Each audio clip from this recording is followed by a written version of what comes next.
Order.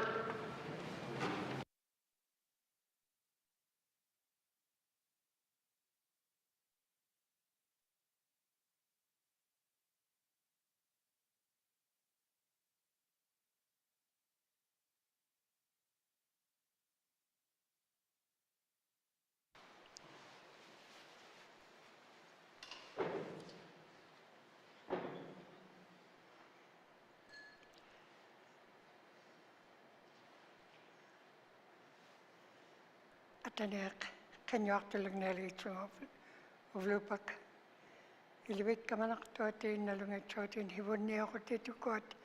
Hibon niya ko tingil totin hibon niya ko tilichumaitin. Ilibit ki nalungan niya kitin. Hibon ikramot ilokata hibon ikrakpot. Kanok inyo niya ikrakpot nalungan niya. Tama niptak tuturak to mute ilo iling kailo ligit kitka. Pia kolarot atane kalwit muna kilit kitin kanot katunangi ilange umilaka itot atane kalwit nalungan niya kaptigut ubulutuak atane kaling ng kanyak tunga uwap kun huin niya kama ilwit kakrap tingnik isoak tomik kiura krap tingnik isoak tomik atane kalwit ay chakaligit kaptigut Jesus at kagun Amen. Amen.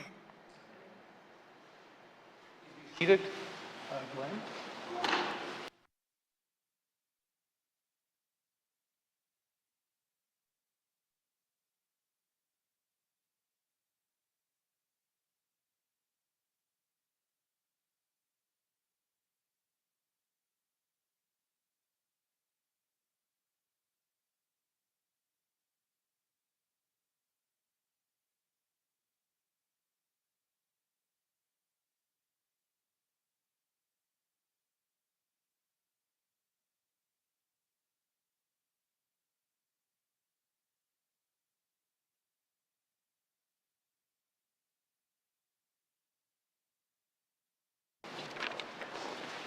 Thank you, colleagues.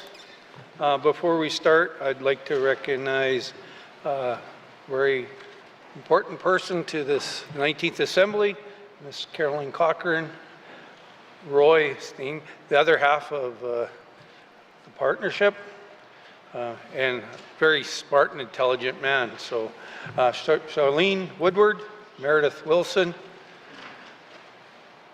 okay, I'm going to try this again, Angela Zoski, and her partner, Jeremy Bird. I'd like to thank you very much for being here today and giving me the honor to recognize you. Welcome to the Legislative Assembly.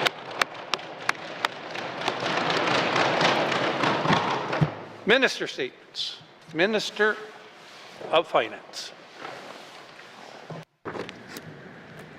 Mr. Speaker, I stand before you today to talk about how the Government of the Northwest Territories is making improvements when it comes to our technology systems and online services. Our main goal is simple.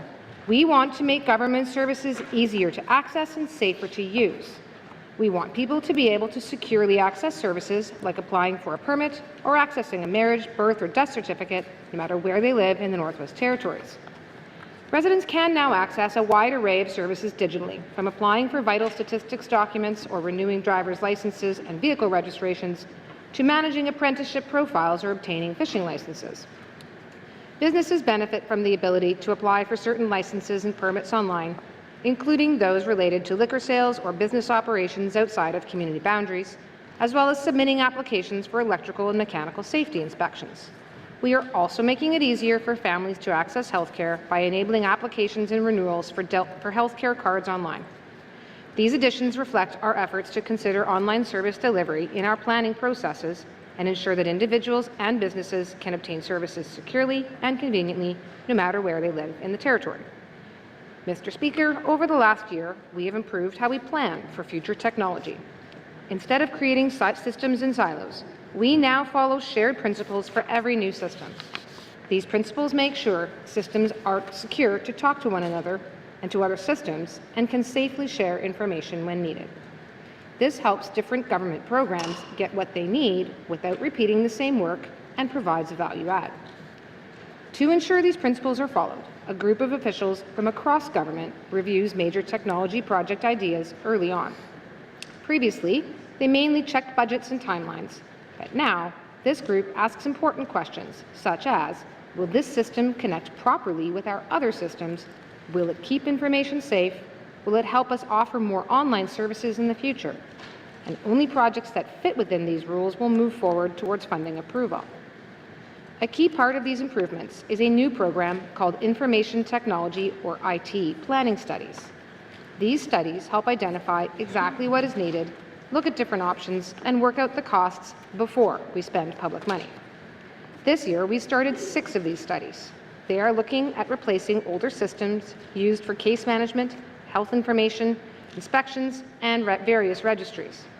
This approach helps reduce risks, saves time in setting up systems, and lets us choose systems that many different program areas can use, instead of building separate ones. The plan for how these studies will work has been put together and will start being used this year. And Mr. Speaker, we are also making important improvements to our IT teams and how we manage technology project implementations. This means making sure we have the right people and ways of working to build and handle technology projects efficiently. We have improved our process for planning projects, which will result in shorter, clearer projects with better funding plans, and this will improve the likelihood of projects being completed successfully. We have also spoken to decision makers about how important it is to think about technology needs when they are creating new policies or programs. Good governance relies on secure, reliable, and modern technology systems. Sound planning, improved management, and fiscal prudence is going to guide everything we do, and no technology projects will be moving ahead unless it benefits the public, follows our IT principles, and the government department or program area is ready to move forward with that project. And simply put, we are treating technology systems much like any other major infrastructure project. First we plan carefully, and then we build. Mr. Speaker, by taking a careful approach to technology systems investments, the government is getting ready to provide services that are modern, dependable, and easier for Northerners to use.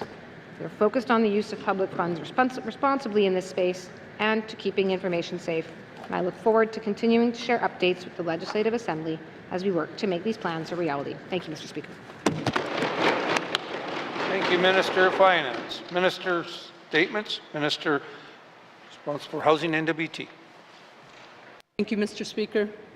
Mr. Speaker, today I am proud to recognize the outstanding achievement of staff at Housing NWT, who were recently honoured with the Community Project of the Year Award from Canadian Biomass. This award celebrates the district's heating wood pellet boiler system installed at Sissons Court Housing Complex in Yellowknife. I want to extend my sincere gratitude to the dedicated staff of infrastructure services at Housing NWT, as well as those from the Department of Infrastructure's Energy, Design and Technical Services Group for their support and commitment. In 2022, Sissons Court's biomass heating plant replaced 45 aging fuel-oiled furnaces and now provides renewable heating to 53 public housing units. This transition to wood pellets has lowered energy costs and reduced greenhouse gas emissions, advancing the Government of the Northwest Territories' mandate to deliver affordable and sustainable housing. The project was locally driven and supplied initiative, relying on partnerships between government and the private sector. The system was designed by a Northern consultant team, TAG Engineering, with assistance from a technical team at DNWT, and was installed by Hay River-based contractor Taylor & Company. The Yellowknife Housing Authority, with assistance from the local contractor JR Mechanical, are dedicated to the ongoing operation and maintenance of the heat plant to ensure reliable heat for residents. The Sissons Court project was funded in part by a federal funding program called the Low Carbon Economy Leadership Fund, and showcases the power of collaboration between Housing NWT and local contractors. It is expected to generate significant long-term benefits, saving approximately $125,000 annually in energy costs and offsetting 300 tons of greenhouse gas emissions in its first year of operation. Mr. Speaker, biomass energy in the form of wood pellets is an important alternative in the Northwest Territories, where traditional fuels such as oil and propane are costly and prone to I'm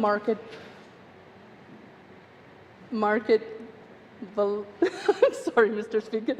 As demonstrated by this project, biomass is a proven and practical solution to implementing the GWT's commitment to net zero by 2050.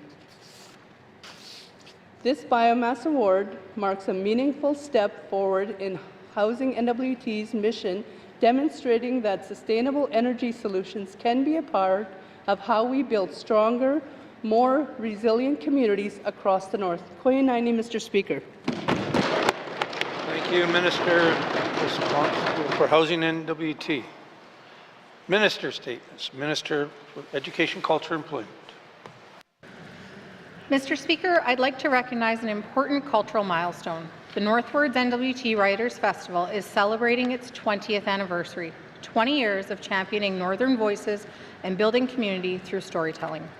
Launched in 2006, Northwards was born from a vision to bring Canada's most celebrated literary voices to the North and to elevate the powerful stories already being told in our own communities. That vision was realized by dedicated literary champions including Judith Drennan, Kathy Jewison, Doris McCann, Larry Adamson, and Richard Van Camp. With early support from partners like Clecho Government and De Beers Canada, they created a festival that has become nationally respected for its celebration of storytelling, mentorship, and Northern culture.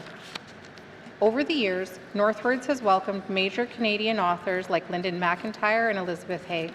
These guests brought fresh perspectives and returned home with stories of the North's people, land, and creative talent. Northwards was also proudly amplified Indigenous voices.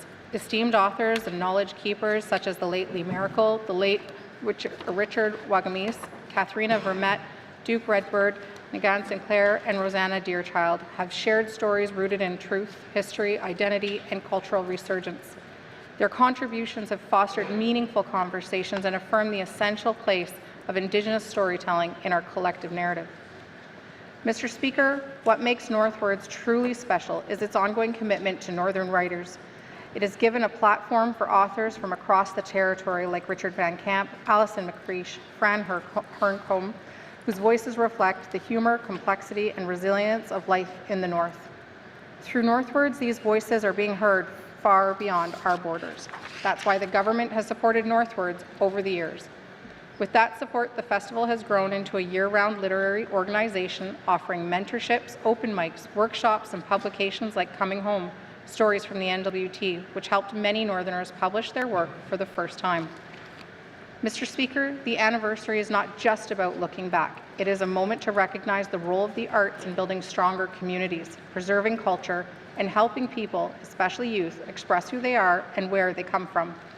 I want to thank the organizers, the board members, and volunteers who've helped grow Northwards into what it is today. Northwards makes us as the North proud. As we mark this anniversary, let us celebrate the stories already told and commit to creating space for more to come. Thank you, Mr. Speaker. Thank you, Minister of Education, Culture, and Employment. Minister statements. Minister of Health and Social Services. Mr. Speaker, I am pleased to update this House on the work that's being done by the Health and Social Service system on cultural safety and anti-racism, one of my top 3 priorities as a minister.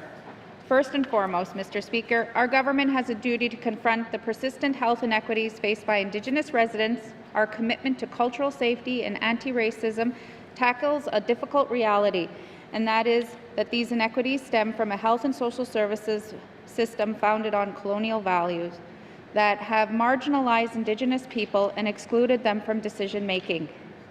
Those foundations continue to influence our legislation, policy, funding formulas, and clinical standards, embedding racism in the very structures that shape and care that we provide.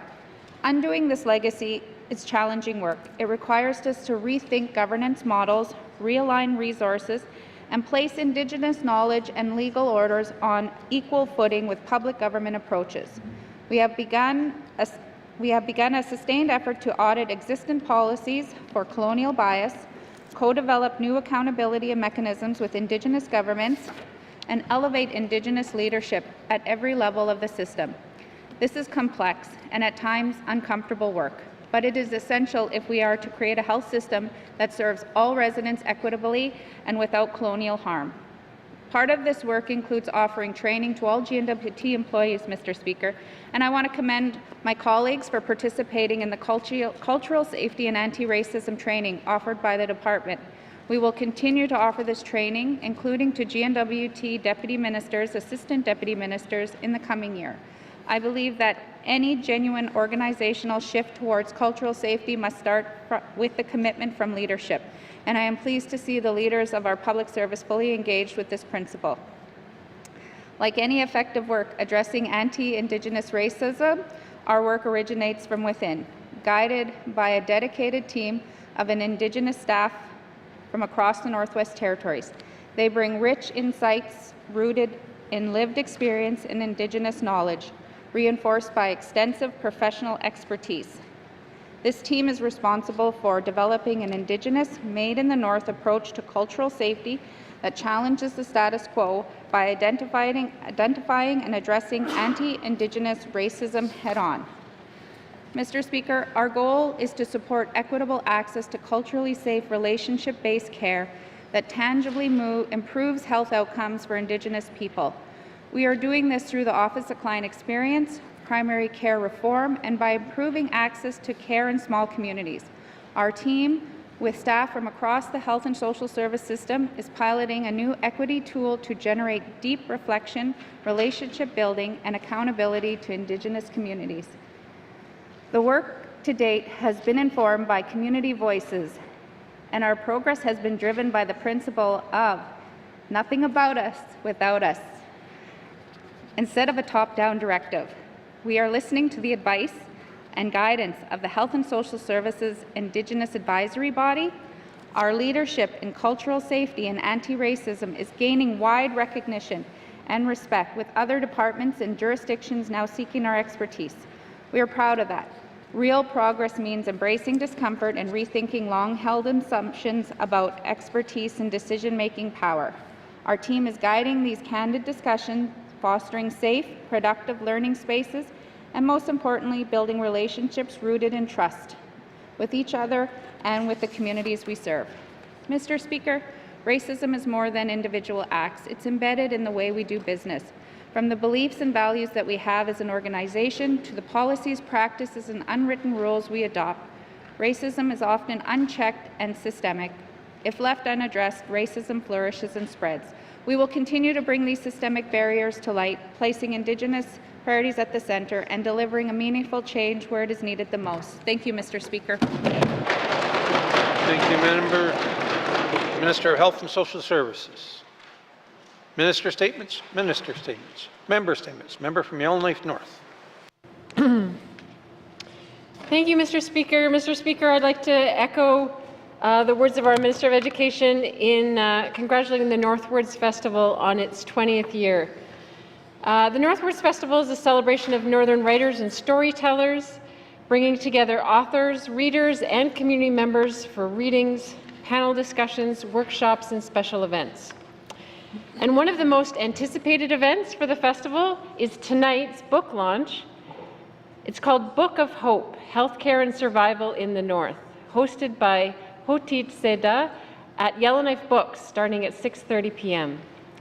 Mr. Speaker, the Book of Hope is written by Agnes R. Pascal, who is Tetlit Gwich'in, originally from Fort McPherson and now residing in Inuvik.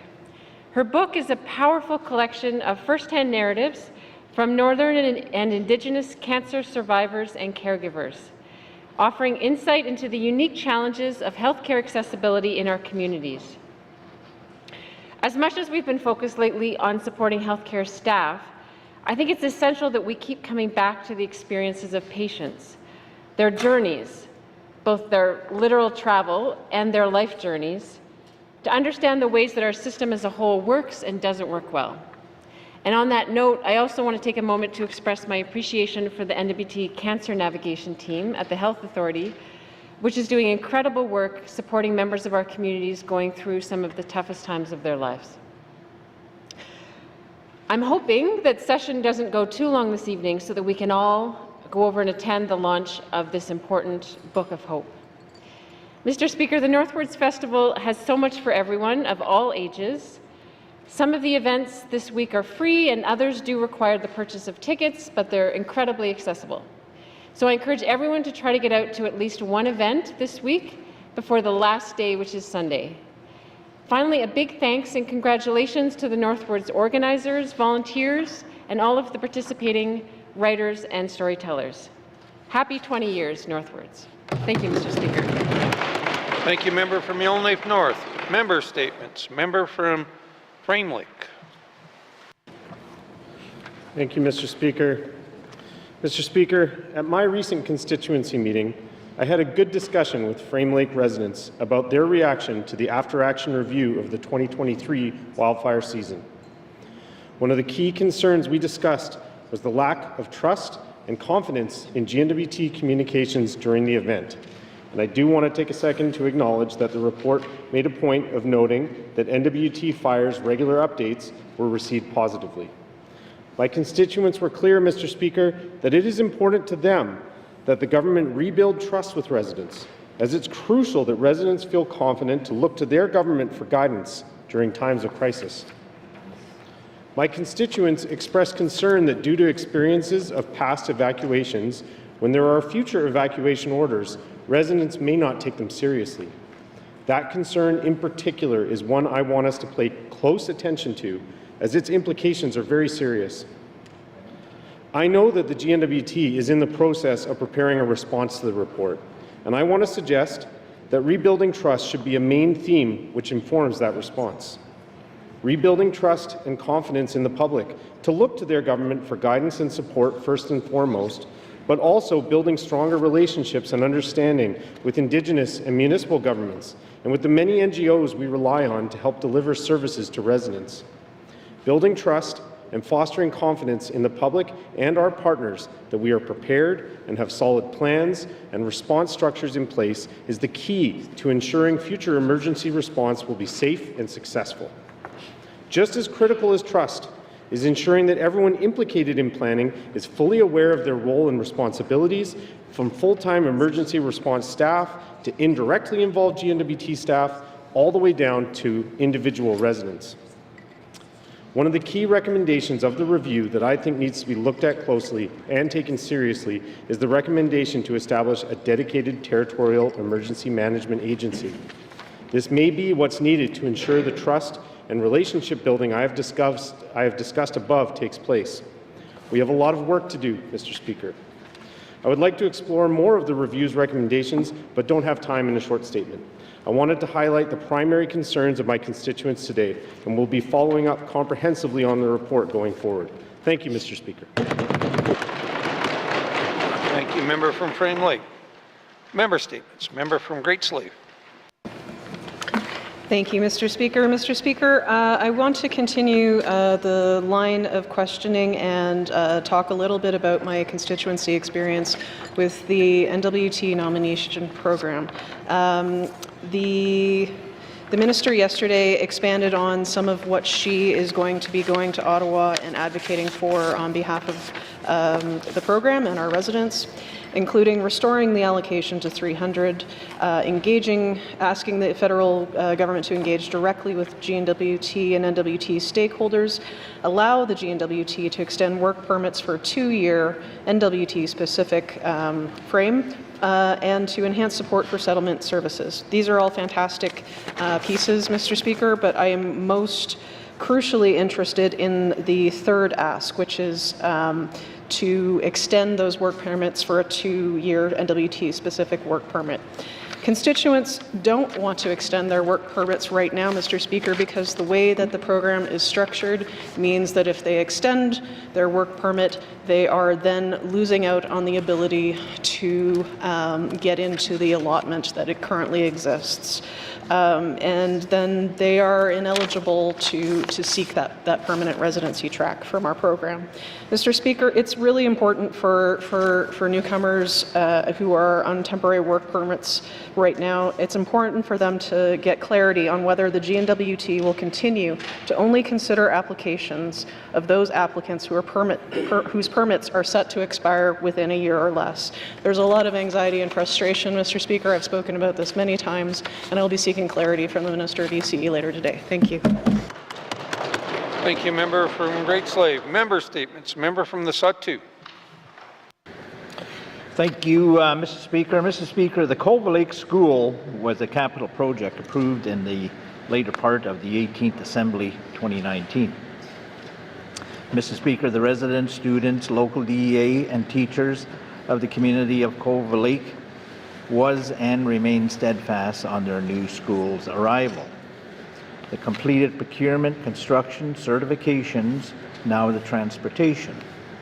Mr. Speaker, the winter road journey after the high grade at Fort Wrigley North can be very challenging at best, creating difficulties on logistics and trucking companies. Mr. Speaker, the winter road journey to Cova Lake is 645 kilometers with 3 ice crossings. These crossings represent additional weight limitations. Prior to this challenging journey, the over-dimensional 3-part modular buildings first must be transferred from Edmonton to Wrigley, a distance of 1,618 kilometers, a section with challenges of overhead structures and structural bridges. As you can understand, Mr. Speaker, there are many considerations when planning a journey of this mobilization.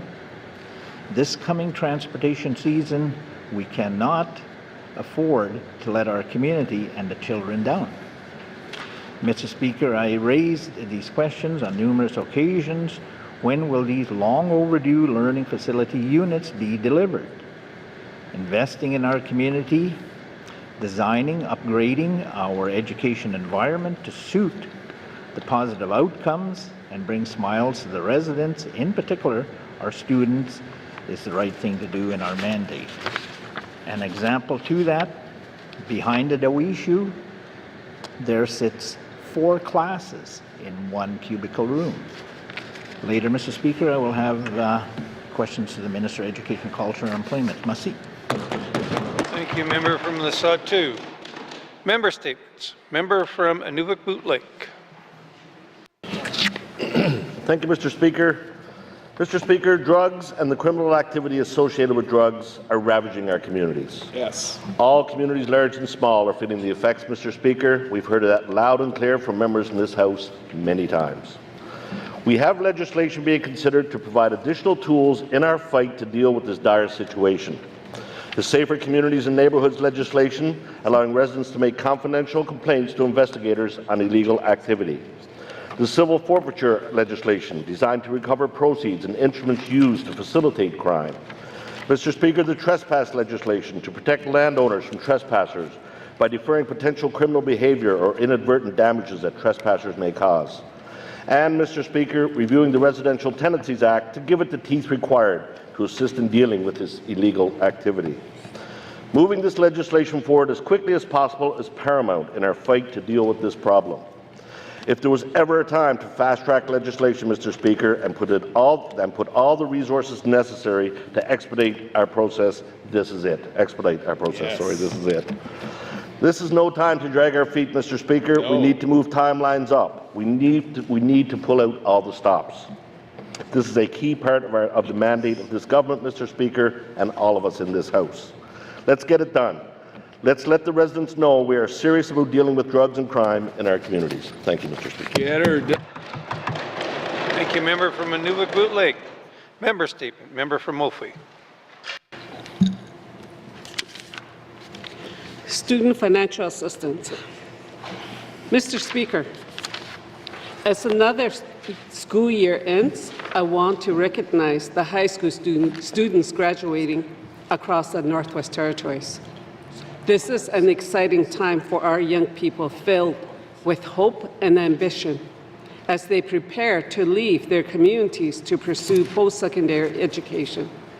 However, Mr. Speaker, the reality for Indigenous students in our smaller communities is more complicated. The education outcomes in small communities continue to fall behind those in our regional centres. Mr. Speaker, too many of our graduates do not meet the entry requirement for direct admission into the programs of their choice. Instead, they are forced to pursue academic upgrading before continuing their studies. Mr. Speaker, we discussed this in the last sitting with the closure of the Community Learning Centre. Our students do not want to return to high school or even Aurora College to complete their upgrading. Unfortunately, Mr. Speaker, our current student financial assistance policy does not support students upgrading outside of Aurora College. Students and families who want to explore other institutions are denied funding. It feels like we are holding them hostage to limited options in Fort Smith, Yellowknife, or Inuvik. We also lack financial assistance for part-time studies. Students on income support or those working full-time in small communities deserve access to programs like personal support worker training without financial barriers. Mr. Speaker, if we want to create a strong workforce and reduce dependency, we must invest in flexible, accessible education for all our youth, especially our Indigenous students in small communities. I will have questions for the Minister of Education and Culture at appropriate time. Thank you. Thank you, Member from Wolfie. Member statements. Member from Range Lake. Mr. Speaker, while healthcare administration is a territorial responsibility, the federal government still plays an important role ensuring all provinces and territories comply with the Canada Health Act, an act which guarantees universal, comprehensive health care to all Canadians based solely on their needs and not their financial abilities.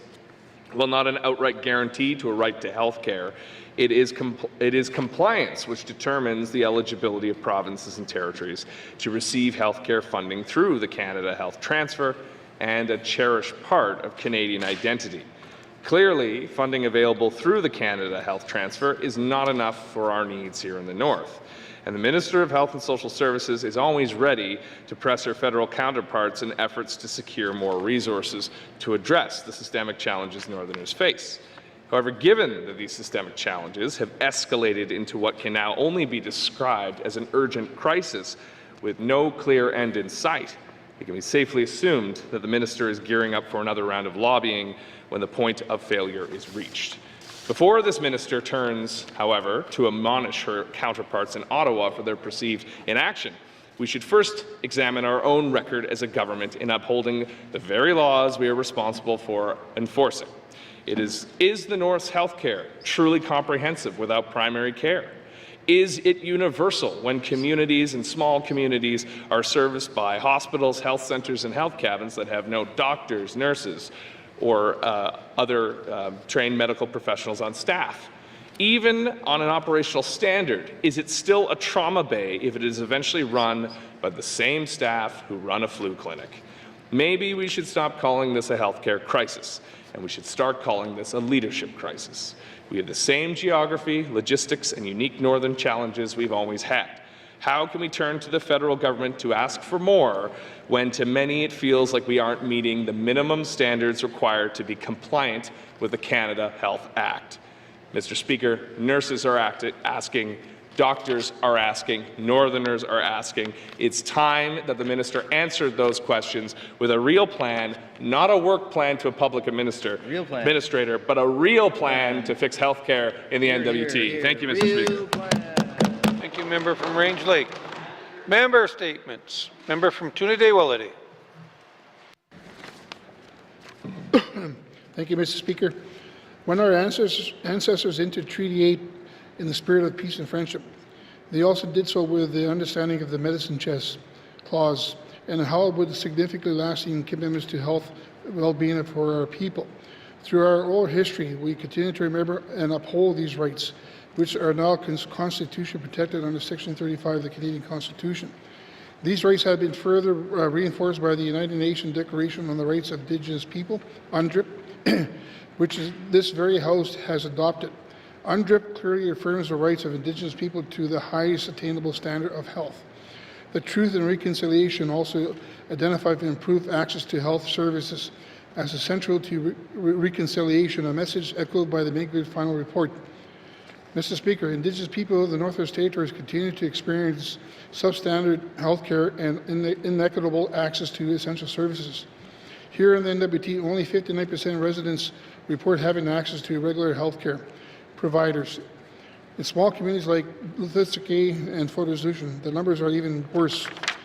I have heard directly from the chiefs and my constituents in my communities who are calling for the creation of intergovernmental working group to ensure Indigenous governments have a seat at the table in shaping health and social services. They are watching the innovative healthcare model being advanced by other First Nations across Canada, whether administered through Indigenous governments or through private First Nations run health centres. And they hope to replicate these successes here. It's time to work with leaders to build a healthcare system that truly serves all Northerners and uphold our treaty rights.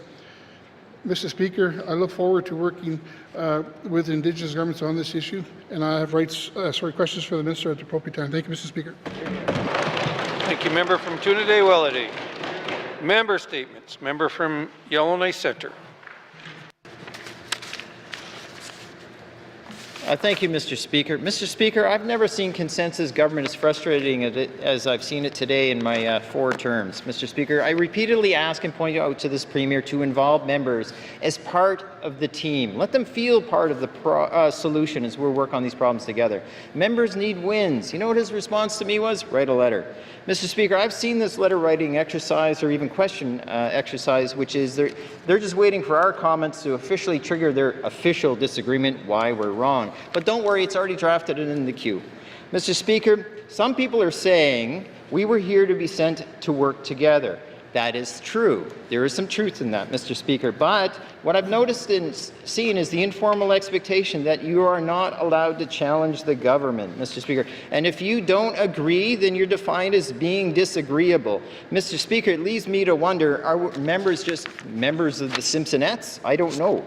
Perhaps, Mr. Speaker, there are many other concerns. So when members like myself are questioning the $440,000 envoy pointed to Ottawa, it's because it's a bad decision. Premier says, it's my decision. Mr. Speaker, when you challenge these things, you know, you expect a little more discussion, but no, it's his decision too darn bad. Mr. Speaker, I feel like it's no longer consensus government. It feels more like akin to an ill repute regime by being able to make these types of decisions without them really being fulsomely discussed. Mr. Speaker, has this government become drunk on power because they can? Mr. Speaker, why is the Premier on his own getting to appoint a $440,000 employee? Why? Mr. Speaker, because he can, because others do so? Well, Mr. Speaker, by way of example, Ontario does it. That's not a good answer. Quebec does it. That's a terrible answer. Mr. Speaker, I'll tell you, that's almost like the beginning of a bad dad joke. Oh, what one lemming said to the other? Well, because they did it. Mr. Speaker, the envoy in Ontario costs around $140,000 per year. The envoy in Quebec costs $140,000 a year. How does ours cost more than twice as much? Mr. Speaker, are we getting more than twice as much value? Mr. Speaker, there's so much more to talk about, but I'll tell you, when I'm holding court in the coffee shops and in the communities and the grocery stores, no one likes this position because they don't see a stinking element of value. They want transparency, Mr. Speaker. Here we go. Thank you, member from Yellowknife Centre. Member statements. Member from Kamloops. Thank you, Mr. Speaker. Mr. Speaker, equitable access to sport is fundamental to creating inclusive communities where everyone can experience the physical, social, and mental health benefits of athletic participation. Barriers like cost, equipment, and lack of safe spaces prevent many from participating, particularly affecting low-income communities, people with disabilities, and marginalized groups. Sport creates safe spaces when people find the right spaces, and a new volunteer-led organization is working to do just that. Northwest Territories Equitable Sport Access, affectionately referred to as NETESA, connects youth with sport mentors, hosts teams in Yellowknife Leagues, and organizes accessible pop-up events where donation dollars raised are turned around to help all NWT residents access sport. NETESA is fully volunteer-based, an organizational pillar that upholds the importance of adults investing in youth and community without expecting pay. These volunteers don't just run programs, they shape lives and they save them.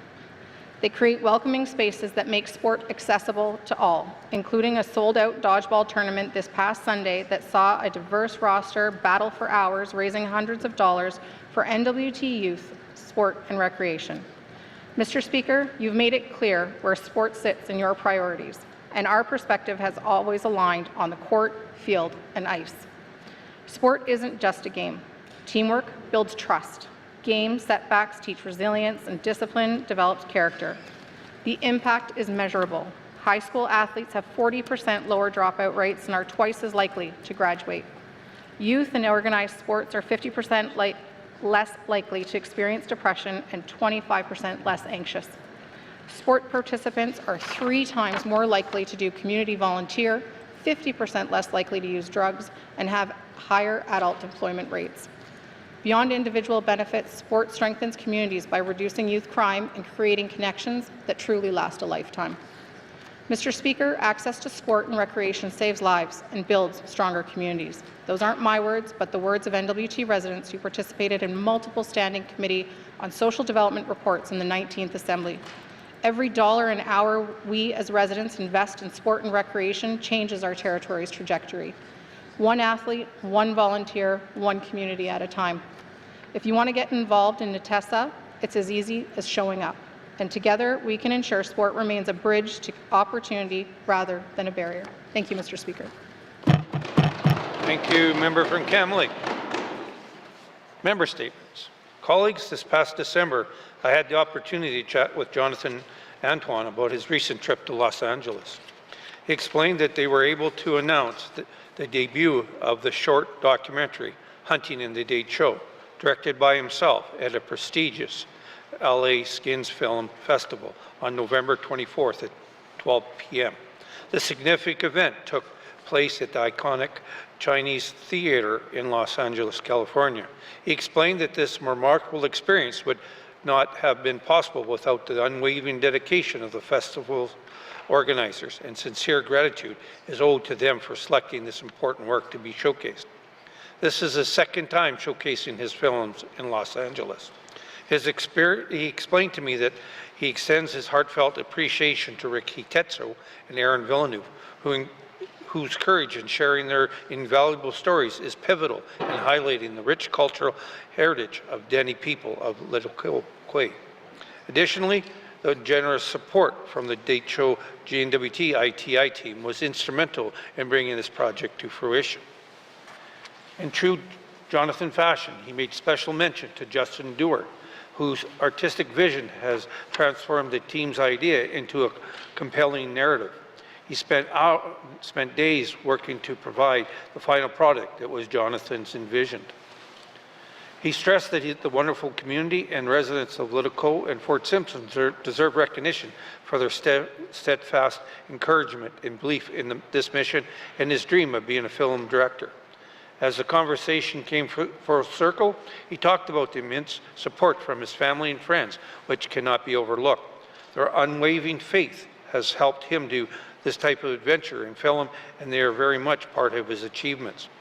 Moving forward with this journey, he has a strong commitment to continue to screen this documentary wherever possible or opportunities arise.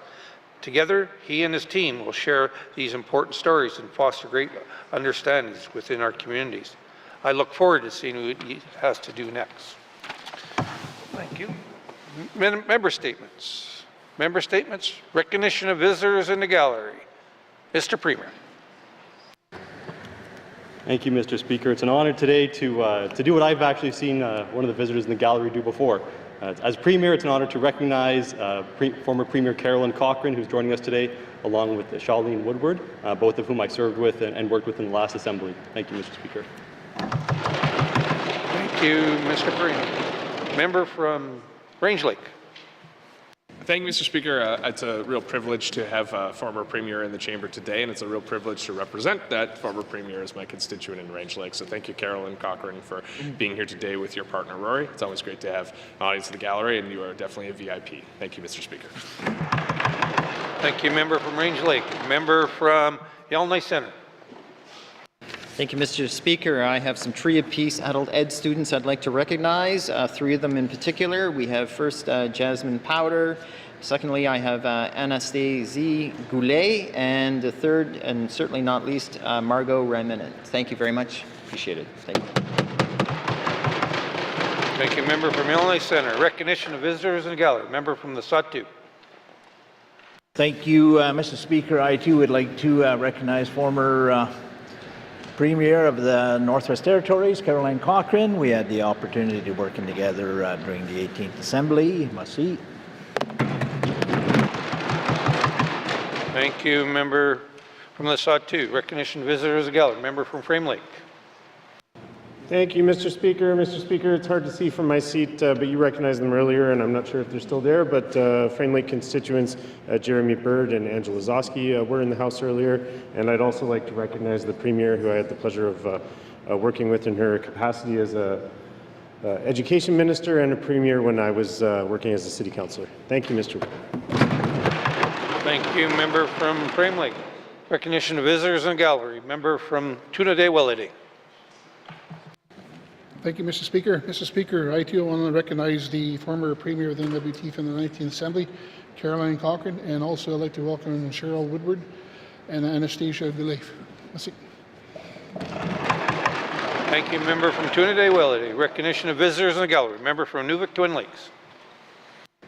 Thank you, Mr. Speaker. Mr. Speaker, I'd like to also recognize former Premier Cochrane. I had the pleasure to be in the 19th Assembly and have her at the helm of this Assembly with all of the things that we did, and as well as her partner. The last time I saw him, we were jumping on a plane, and we won't say when. Thank you, Mr. Speaker. Thank you, member from Nuvik Twin Lakes. Recognition of visitors in the gallery. Recognition of visitors in the gallery. If we missed anyone in the gallery today, welcome to your chamber. I hope you enjoy the proceedings. It's always nice to see people in the gallery. And I'd again like to thank you very much for allowing us the opportunity to represent the people of Northwest Territories. Recognition of visitors in the gallery. Recognition of visitors in the gallery. Reports of committee on the review of bills. Reports on committee on the review of bills. Reports on standing and special committees. Reports on standing and special committees. Return to oral questions. Return to oral questions. Acknowledgements. Acknowledgements. Oral questions. Member from Yellowknife Centre. Thank you, Mr. Speaker. Mr. Speaker, my questions are to the Premier in follow-up to my member statement, Mr. Speaker. And for the record, we all know that the full cost of his envoy, his friend there, is $440,000. So my question specifically is, how many political appointments does how many politically appointed GNWT staff are paid more than the Prime Minister of Canada? Thank you. Thank you, member from Yellowknife Centre. Mr. Premier. Thank you, Mr. Speaker. I don't know what the salary of the Prime Minister of Canada is. Thank you. Mr. Premier. Member from Yellowknife Centre. Well, Mr. Speaker, I'll ask the same question. The Prime Minister of Canada is paid about $300,000. I believe the base pay of all MPs is about $200,000, and he receives $100,000 additional on top. That's how you get to $300,000. So now that we've set the table, Mr. Speaker, the question still stands. How many politically appointed GNWT staff are paid more than the Prime Minister of Canada? Thank you, Mr. Speaker. Thank you, member from Yellowknife Centre. Mr. Premier. Thank you, Mr. Speaker. I'd say probably one. Thank you. Mr. Premier. Final supplementary. Member from Yellowknife Centre. Mr. Speaker, we all know who this envoy is, but we don't know where the envoy is. He has no office, not on the GNWT website. Nobody knows anything about how to track him down, but he's worth $440,000. The top paid employee. Ask the question. Thank you. Appointed GNWT staff are able to work remotely from outside the NWT who are paid more than the Prime Minister of Canada. Mr. Premier. Thank you, Mr. Speaker. So the envoy to Ottawa works in the Northwest Territories and works in Ottawa. Thank you, Mr. Speaker. Mr. Premier. Oral questions. Member from Range Lake. Thank you, Mr. Speaker. Mr. Speaker, in the public administrator for NTHSS's work plan, it tasks him to, quote, work with NTHSSA and DHSS to find ways to increase and reduce expenditures within the health and social services system, including supporting the establishment of income assessment and fee collection structures as applicable.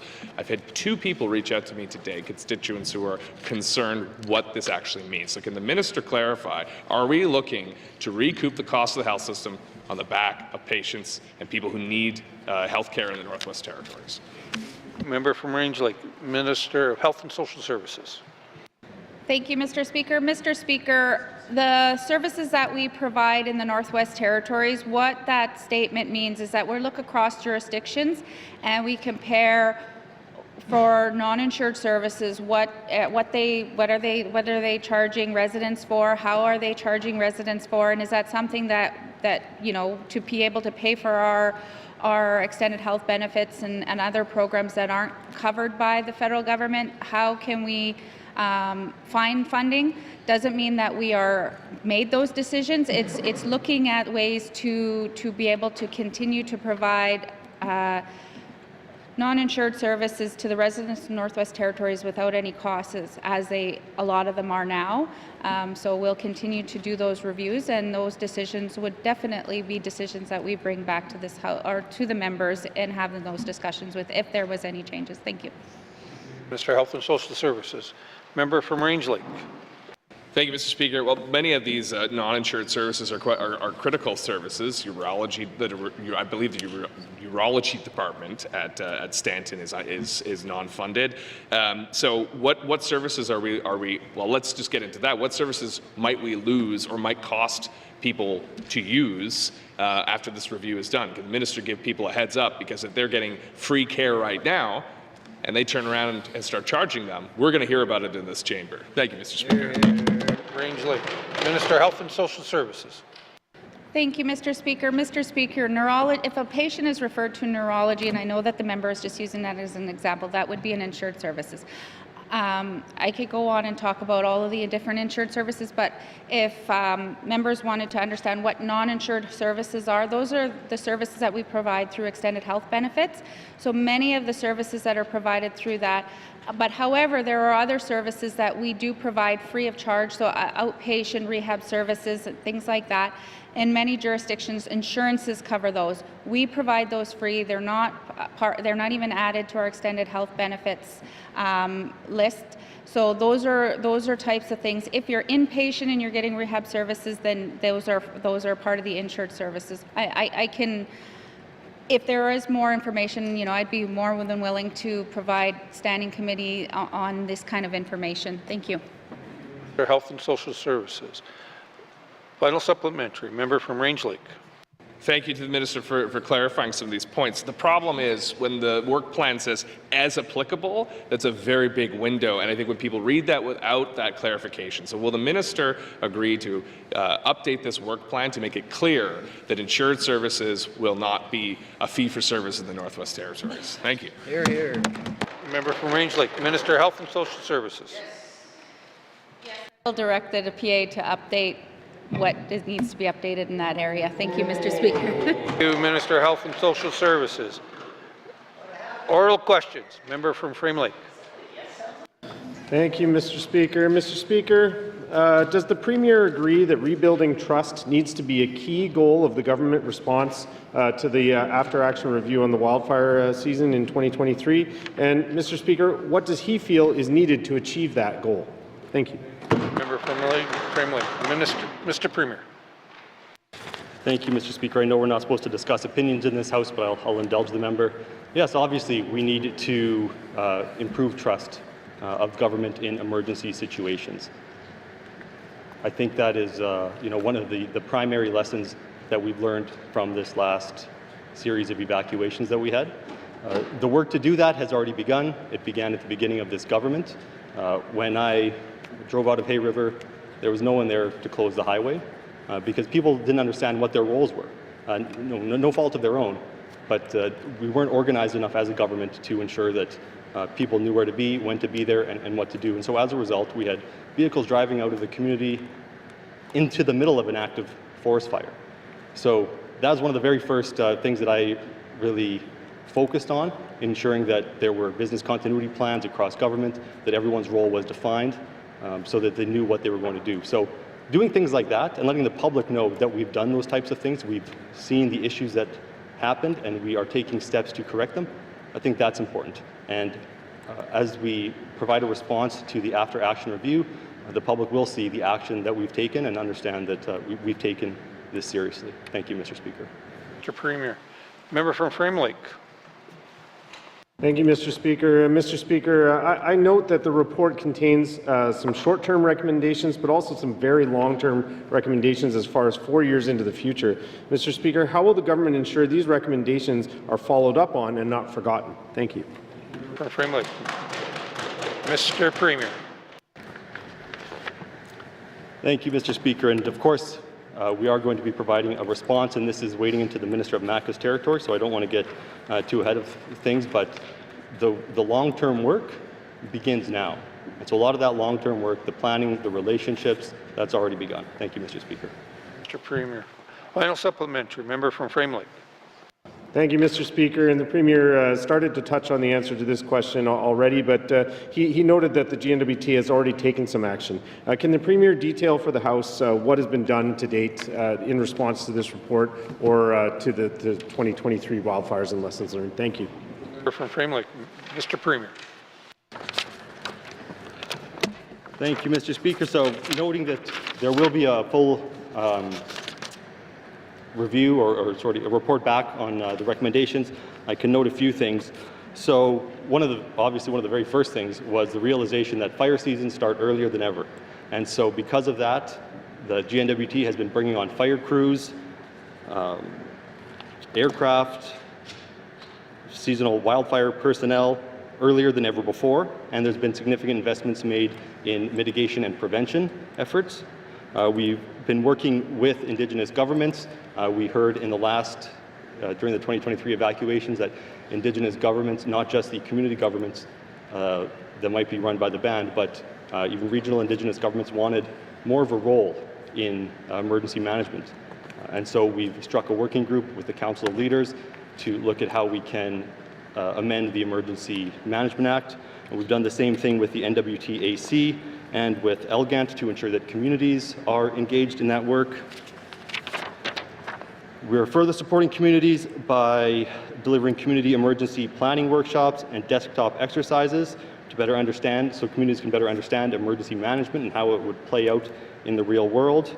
We're working with them to update their community emergency plans, and we are increasing preparedness through practice, Mr. Speaker. We're working on staffing, so building the GNWT's surge capacity by providing incident command system training, and the Minister of Macka spoke about that earlier this week. We're also taking steps to ensure that there's more coordination. Establishing an emergency management training and development advisor position to help coordinate and track emergency management training requirements, as well as an emergency preparedness planner position, and staffing up, and I believe they're all fully staffed now, the regional emergency management coordinators. So those are some of the activities that I can speak to at this moment. Thank you, Mr. Speaker. Premier. Oral questions. Member from Lasatu. Thank you, Mr. Speaker. Following up on my questions here related to the Colville Lake School to the Minister of ECE. My first question to the Minister is, are the 3 modular units completed, certified, and ready for transportation. Thank you, member. Thank you, member from the Sod 2. Member from Minister responsible Education, Culture, and Employment. Thank you very much, Mr. Speaker. Mr. Speaker, I have to start off by saying I share the members' frustration and the community's frustration on this one very much. Mr. Speaker, we were anticipating shipping of these units this previous winter road season. We had worked diligently with the Department of Infrastructure and the company to get this done, and were then advised in February of 2025 that the contractor's transportation company would no longer be able to deliver the units during that winter road season, the one that we have just passed. Thank you, Mr. Speaker. Minister of Education, Culture, and Employment. Member from Sod 2. Thank you, Mr. Speaker. Thanks to the Minister for that information here. My next question there to the same Minister is the procurement closed aside from the final shipping costs. Thank you. Thank you. Member from Sod 2. Minister of Education, Culture, and Employment. Thank you very much, Mr. Speaker. Mr. Speaker, as part of the contract, it is the company's responsibility to ship the units to Colville Lake. Thank you. Minister of Education, Culture, and Employment. Final supplementary. Member from Sod 2. Thank you, Mr. Speaker. Thanks to the Minister for that information. My next question, and final one, will the Minister supply my office with the new 2026 winter road transportation schedule? Thank you. Minister of Education, I don't know if that's the Minister of Education, Culture, and Employment question. Minister of Education, Culture, and Employment, she's prepared to answer the question. Member from Minister of Education, Culture, and Employment.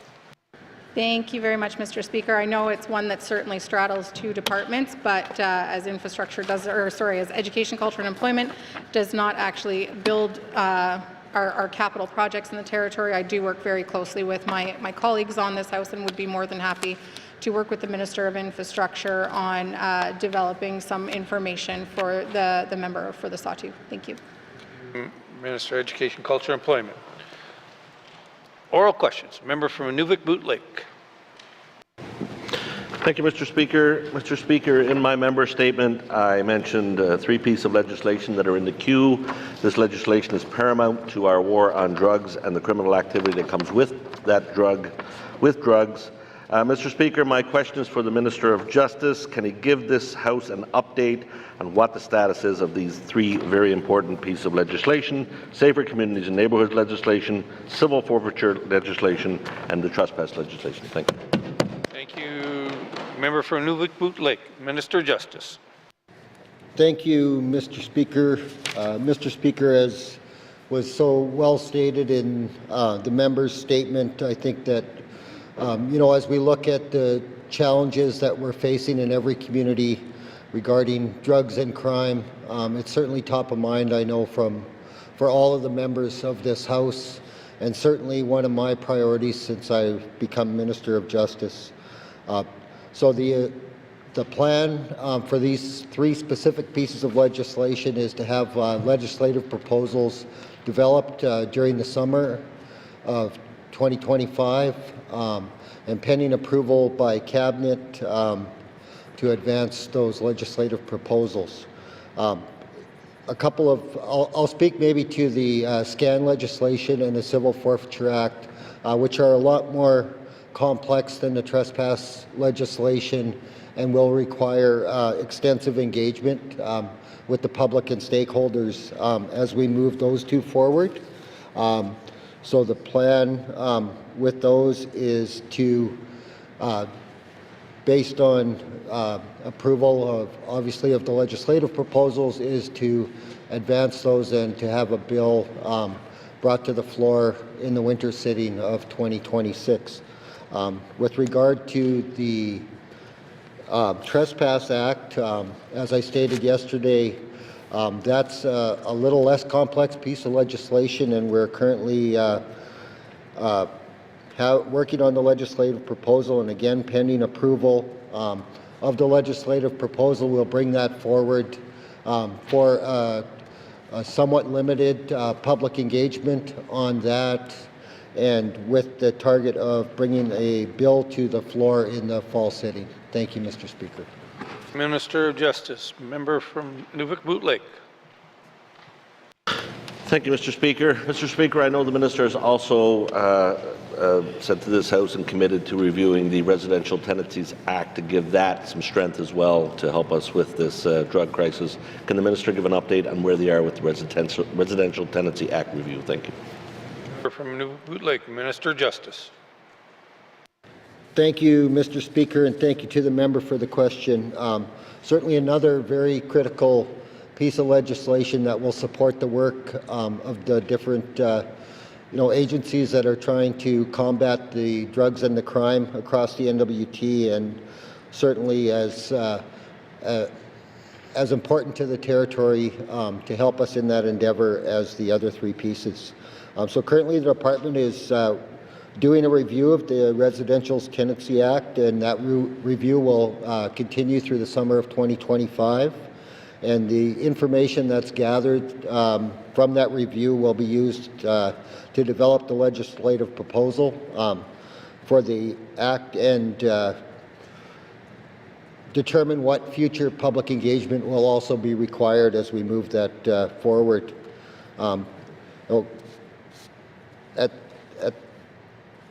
So we have essentially four really important pieces of legislation, and so moving those first three pieces forward has been the priority direction that we've given to the department right now, and we'll continue to pursue the Residential Tenancies Act review and ensure that we're meeting with the stakeholders and the residents of the Northwest Territories, taking into consideration the information from the rental officer, the information from this House and media, as well as our stakeholders that are involved in the conversation. Thank you, Mr. Speaker. Thank you, Minister of Justice. Final supplementary, member from Nuvik-Boot Lake. Mr. Speaker, I know I can speak for AOC when I say we're ready for these LPs. We're ready to get working on this. I appreciate that it's been brought up a little, that it's going to be introduced in the winter sitting. My question, I guess, would be, I know there's public engagement has to be done on that. Can that public engagement on those three important pieces of legislation be done through the summer months to move this up even further, Mr. Speaker? We'd welcome these LPs as soon as they come forward. So the quicker we can get this work done, the better. Thank you, Mr. Speaker. From Nuvik-Boot Lake, Minister of Justice. Yes, thank you, Mr. Speaker, and thank you to the member for the question.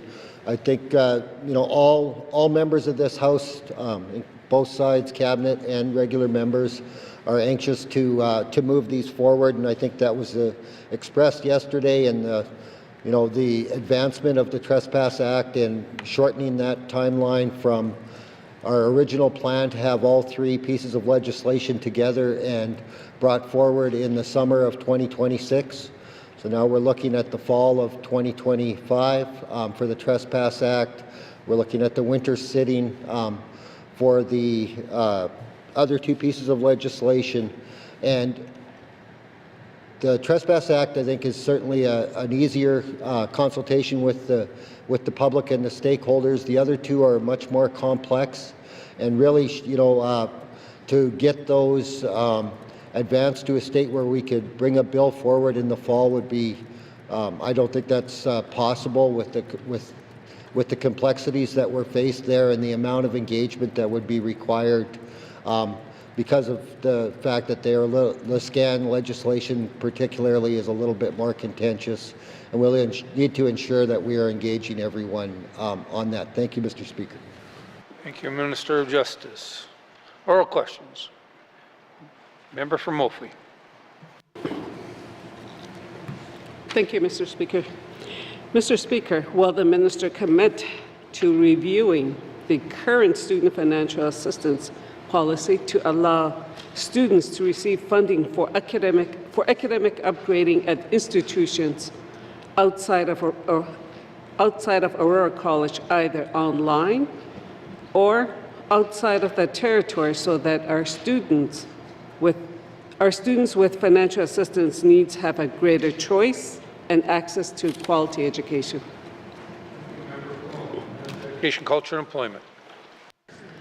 Thank you very much, Mr. Speaker. Mr. Speaker, some of this work has recently just happened where Aurora College is transitioning a lot of their programs online in recognition that a lot of students do want to stay in their home community when they are pursuing some education, so that they have those home supports as well, and understanding that not every city or every place is where students want to go.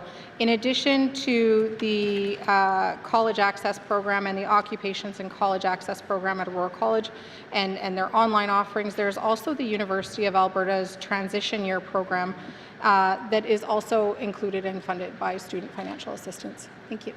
Thank you, Minister of Education, Culture, and Employment. Member from Mophly. Thank you, Mr. Speaker. Can the minister say what step is the department taking to address the lack of financial support for part-time studies, especially for students on income support or those working full-time in small communities who want to pursue programs like personal support worker training? Thank you. Member from Mophly, Minister of Education, Culture, and Employment. Thank you very much, Mr. Speaker. Mr. Speaker, in regards to part-time studies, the Department of Education, Culture and Employment does fund students up to $880 per course, with a maximum of $8,800 per year, with the idea that beyond that they're probably actually potentially looking at more of full-time studies depending on what they're taking. In the end of the previous assembly, there were steps taken to increase our student financial assistance and especially student financial assistance for Indigenous students in the territory, and also change the number of semesters that they were eligible for to an unlimited number of semesters. Thank you, Mr. Speaker. Education, Culture, and Employment. Final supplementary. Member from Mophly.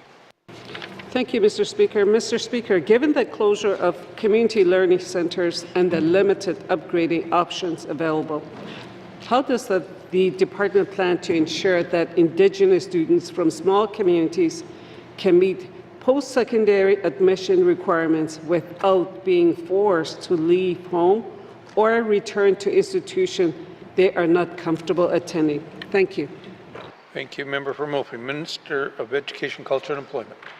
Thank you very much, Mr. Speaker. Mr. Speaker, so some of this has to do with the change that's recently occurred within Aurora College, where students would be able to be supported to take learning in a digitally and online environment, but supported with wraparound services through Aurora College.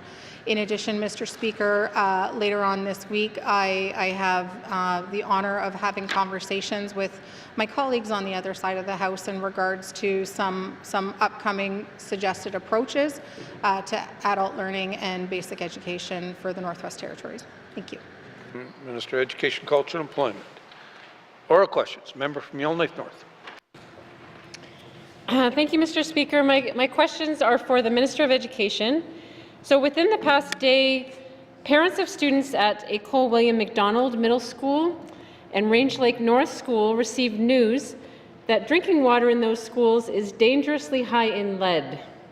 At William MacDonald School, the levels were almost twice the maximum acceptable concentration according to Health Canada's guidelines. And we know that exposure to high levels of lead over time can cause adverse health effects. And given that the city's water supply is regularly tested and deemed safe, the problem must be with some part of the plumbing or distribution systems at the schools. So, Mr. Speaker, to the Minister, how many schools in the NWT have had their drinking water tested this year? In other words, how many were determined to have safe drinking water versus how many of the water quality tests have come back as unsafe to drink? Thank you, Mr. Speaker. From Yellowknife North. Minister of Education, Culture, and Employment. Thank you very much, Mr. Speaker. Mr. Speaker, all of our schools' water systems were tested, and 2 of the schools came back as needing confirmation testing, and so proactively the Department of Education, Health and Social Services, and the school board worked together to make sure that that water is not used right now for drinking or for cooking purposes. Thank you. Minister of Education, Culture, and Employment. Member from Yellowknife North. Thank you, Mr. Speaker. Okay, so that's good to know that The only two schools with problems are Willie Mack and Range Lake North. However, I'm wondering, has the drinking water at a Cole William McDonald School and Range Lake North School been tested on a regular basis and determined to be safe up until now, or is this the first time that the drinking water at those schools has been tested? Thank you, Mr. Speaker. From Yellowknife North, Minister of Education, Culture and Employment. Thank you very much, Mr. Speaker. Mr. Speaker, drinking water is routinely tested in communities throughout the territory. This project was done as a pilot to test drinking water from the school sources, and so this is the first time this work has been done. Minister of Education and Employment. Final supplementary. Member from Yellowknife North. Okay, thank you, Mr. Speaker. So it sounds like we don't know for how long the concern has been there. Final question is, if the plumbing and distribution systems in these two schools are the source of these high lead levels, does the minister know how quickly they can be fixed? Thank you, Mr. Speaker. Member from Yellowknife North. Minister of Education, Culture and Employment. Thank you very much, Mr. Speaker. Mr. Speaker, over the course of the next week, confirmation testing will be done in both of the schools, and until we determine what those results are, and then also from there do some exploration as to what the source of the issue is, it would be impossible for me to say kind of what the next steps are for remediating that and fixing that until I know what the issue is and if there is in fact a long-standing challenge there that needs to be fixed. Thank you. Minister of Education, Culture and Employment. Oral questions. Member from Great Slave. Thank you, Mr. Speaker. And my questions are also for the Minister of ECE. I don't want to preclude conversations she will have in Ottawa, but when can constituents expect more information of a redesigned, equitably designed NTNP program intake for 2026 applications? Thank you, Mr. Speaker. You member from Great Slave. Minister of Education, Culture and Employment. Thank you very much, Mr. Speaker. Mr. Speaker, the Department of Education, Culture and Employment will be working with all stakeholders on redesigning that program over the summer and the fall of this year, and working with businesses, working with advocates, working with Canadian newcomers who want to be part of the program and are part of the program. Thank you.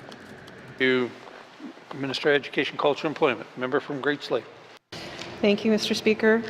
Mr. Speaker, will this program, as it's being redesigned, make reasonable allowances so as not to create an extension gap where people are put in limbo, needing to extend their work permit and not be able to seek their PR? Thank you, Mr. Speaker.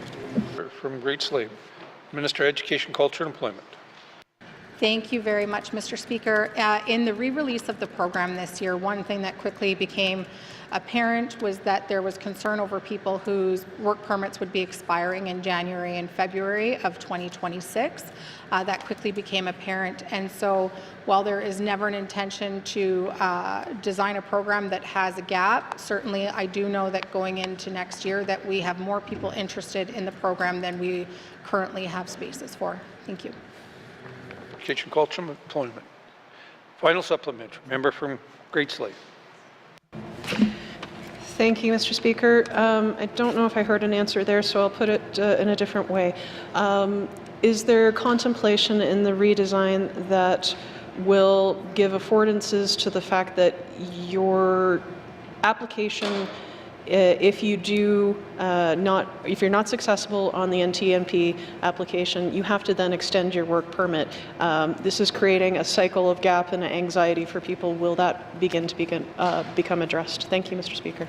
Member from Great Slave. Minister of Education, Culture and Employment. Thank you very much, Mr. Speaker. Mr. Speaker, this certainly is part of what I'm traveling to Ottawa to advocate for. But while the Government of Canada holds exclusive responsibility for things like work permits, I would not be able to guarantee that without an agreement with the federal government. Thank you. Education, Culture and Employment. Oral questions. Member from Trinidad-Willety. Thank you, Mr. Speaker. Mr. Speaker, a big part of our health and social services has been falling short with Indigenous governments in our small communities because the Indigenous governments are not closely involved in healthcare administration. The leadership of my communities are calling for creation of an intergovernmental working group to ensure Indigenous governments have a seat at the table. Would the minister agree to a proposal like this in her deliberation? Thank you. From Trinidad Willity, Minister of Health and Social Services. Thank you, Mr. Speaker, and thank you for the question. We do involve Indigenous representatives throughout different parts of our health system to guide us in the work that we do. As I mentioned in my statement, under the Cultural Safety and Awareness Anti-Racism Unit, the work that they're doing is guided by representatives from all Indigenous governments that are appointed to the Indigenous Advisory Body, where they meet and they go over policy and get their feedback to ensure that these policies and things are reviewed under a cultural safety lens, anti-racism lens for Indigenous people. We also have the regional wellness councils, and in the last round of appointments, I made sure as the minister who picks the appointments that I reached out to even into MLAs and Indigenous governments if they did not have a representative on those boards to say put names forward, because I wanted those boards to be representative in all of the regions, to be representative of the differences in their communities, so ensuring that there was different people from the communities. So and for the members riding, I know we have 2 seats in the Yellowknife region riding that come from Trinidad Willowday.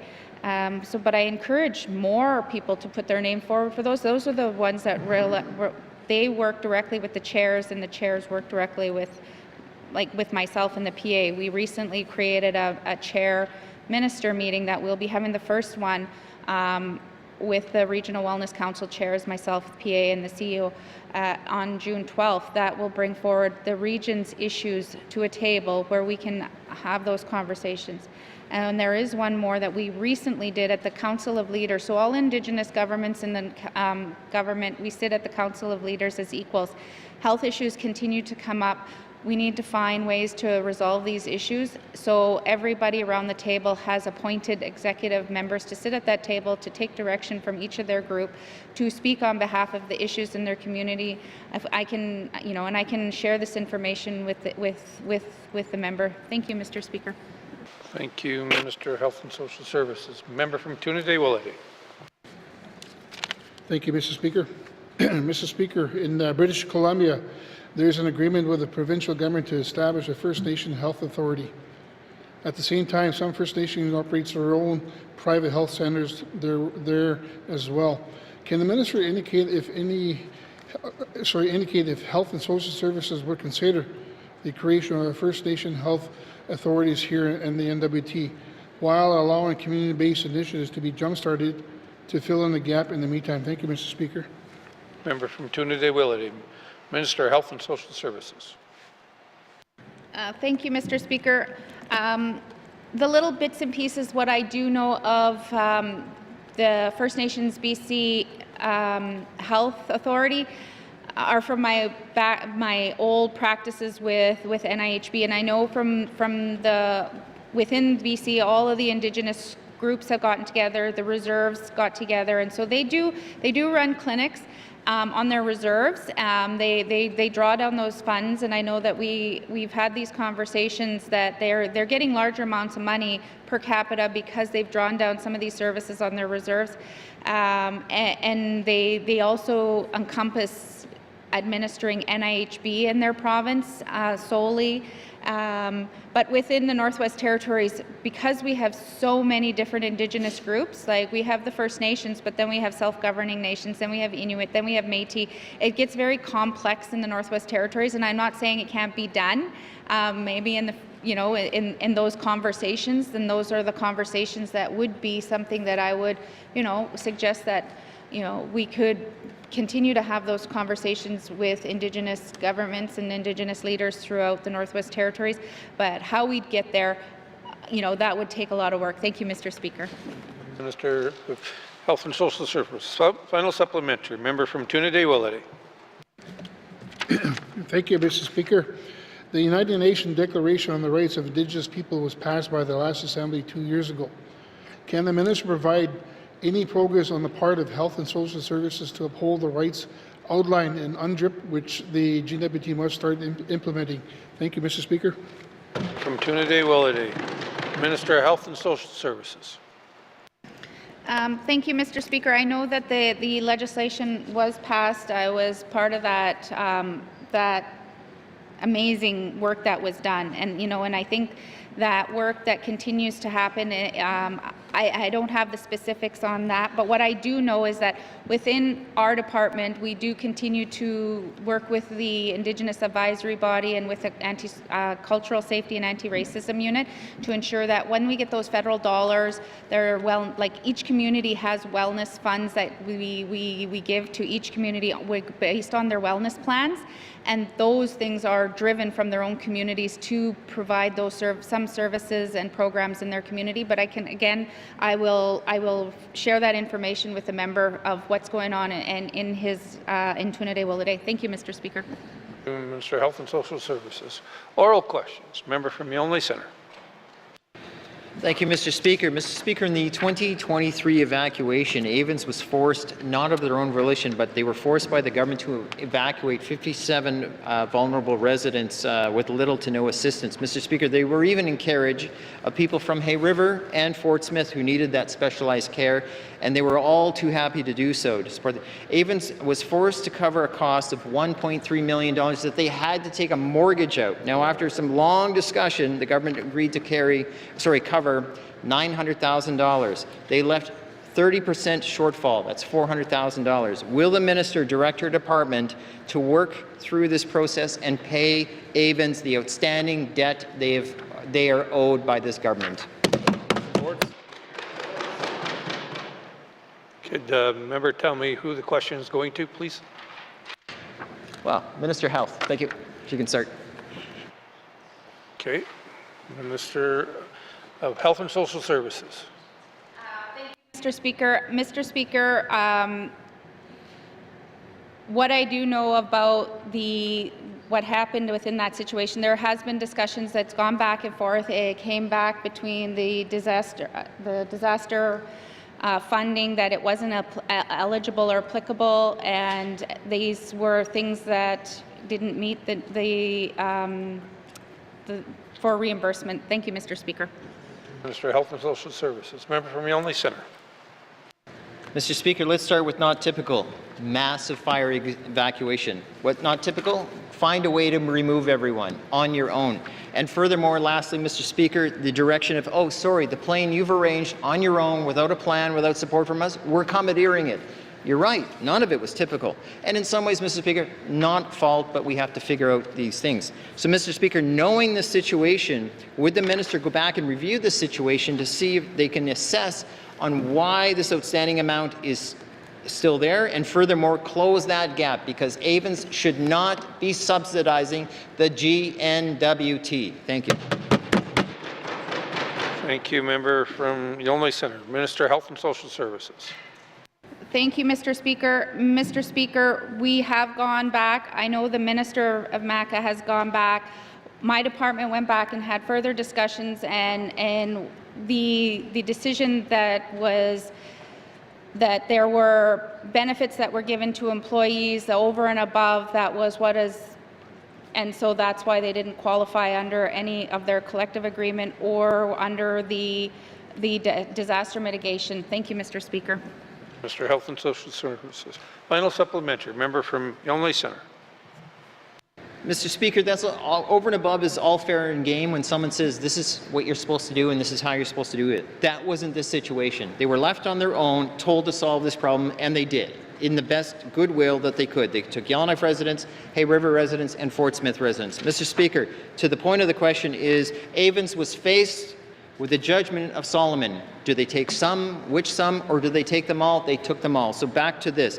Mr. Speaker, is the minister saying some seniors mattered more than others during this evacuation because the Avens had no other option, or is she willing to find a way to support Avens through this terrible financial crisis? Thank you. Minister of Health and Social Services. Speaker, Mr. Speaker, the relationship between the NTHSSNA and Avens is between the NTHSSA and AVENS, and they were supported.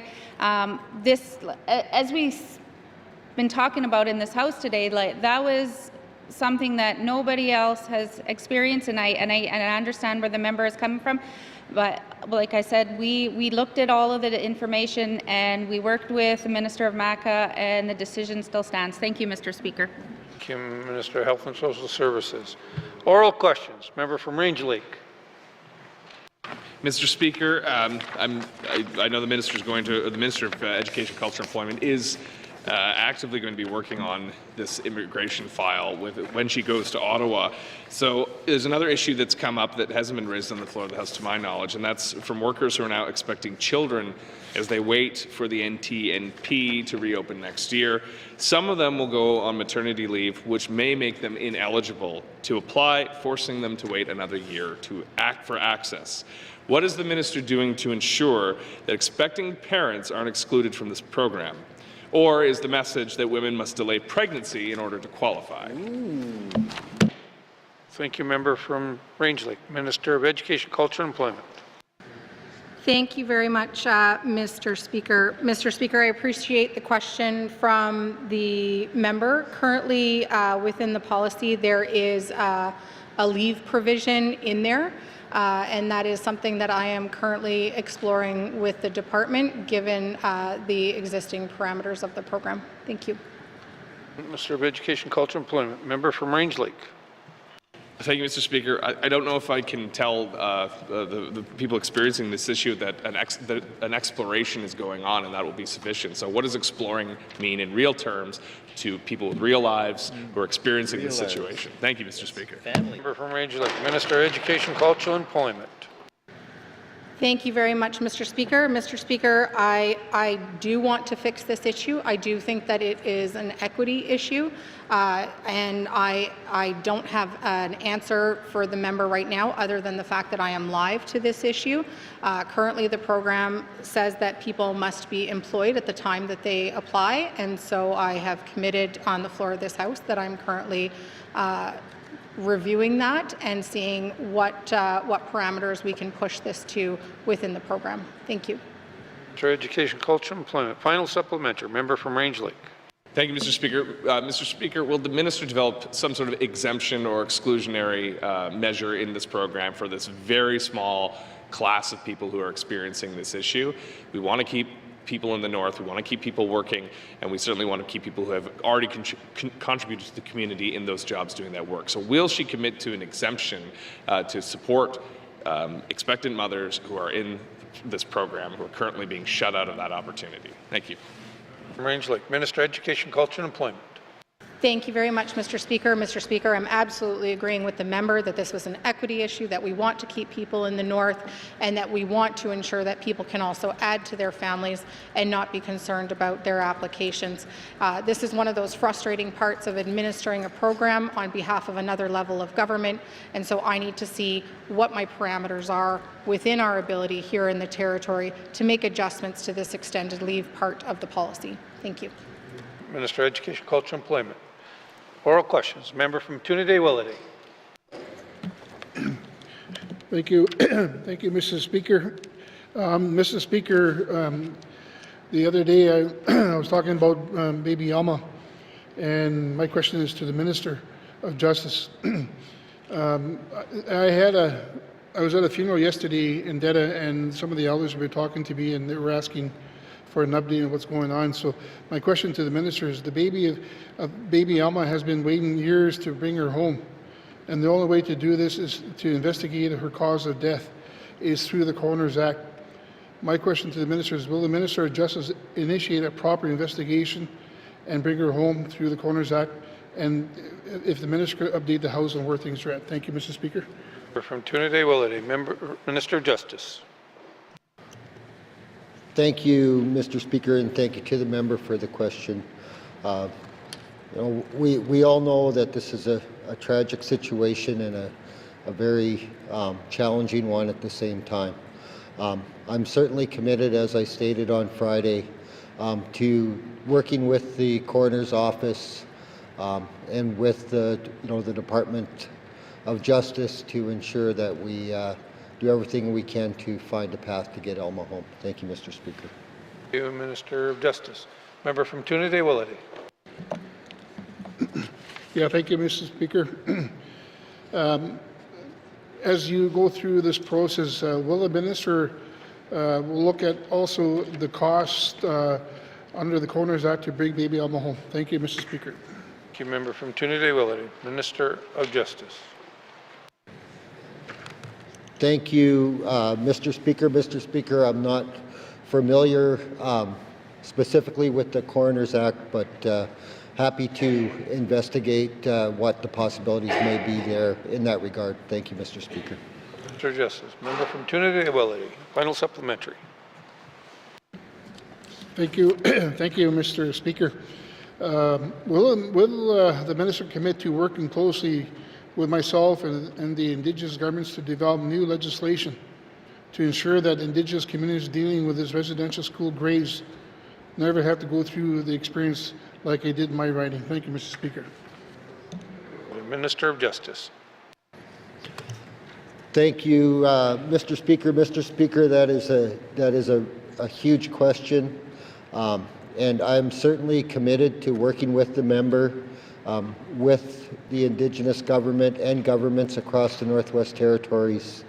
I've spoken with the member. I've had the opportunity to have a conversation with Chief Bulls, with the chief in Fort Resolution, and I am planning to attend the community next week for a face-to-face meeting. So certainly I think this is the beginning steps to our collaborative approach to how we all engage together to find a mutual and respectful solution to this at the end of the day. Thank you, Mr. Speaker. Minister of Justice. Oral questions. Member from Yellowknife North. Thank you, Mr. Speaker. I believe my questions are for the Minister of Executive Indigenous Affairs, although he has recently passed the responsibility for homelessness onto the Minister of Housing, so I'll leave it up to them as to who responds exactly. But on May 6th, recently, the Department of Executive and Indigenous Affairs convened a meeting of the Yellowknife Community Partnership Committee to discuss challenges associated with homelessness and integrated service delivery, and there were about 40 participants there from everywhere from local Indigenous governments and NGOs, GNWT departments, the City of Yellowknife, the RCMP, and lots of representatives from the business community. I noticed that some of the key takeaways included the need to compile real-time individual-level data for understanding trends like shelter use and rough sleeping, and the need for respectful and meaningful engagement with people who have lived experience with homelessness. So my first question is, given these key learnings and takeaways from the meeting, will this impact or change the approach that's taken by the GNWT this year to encampments that are already starting to appear within our city? Thank you, Mr. Speaker. From Yellowknife North. Mr. Premier. Thank you, Mr. Speaker, and thank you to the member for raising this. We are working and trying to work more closely with the NGOs in Yellowknife who are providing critical services. As we move towards integrating more services across government, NGOs are very valuable partners, invaluable partners even. We want to ensure that they are properly supported, that we are hearing from them, that we're working together, and that we're sharing information. And so what we are planning to do is ensure that we have enough shelter space, first of all. We want to ensure that there's enough space for everyone who needs a place to stay, they will have a place to stay. That being said, not everyone wants to stay in a shelter. And so we want to ensure that while people have the ability to do what they need to do to get by, that we are not allowing other parts of that we're mitigating the negative impacts of encampments, and there could be impacts with businesses, with even with nonprofits who need to work, and there might be an encampment nearby, and that's causing them issues. So we want to ensure that we mitigate those efforts, but we want to ensure that we're also working with the vulnerable population who's living in these encampments. We want to ensure they're in a place that is safe, that is not disrupting other nearby neighbors. We all have to get along, and we want to ensure that we're working to minimize any type of conflict that might occur. That being said, we don't want to normalize encampments. We can't just have encampments popping up anywhere in the city year after year. And so while this is not new to Yellowknife anymore, we've experienced this before, we are still determining how we're going to get where we need to go so that everyone is satisfied with the outcome. Thank you, Mr. Speaker. Mr. Premier. Member from Yellowknife North. Thank you, Mr. Speaker, and thank you to the Minister for that answer.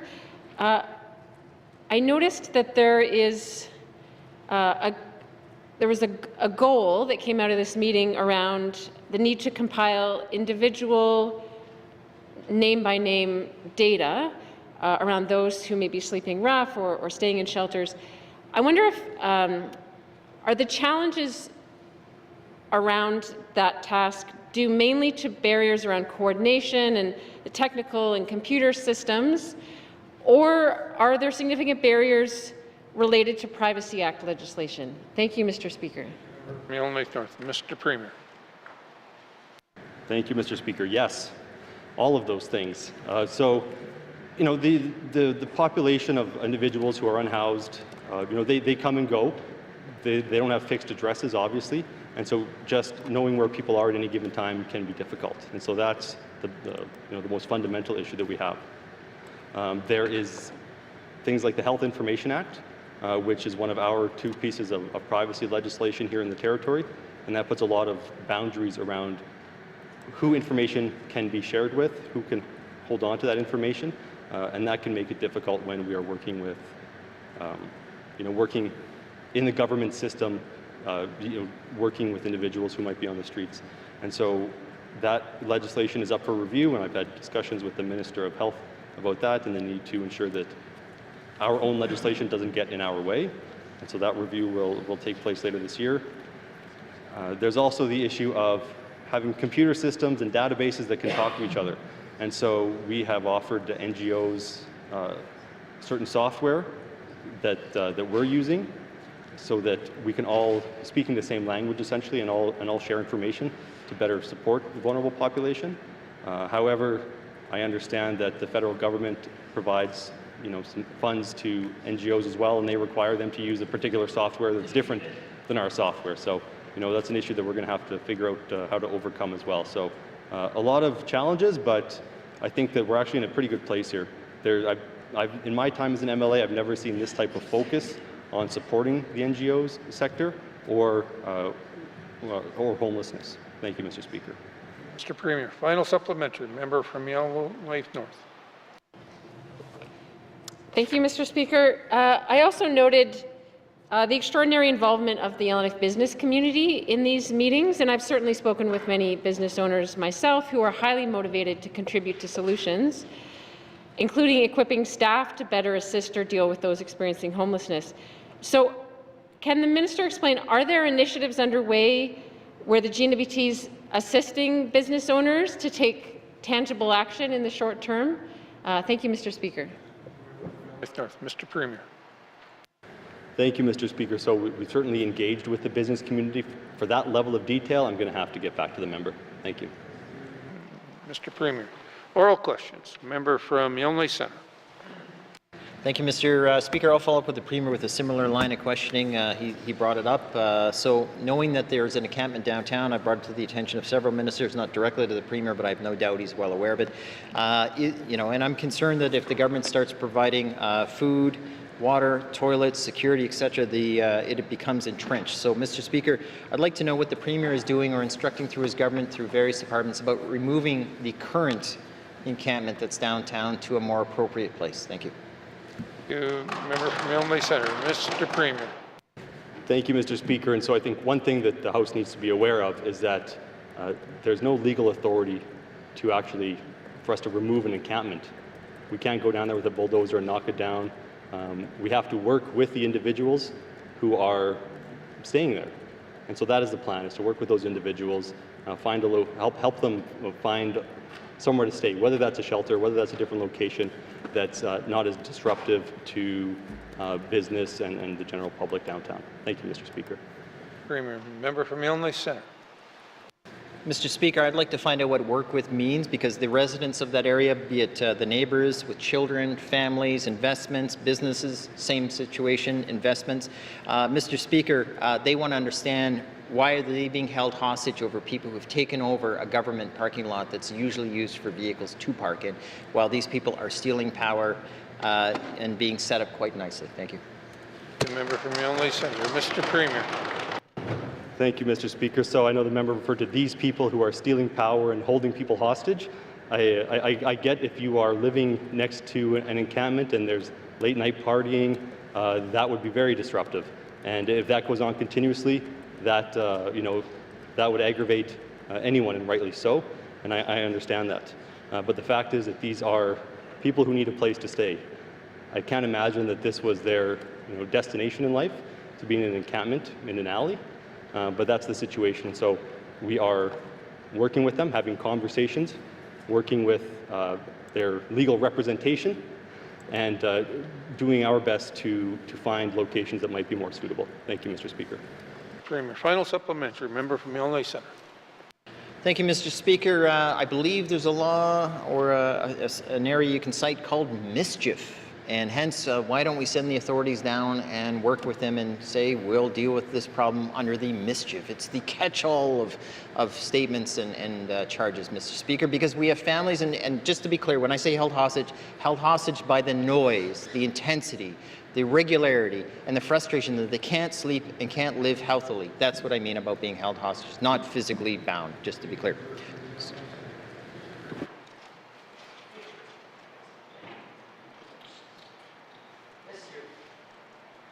Mr. Premier. Speaker, just waiting for the. Thank you, Mr. Speaker. The member is mentioning mischief. I'm not sure if that's a reference to the criminal code, but if there is something in the criminal code that would allow the RCMP to go and address this situation, I don't have the ability to direct the RCMP to do that. The Justice Minister does not have the ability to direct the RCMP to do that. We have a contract with the RCMP that makes very clear that we do not direct to the RCMP. Thank you, Mr. Speaker. Mr. Premier. Oral questions. Member from Rangelake.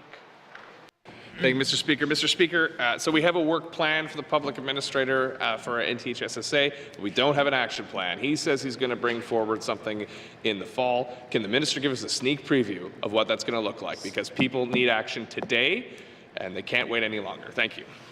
From Rangelake, Minister of Health and Social Services. Mr. Speaker, the public administrator, he arrived here, he's been on the ground, he's been going out to the regions.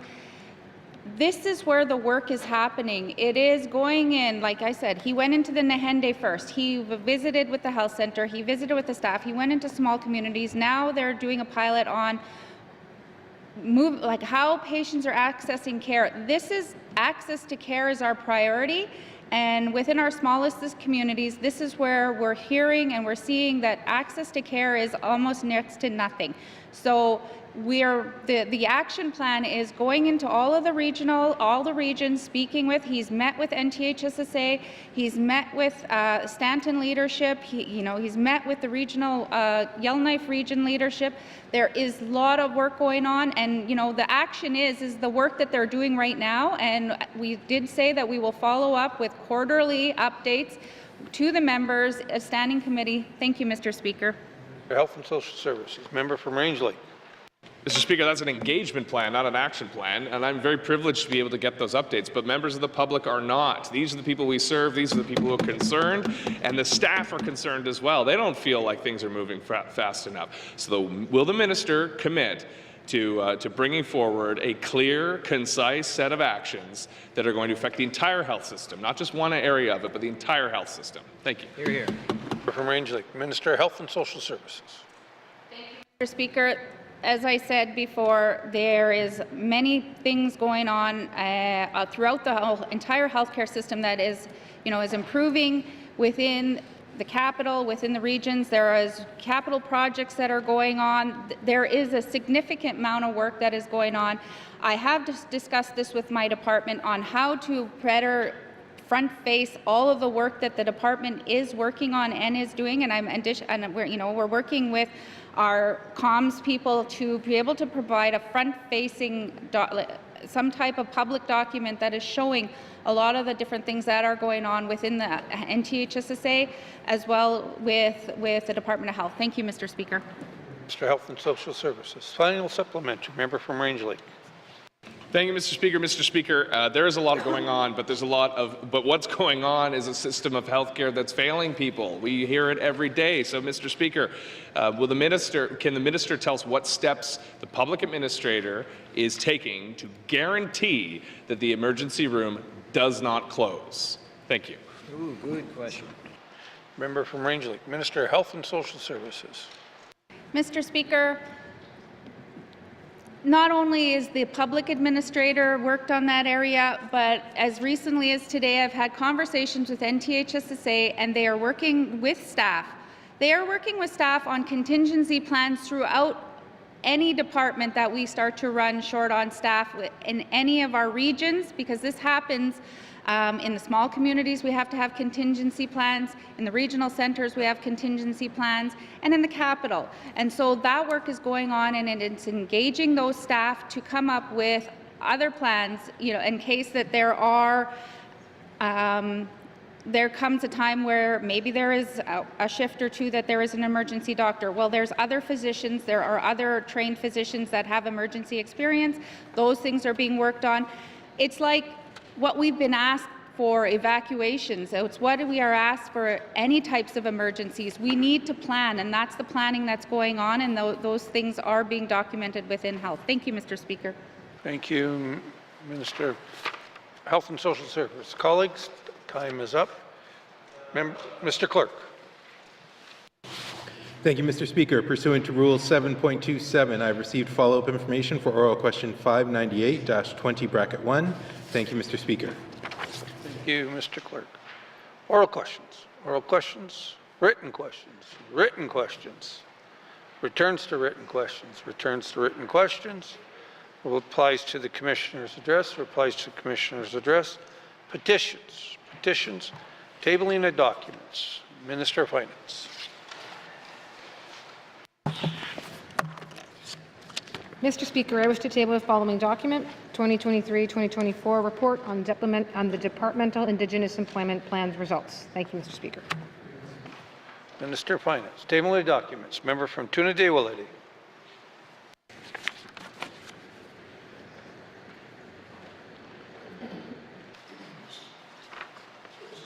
Reading from my document.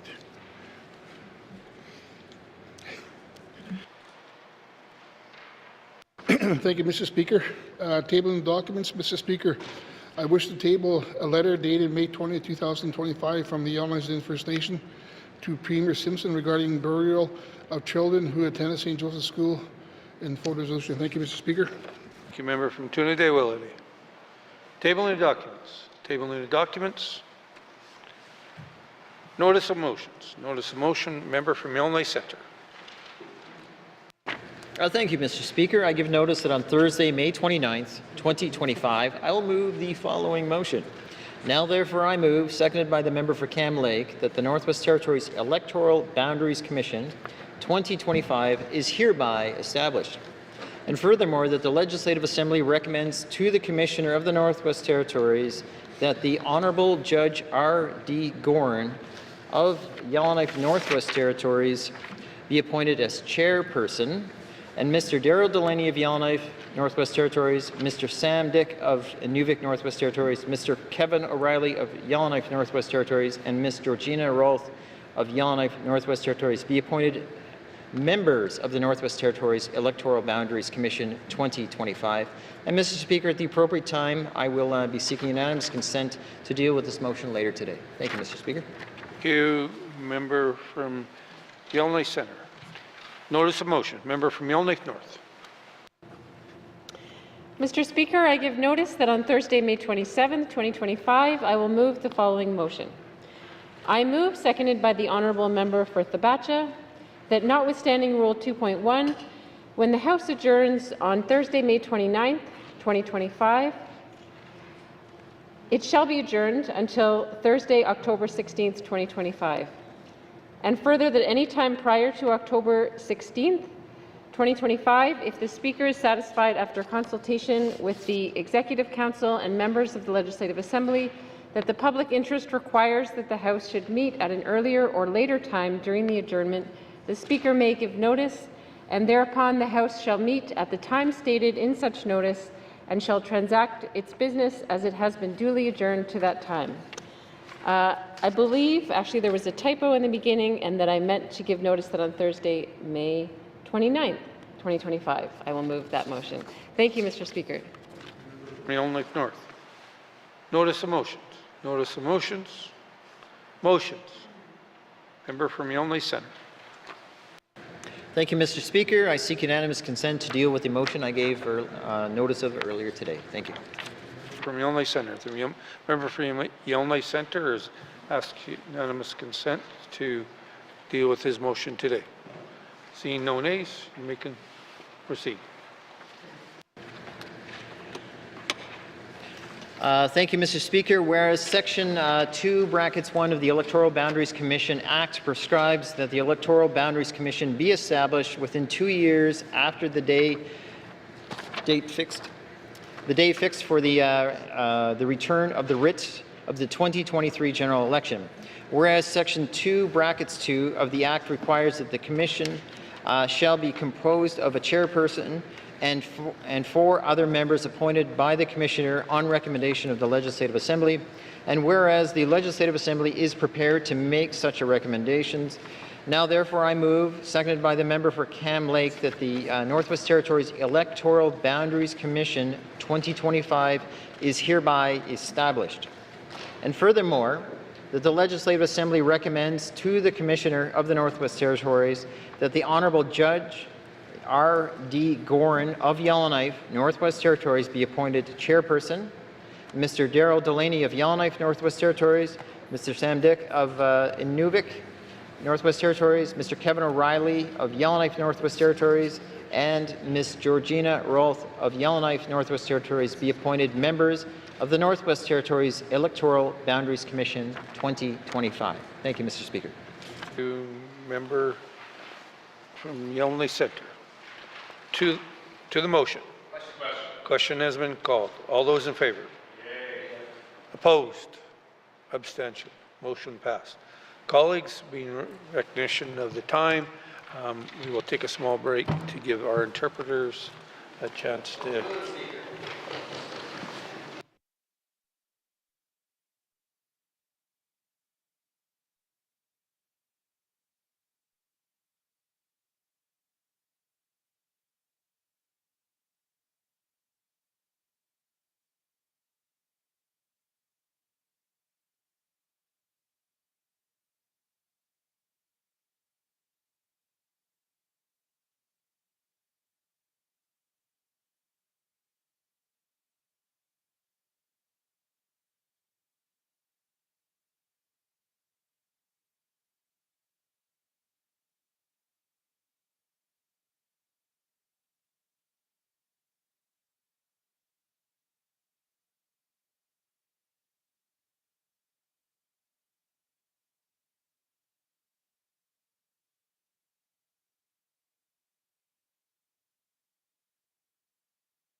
Motions. Member from Range Lake. Thank you, Mr. Speaker. Whereas the Canada Health Act guarantees access to insured health services that are accessible, universal, and publicly funded, and whereas the Medicine Chest Clause is a treaty promise of ongoing health care provided to Indigenous peoples as recognized by Section 35 of the Charter of Rights and Freedoms, and whereas the provision of health care services is the responsibility of the Government of the Northwest Territories, and whereas only 59% of Northwest Territories residents aged 18 and older have reported access to regular health providers in 2023, compared to an average of 84% in Canada, and whereas 9 family doctors have left their practice in the Northwest Territories since 2024, resulting in a 49% vacancy rate with a further 42% vacancy for specialists, and whereas the Northwest Territories Medical Association reports that 63% of current physicians are considering leaving their practice in the Northwest Territories, and whereas some nurses in the Northwest Territories are calling for the establishment of a stand-alone collective bargaining unit to address chronic labor relations issues, low staff morale, and stagnant wages, and whereas frontline practitioners at Stanton Territorial Hospital have reported that emergency department services may be interrupted or cease altogether if immediate action is not taken to address staffing matters. Now therefore I move, seconded by the member for Yellowknife Centre, that the Government of the Northwest Territories take immediate action to improve the recruitment and retention of all doctors, nurses, and allied healthcare workers through higher wages, contract flexibility, and enhanced benefits, and further, that the Government of the Northwest Territories work with the Public Service Alliance of Canada and Union of Northern Workers to develop an inclusive bargaining structure for all healthcare workers to give the frontline a real voice in negotiations, and furthermore, that the Government of the Northwest Territories undertake the following actions. Establish a working group composed of members of the Executive Council and regular members of the Legislative Assembly to oversee primary care reform and health system sustainability initiatives. Move to interest-based negotiations with the Northwest Territories Medical Association before the fall of 2025. Publicly release the details of a new locum contract for emergency department doctors. Improve flexibility in locum contracts to assist doctors and nurse I'll repeat that. Improve flexibility in locum contracts to assist doctor and nurse retention and recruitment. Phase out agency nurses with a 3-year plan that improves working conditions for frontline staff with improved professional development and compensation. Enhance financial incentives for shift work for doctors, nurses, and allied healthcare workers. Implement minimum staff-to-patient ratios for all Northwest Territories hospitals. Implement practitioner-led innovation to ensure continuous improvement on the front line. Negotiate physician license sharing between Nunavut and Alberta to eliminate red tape preventing entry of new physicians into the Northwest Territories healthcare system. Prioritize pan-national physician licensing in the Government of the Northwest Territories federal engagement strategy. Fast-track development of new policies on emerging medical technologies such as AI, e-consults, and virtual care. Expand the role of nurse practitioners in all regions of the Northwest Territories to improve access to health care and decrease costs. And modernize auxiliary care at hospitals and establish a licensing body for paramedics. And furthermore, that the Government of the Northwest Territories release an action plan to implement the aforementioned actions that is time-bound and fully costed by the fall of 2025. And furthermore, that the Government of the Northwest Territories respond to this motion in 120 days. Thank you, Mr. Speaker. Member from Range Lake. The motion is in order. To the motion. Member from Range Lake. Thank you, Mr. Speaker. Mr. Speaker, almost every week since I hit the campaign trail in 2023, I have heard from frontline workers that our healthcare system is crumbling from the weight of inaction.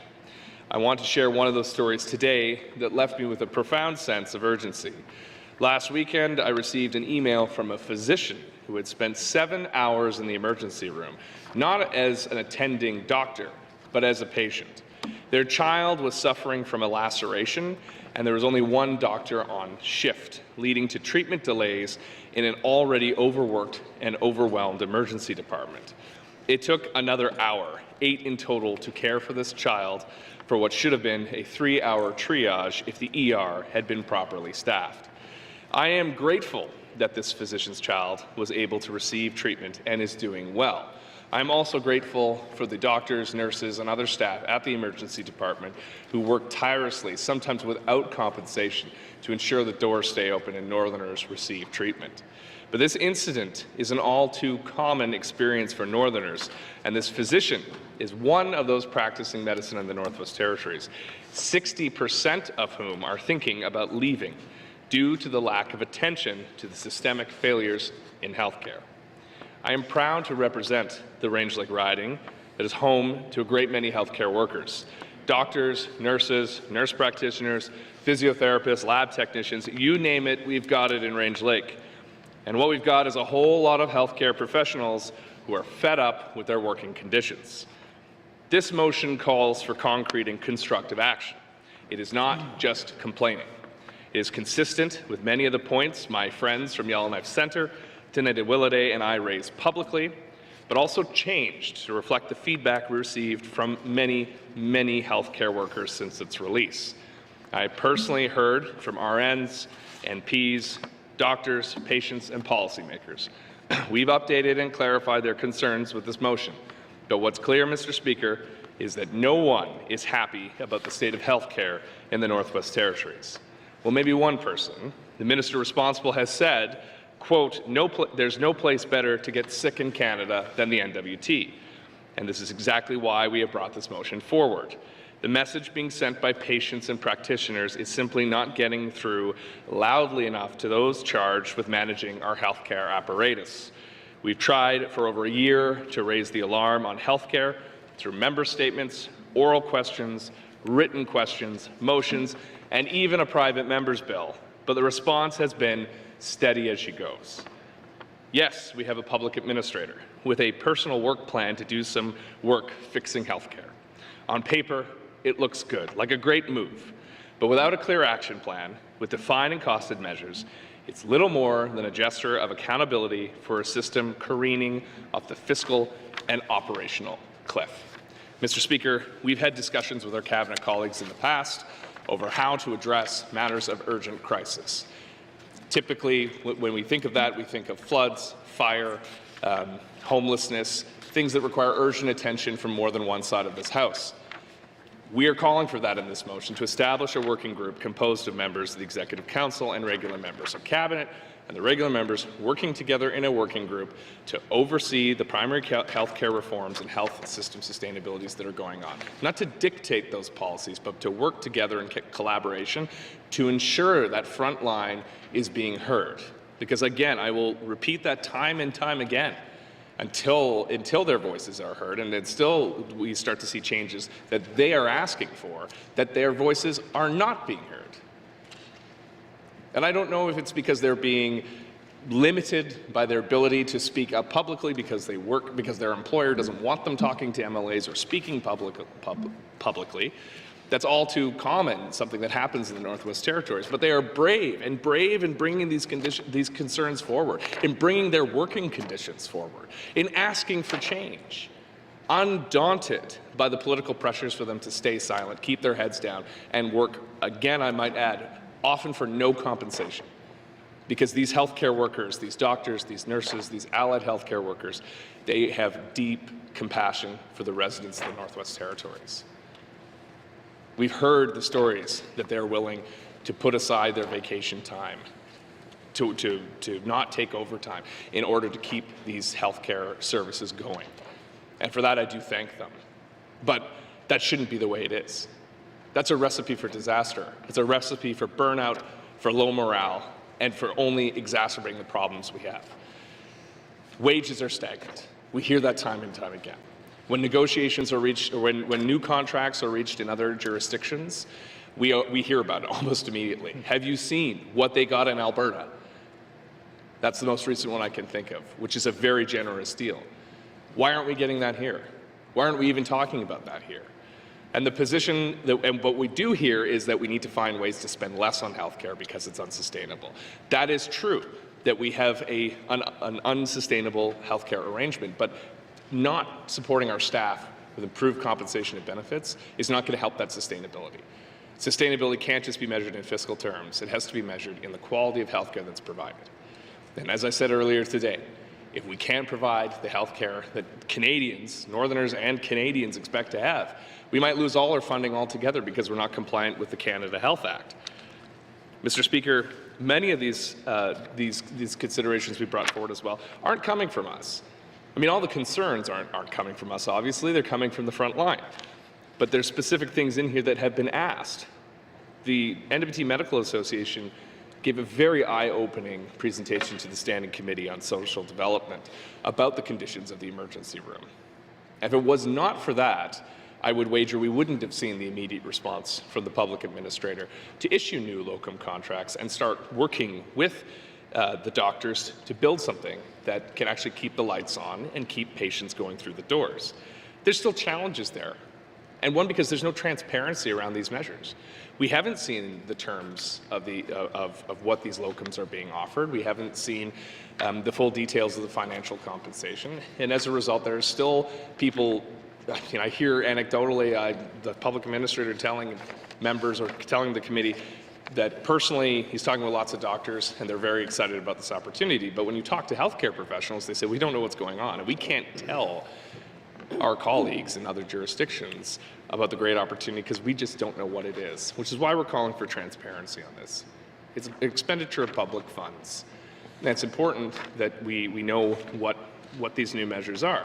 And also important for the full-time staff here, because that's a media story and a release that came out almost immediately after that contract was announced, was a practicing doctor, a northern doctor, who's saying we need benefits too.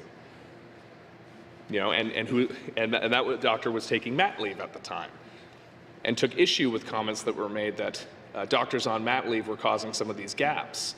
And doctors shouldn't be told that they can't take mat leave or their mat leave is inconvenient to the system. They knew these doctors were having babies. Why wasn't there a plan? And instead we're still making excuses. Oh, COVID screwed everything up, and it's been so long since we've had solid health care because that was such a traumatic event. Well, that was in the rearview mirror. Yes, we acknowledge it. We all lived through it. And doctors and nurses did, and healthcare workers, all healthcare workers, worked tirelessly to keep our communities safe at a time of global pandemic. But they too want to move on from that and see a different regime take hold that actually restores their faith in their own system, in their own workplaces. Mr. Speaker, the other measures, a lot of these measures are simply financial because that's what we're being told. We keep trying to find ways, creative ways to improve things without spending any money, and that's not practical. We need to spend more on healthcare workers, period. And I'm not a negotiator for the government, but I am a member of this assembly, and that is what I'm hearing. So I'm transmitting that message loud and clear. Because if we don't, they're going to look elsewhere, or they're going to look to private agencies, which are rapidly resulting in more and more privatization of our healthcare in Canada. Other provinces are taking steps to change that. We still want to maintain the use of agency nurses in case of emergency. But the problem is that's how it starts. That's how it started in Ontario. It was to keep ERs open, and then it was to keep other departments over. And now it's a routine part of their system, and they spend millions and millions of dollars on private agencies that are taking money away from publicly funded healthcare and workers, unionized workers who are working for their communities. Mr. Speaker, this plan, we heard loud and clear from members on this side of the House in particular, that they didn't want to take the option fully away because, and we've heard from workers as well, that the healthcare system is in such poor shape that if we banned agency nurses tomorrow, it would be a disaster. So we're not calling for that.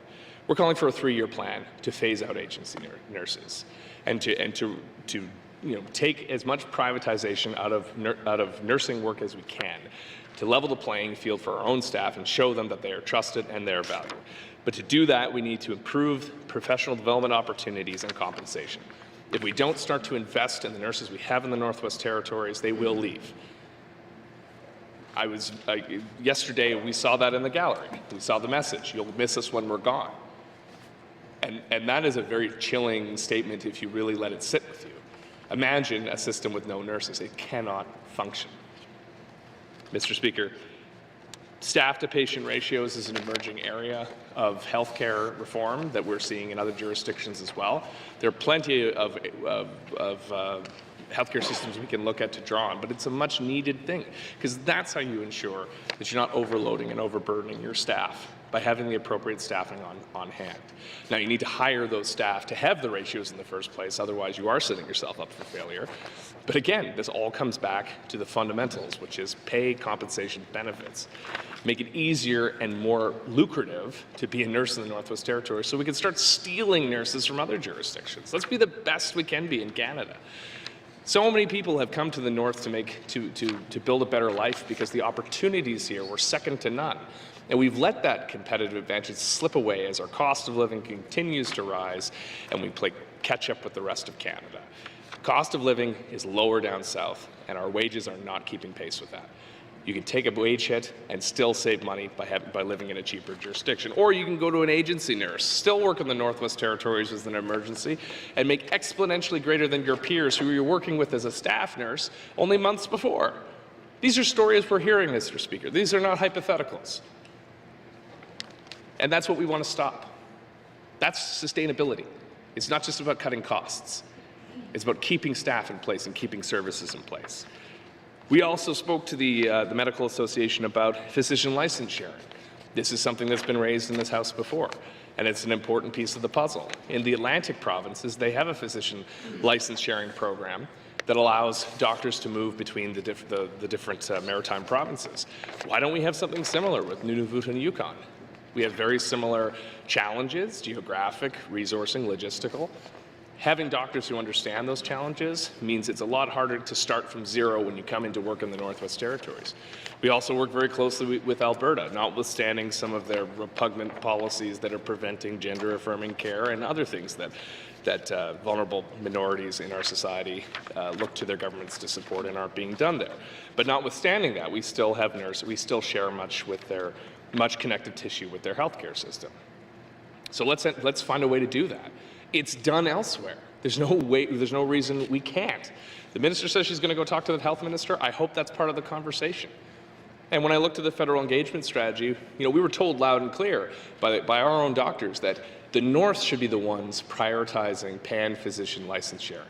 It will benefit us the most, and it needs a champion at the FPT table. This is a beautiful opportunity for our premier who has made engagements with other provinces, territories in the world as centerpiece of his premiership.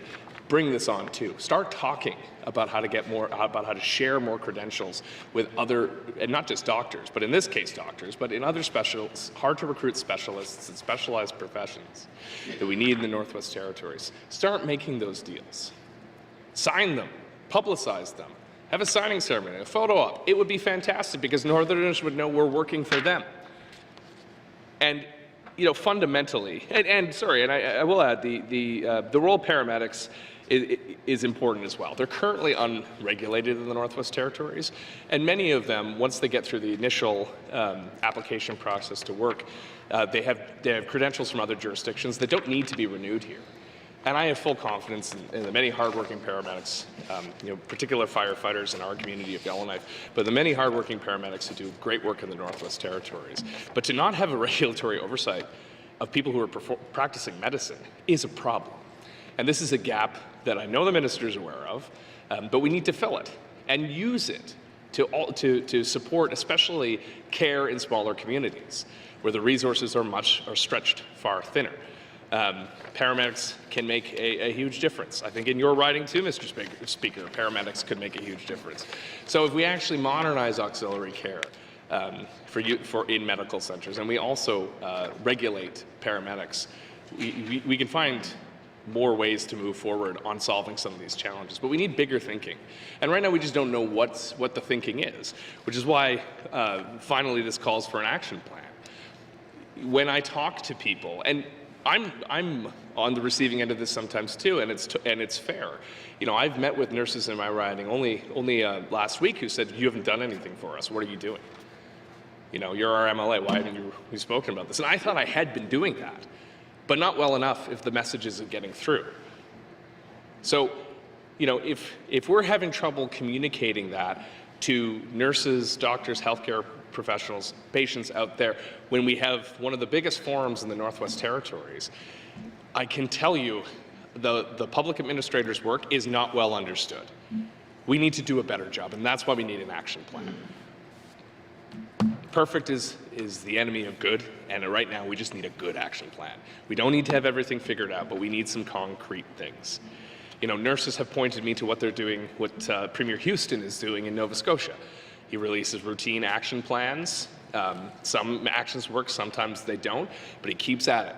And because there are these frequent action plans and actions that are coming out of the government, people really feel that things are starting to move. So take the work you're doing, start with these points, because I do believe some of this work's already ongoing. I do, and we've heard that some of it's ongoing. So clarify that it's ongoing with an action plan. Throw in everything else you're working on. Give the public some hope that things are going to get better, and they're going to get better soon. And it's not going to take 10 years. Maybe it's going to take 10 years to get to perfect, but give us 1 year to get to better. Give us 2 years to get to even better, and 3 or 4 years to get to good, and so on and so forth. But if we continue to do nothing but say we're trying, trust us, give us time, you're out of time. The public's fed up. Nurses and doctors are fed up. And if they feel that inaction is the order of the day, they're not going to stick around to find out what happens when everything does truly implode. The threat of a closure of the ER because of these challenges should be a wake-up call for everyone who's serious about healthcare in this territory. And it should spur action, and it has spurred action, but it should spur even greater action to take immediate, clear, transparent, measured, costed, time-bound action that the public can see, that the public can hold the government to account on, and that's actually going to make a difference, because that's what we're here for. We're here to solve the problem of healthcare. So if the minister can present a plan, I will absolutely, that's a good plan, it's a solid plan, it meets those criteria of being time-bound, costed, clear, transparent, concise, that speaks to the needs we're hearing from frontline workers. I will be more than happy to fully endorse it, and support her as she brings the plan forward and works on completing every single action. So I call on her and the government to follow through with this motion, bring forward that plan, and help make a difference in healthcare, because people need it. Northerners, healthy, sick, it doesn't matter. People need this plan. They need action today. And once again, I will fully endorse and support it if it meets the needs of our frontline workers, of Northerners across all of our diverse communities. But let's get something done today. Let's get the ball rolling with a clear commitment and start to take real action on healthcare. Thank you, Mr. Speaker. Thank you, member from Rangeley. To the motion, member from Nuvik Twin Lakes.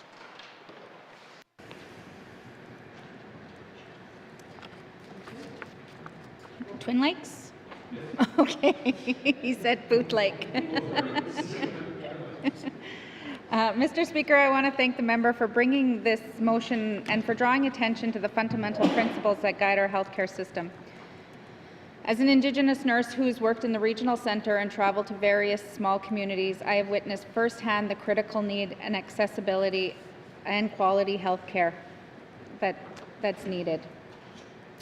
As I look to the remainder of my term, I continue to use the 3 priorities that are guiding me to make the decisions on access to care. 1, first of all, we are overhauling, again, the medical travel program, so every resident, no matter their location, circumstance, experience, timely, seamless and compassionate support from the moment they leave their home to the moment they return. Second, we will update the small community model of care, put more providers in local health centers, and use virtual team-based approaches so people can get help closer to home instead of traveling for basic services. Third, I will keep strengthening cultural safety across the system by expanding anti-racism training, embedding Indigenous knowledge, and holding ourselves accountable for respectful, equitable care. Together, these priorities will create a more accessible, compassionate, and culturally safe health care system for every resident in Northwest Territories. Mr. Speaker, we also acknowledge the very pressing issues highlighted in the motion. Many residents still face challenges too. Access to care, the shortage of doctors, nurses, and specialists strain every corner of the system, and the frontline staff are telling us plainly that they need support. These challenges jeopardize both the quality and continuity of care, and they need a coordinated response. So with that, I do agree. Our commitment is unwavering to collaborate with healthcare providers, unions, employees associations, Indigenous and governments, and this Assembly to stabilize the workforce, enhancing working conditions, and ensure every resident has access to timely, cultural safe care where they live, whether they live in a small community, a regional centre, or the capital. Mr. Speaker, I share the movers' commitment to making our healthcare system more responsive, sustainable, and centred around the needs of both patients and providers, and I appreciate the opportunity to share some of the proactive measures that have been implemented to address the actions outlined in the motions. For example, we are focusing on improving recruitment and retention through new initiatives for physicians, including increased daily rates, premium pay for night shifts, and long-term locum pilot programs set to begin on June 1st. That was initiated, that was work that was going on, and because of the conversations with the physicians, this was implemented sooner. So again, those kinds of discussions do help to promote the change. We have also reduced our reliance on agency nurses. Since January of this year, only 5 agency nurses have been used across the system, and only as a last resort measure to avoid service disruption. There are many nurses that come into our system that are brought in as casual contracts to fill the vacancies. We do still continue to sit with a 20% vacancy. These nurses come in, they are paid the same as their colleagues that work beside them. However, there has been concerns that the nurses that are working on the floor, that they need the support to be able to have those nurses supported on the floor, while the senior nurses or the nurses that are employed full-time can continue to just do their job. I have and will continue to raise the issue of agency nurse with my provincial territorial colleagues at the federal level, and I believe that phasing out the use of agency nurses completely requires a national approach and commitment from all provinces and territories. The new federal Minister of Health, this is on the agenda for myself to have this discussion with her, as the Minister of Health now for the federal government comes from Quebec. This member, has stated that is the first place in Canada that's making these changes, and so I'm hoping that we can get a national approach to this. While this conversation is ongoing, we are investing in local nursing capacity. 2 years ago, we added a clinical nurse educator to Stanton's obstetric unit, which has significantly improved staffing stability and allowed us to phase out the agency nurses there. We are now recruiting a clinical nurse educator for medicine and the surgery unit to replicate this success to other areas where nurses have asked for more support. This approach to improving on-the-floor staff mentorship has many benefits, including increased competence, consistency, and patient safety while supporting retention efforts. Regarding collective bargaining, Mr. Speaker, this work is led by the Department of Finance, and we remain committed to making space for frontline voices to be heard and respected. I would like to point out that recent agreement already includes improved financial incentives for shift workers based on feedback from staff. Mr. Speaker, the mover has raised concern about staff-to-patient ratios, and he will note that I have recently directed my department to these reviews. These ratios in the Northwest Territories compared to national benchmarks. We understand the importance of safe, sustainable staffing levels, and this work will help to inform the future action, and I have already committed to sharing this data with members once we have it. The NTHSSA has been actively discussing a move to interest-based negotiations with the NWT Medical Association for more than a month, and this is in support of this change. The Department of Finance is also engaged and has indicated their support. An interest-based negotiating learning workshop is scheduled for June 12th and 13th. So representatives from the Department of Health and Social Services, NTHSSA, and the Department of Finance will all be in attendance in this training. Mr. Speaker, they asked for full public release of the new emergency department locum contract. The full locum contract fee schedule is confidential to protect contractual privacy, and publishing every detail would hand other jurisdictions a ready-made benchmark, making it easier for them to entice locums away from the Northwest Territories. To protect our competitive position while still being transparent, I can say that with the new daily rates ranging from $1,500 to $3,200 dollars a day for an 8-hour shift. These nationally competitive rates are designed to support both recruitment and retention, particularly during peak and staffing shortages. We've also made changes to improve the flexibility in locum contracts, including a standard travel stipend, premium night shift rates, which was requested by the emergency room physicians, and long-term incentive options. These are based on the feedback from the providers about what motivates them to return to the North.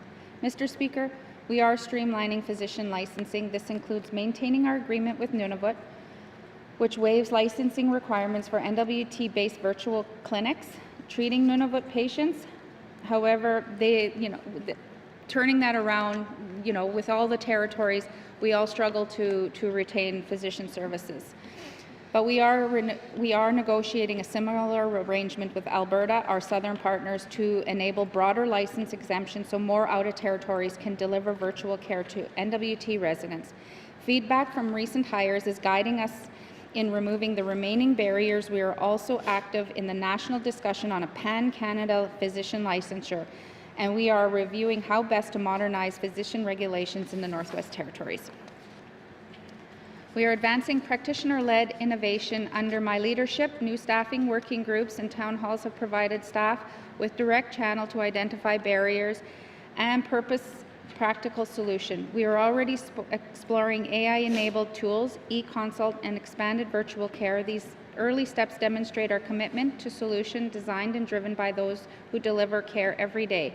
And we are also, under my direction with the public administrator, when there are areas that are seeing increased pressures, then under my direction, I ask the PA to direct their staff to ensure that that area is being looked at.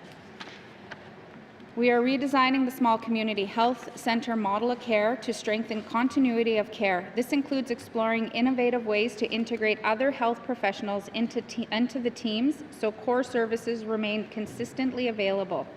The NWT is not alone in these challenges, and I hear my colleagues, this has been an ongoing thing, but across and just most recently, here from BC, Saskatchewan, Manitoba, they're all trying to improve recruitment, reduce administrative costs to support decisions that are informed by frontline realities. Transforming a system as complex and diverse as ours cannot happen overnight. We are not interested in quick Band-Aid solutions that fail to address the root problems. However, Mr. Speaker, I acknowledge the motion's call for a Cabinet regular member working group to guide the primary care reform and health sustainability initiatives. While I share the goal of strong oversight, the Legislative Assembly has a robust mechanism, particularly the Standing Committee on Social Development, existing statutory reporting requirements, and our regular ministerial briefings designed to perform this role. Rather than creating an additional body that could duplicate effort and blur this accountability, I propose that we reinforce these established channels.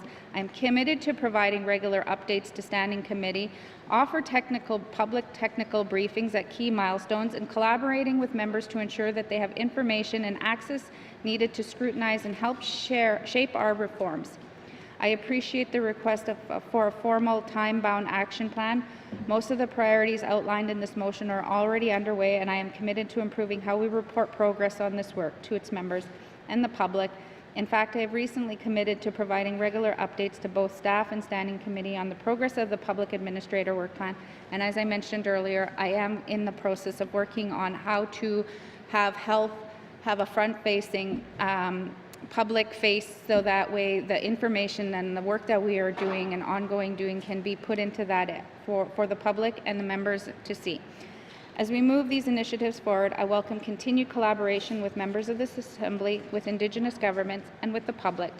Comprehensive system change takes time and sustained efforts, but the essential building blocks are in place and our direction is clear. To ensure every reform serves patients and the professionals who care for them, we will continue to engage with staff and clients throughout this process, gathering their feedback, tracking how each change affects workflows and care experience. I remain open to constructive dialogue on additional ways to further strengthen our healthcare system and look forward to seeing our efforts translate into measurable improvements for the residents of the Northwest Territories. Thank you, Mr. Speaker. Nuvik Twin Lake. To the motion, member from Mophie. Thank you, Mr. Speaker. Mr. Speaker, I sympathize with my colleague, and I hear the concerns that have been raised.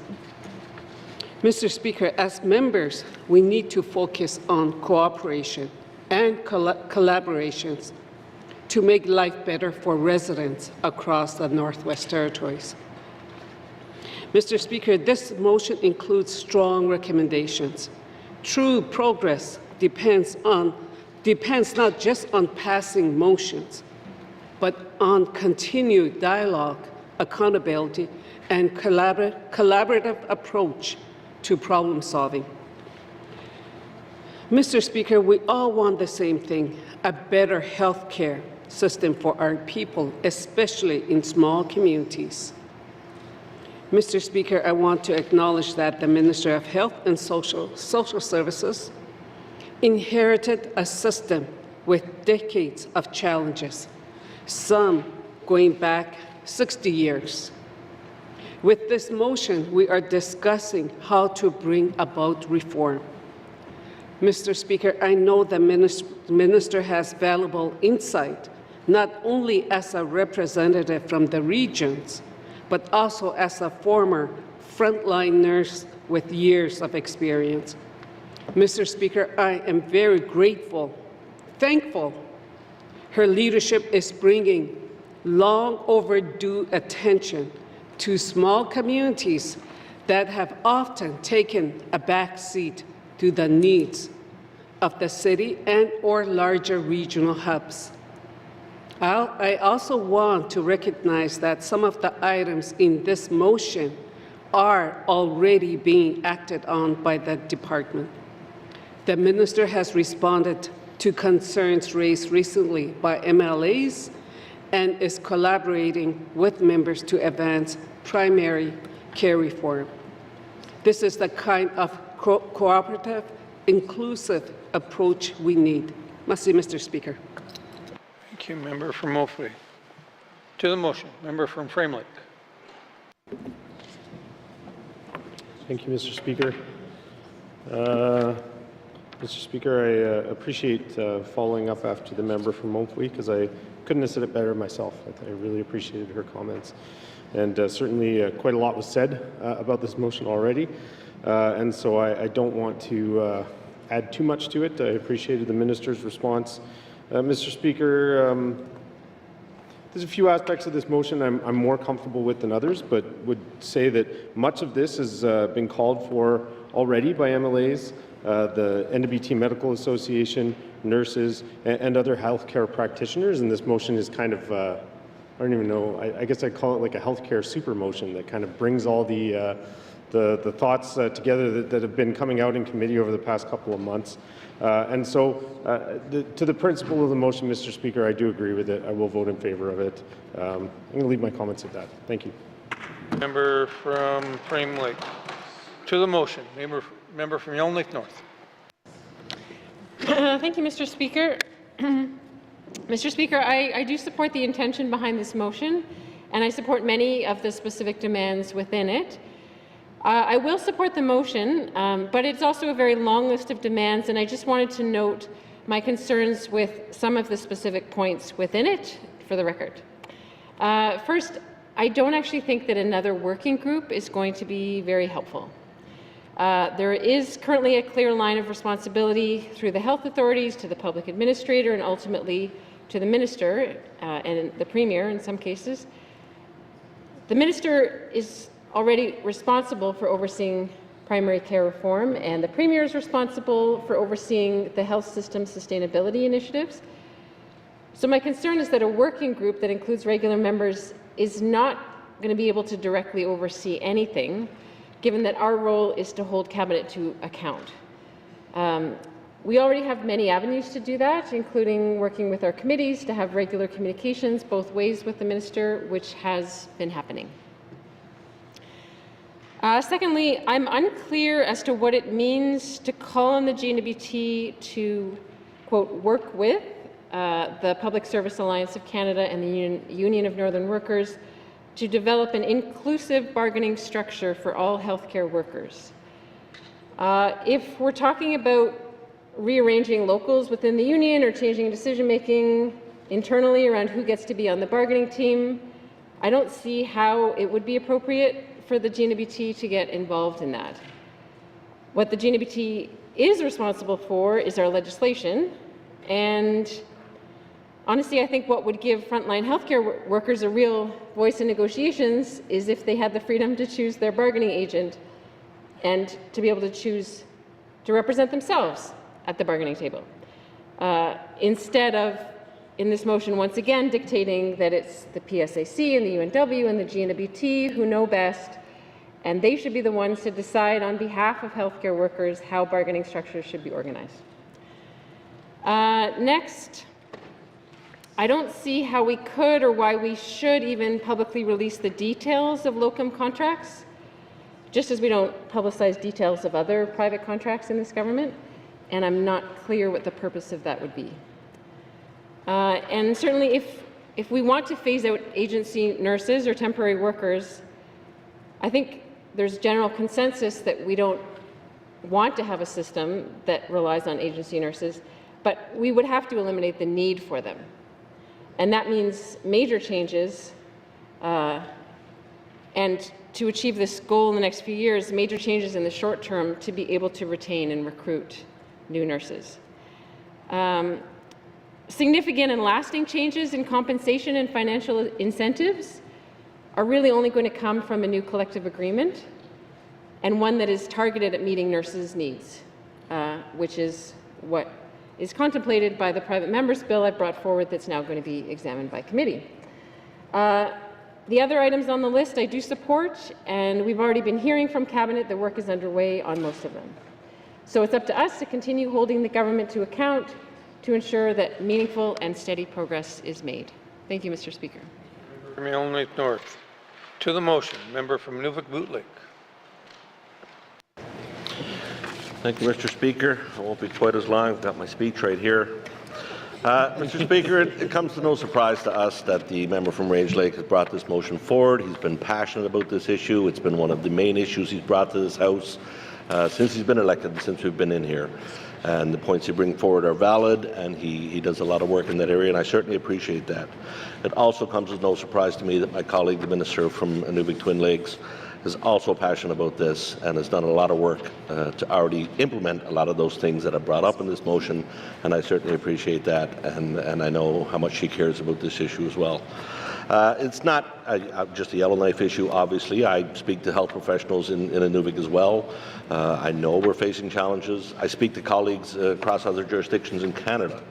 I speak to family back on the East Coast. We're not the only jurisdiction that's facing this, Mr. Speaker. There are issues throughout the country. There is we're fighting, as we say, to get health professionals up here. And some of the things outlined in this motion are things that are going to help us, as the member from Range Lake had said, to attract those, to make us the place to want to come and to work and to live. And certainly I appreciate all the work he's put into that. As I said, I appreciate the work that the minister has done as well. I look forward to working collaboratively on this issue and continuing to move this forward, and I'm sure that the member from Range Lake will continue to bring those issues forward as well. Having said that, appreciate the work. I'll certainly support the motion and look forward to continuing further. Thank you. Thank you, member from Nunavut-Bootleg. Member from Great Slave. Thank you, Mr. Speaker. Like many of my colleagues who have spoken before me, I do agree with the intent of this motion. I, too, am not certain why a working group is required when we have a very hardworking social development committee that the motion or the mover is a part of, but perhaps he will like to speak to that later on. I am also concerned that phasing out agency nurses without a wider national plan is something that we need to look at very carefully, and that therefore I'm very pleased to hear that the minister is working on that file specifically. And one thing that hasn't been mentioned so far, Mr. Speaker, is something that I just want to flag for the House is when we talk about artificial intelligence, that cat is out of the bag, Mr. Speaker. There's no putting it back in, but I think that federal regulation is strongly needed on this front. I have also heard from the doctors speaking about the charting and the note-taking, and I think these are all reasonable and rational reasons for wanting AI to assist them in their work and make their workload smaller. I think that the intent of that particular clause is a good intent. I just want there to also be federal regulation about it. So with that, I will support this motion. Thank you, Mr. Speaker. Member from Great Slave. To the motion, member from Satu.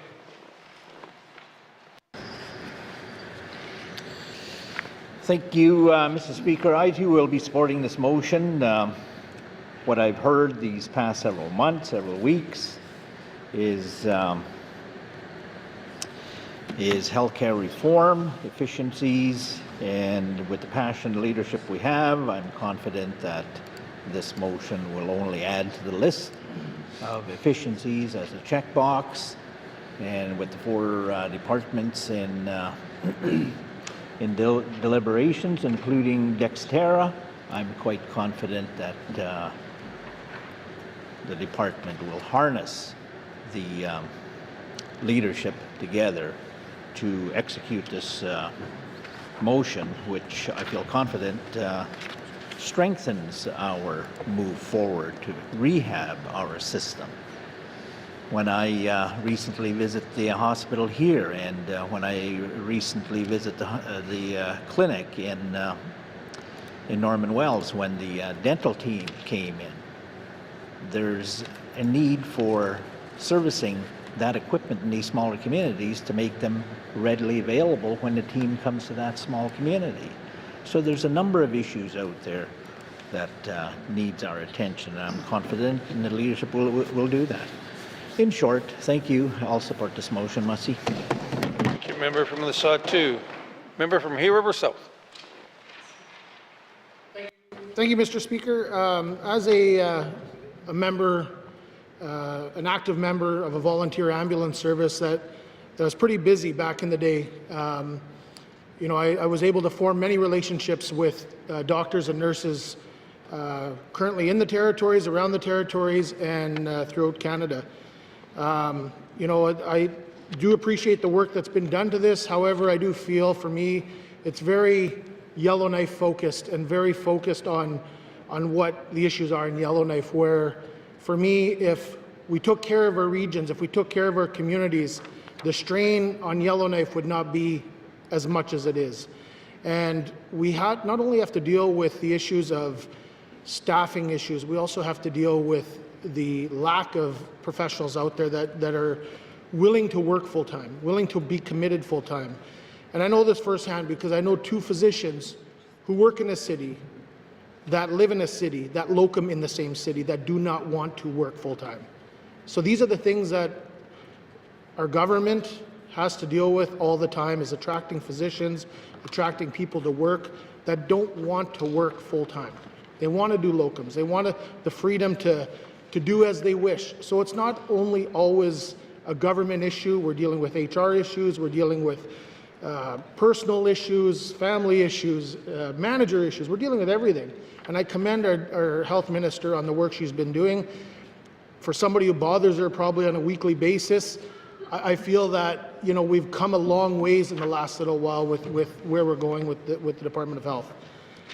One point I will bring up in here, though, however, is, you know, just for an example, establishing a licensing body for paramedics. My concern immediately triggers the fact that this would have huge detriments to volunteer ambulance services across the Northwest Territories. And my concern with that would be we would have a bigger strain on our volunteers and on our healthcare system by not being able to provide these services when we're putting more pressures on licensing and governing people that where a majority of the people in the territories are volunteering. So, you know, although I will, sorry, I'll just leave it at that because I think it's important that, you know, we realize the impacts are not only here, but throughout the whole Northwest Territories. Thank you, Mr. Speaker. Member from Hay River South. To the motion. Member from Milne Centre. Thank you, Mr. Speaker. It's a great pleasure supporting a motion like this. I think it's key to some of the mandate many of us have been running on, and I would certainly say, you know, I feel like saying hi. My name is Robert. I'm a healthcare supporter. It's been 560 days since my last election, and I've been fighting for better health care. It's 859 days to my next election, and I'll still be fighting for health care improvements, Mr. Speaker. You know, it's just this ongoing fight, but you know what? I promise to be relentless to the end. Actually, that's one of my mottos, being relentless, and I won't give up. And to move the dial or the needle a little further on this particular issue, I think my colleague from Range Link had pointed out, you know, perfect is the enemy of good. We'll take any improvement we can get, and then we'll build on it. I'm a believer of success begets success, Mr. Speaker. So yeah, we don't need the perfect solution. As the clouds clearly are going over the NWT Assembly right now, the tone had changed. It kind of feels similarly or akin to how the gray clouds over healthcare is. And we continue to raise these things, not because it's a bad system, but it needs improvement. And I want to thank the many voices that give us the strength to talk about the issues. And I want to stress that because the strength of their issues are our issues. I mean, when the member for Range Lake brings forward an issue, it's not just because he's got nothing better to do, but then again, you can clarify that with him.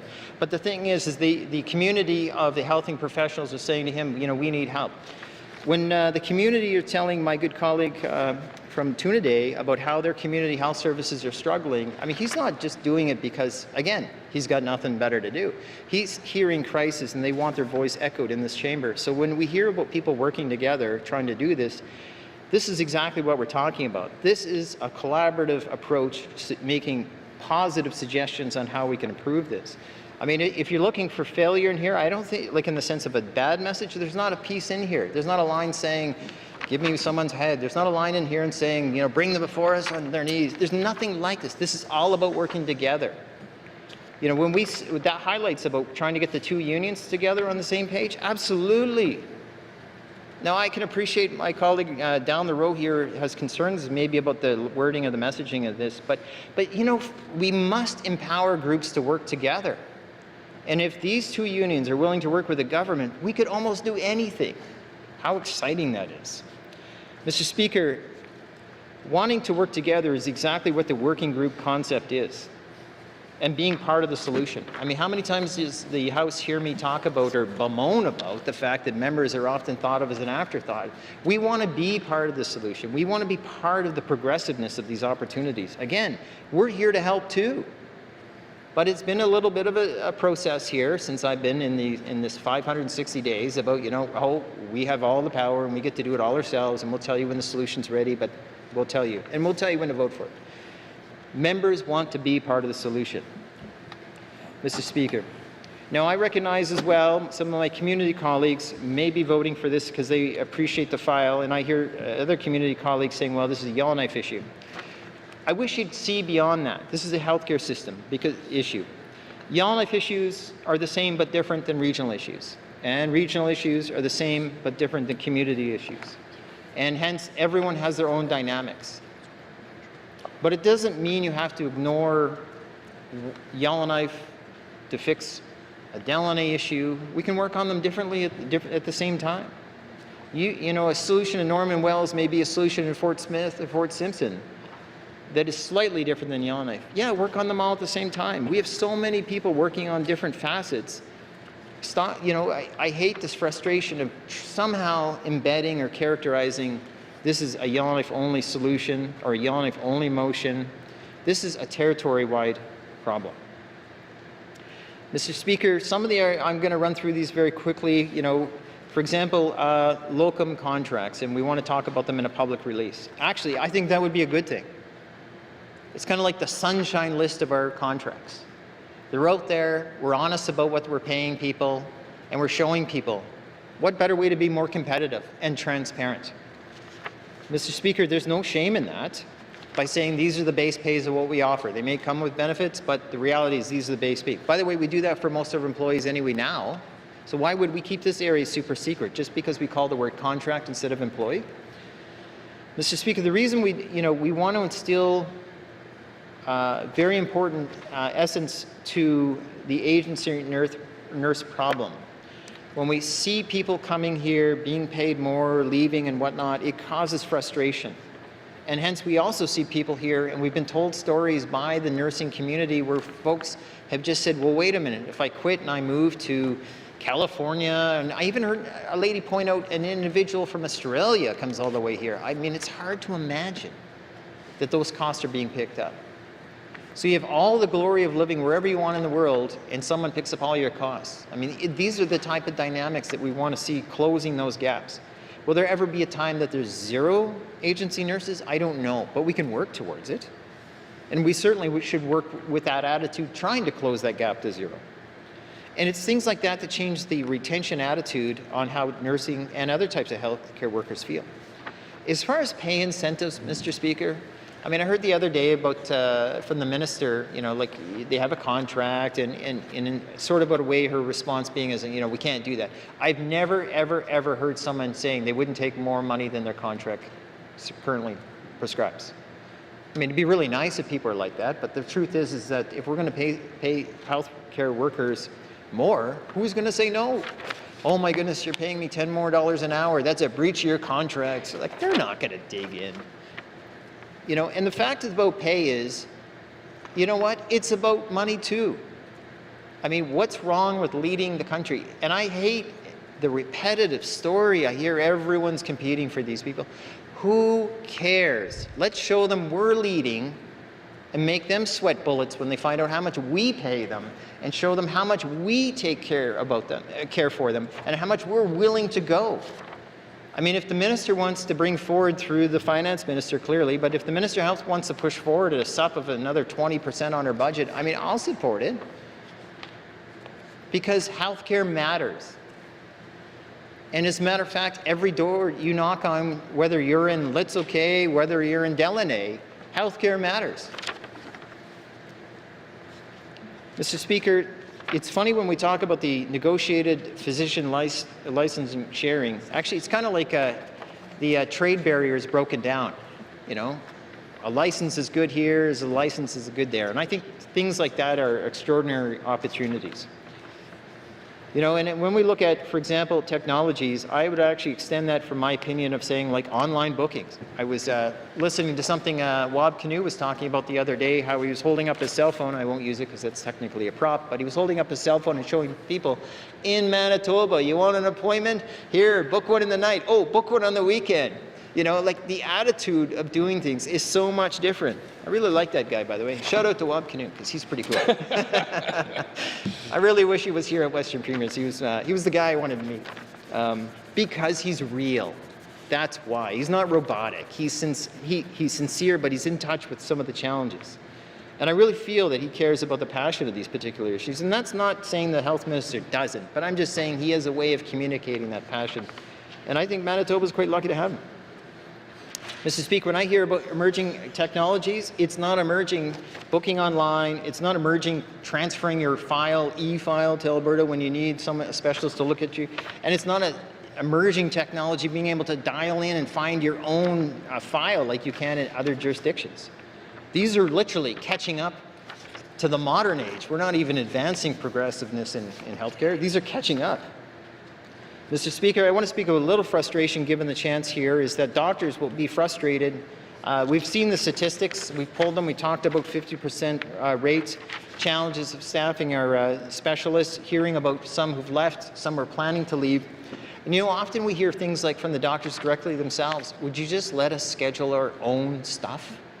Let us schedule our own files. Let us manage our own schedules. Let us arrange our own surgeries. We will work with each other and cover each other. And you see that loyalty from the medical community. So I say, what type of, what larger bell do we need to ring to acknowledge this is a crisis year? Things are falling down. Things are challenging. It's true, things are working, but things I think are getting by on the thinnest of possibilities and hope that they're struggling and they're losing. Mr. Speaker, when you hear about the challenges the Medical Association has brought forward just to keep the emergency room open, was that the bell of crisis that no one was listening to? Mr. Speaker, again, I just want to circle back as I want to close here, and I would talk about the risk. Many of the professionals have put great, I'll say personal risk in jeopardy by coming forward, talking to us, talking to others. They are concerned that the public administrator isn't the right fit, or they're not seeing it through the right communities, in the sense of community conversations, that is. They're not hearing their concerns. They're bringing them to us. And they've reached the point of saying they don't care anymore. They're willing to risk it. And to me, that speaks passion, that speaks volumes about how important this matter is to these people. That they must feel that they put it all on the line to make sure it doesn't crumble. Mr. Speaker, I want to finish by saying I'm very grateful for the healthcare system we have. I have not been the product of it, but I've certainly been a user of the system very much my whole life. In other words, I wasn't born here, but I was certainly, I've had the pleasure of getting excellent service. Like so many of us here, I doubt any of us would deny that they offer nothing but gold standard. And we are just trying to show them the same type of respect that they give every one of those patients who walks through the door and says, hey, I need some help. And now they're coming to us and saying, hey, we need help too. And I can't stress enough, this isn't a tear down motion, this is a build up motion. And I need ensure that that's loud and clear. This is a build up the system, collaborative approach, welcoming approach, trying to be a friend of the system and trying to be part of the solution.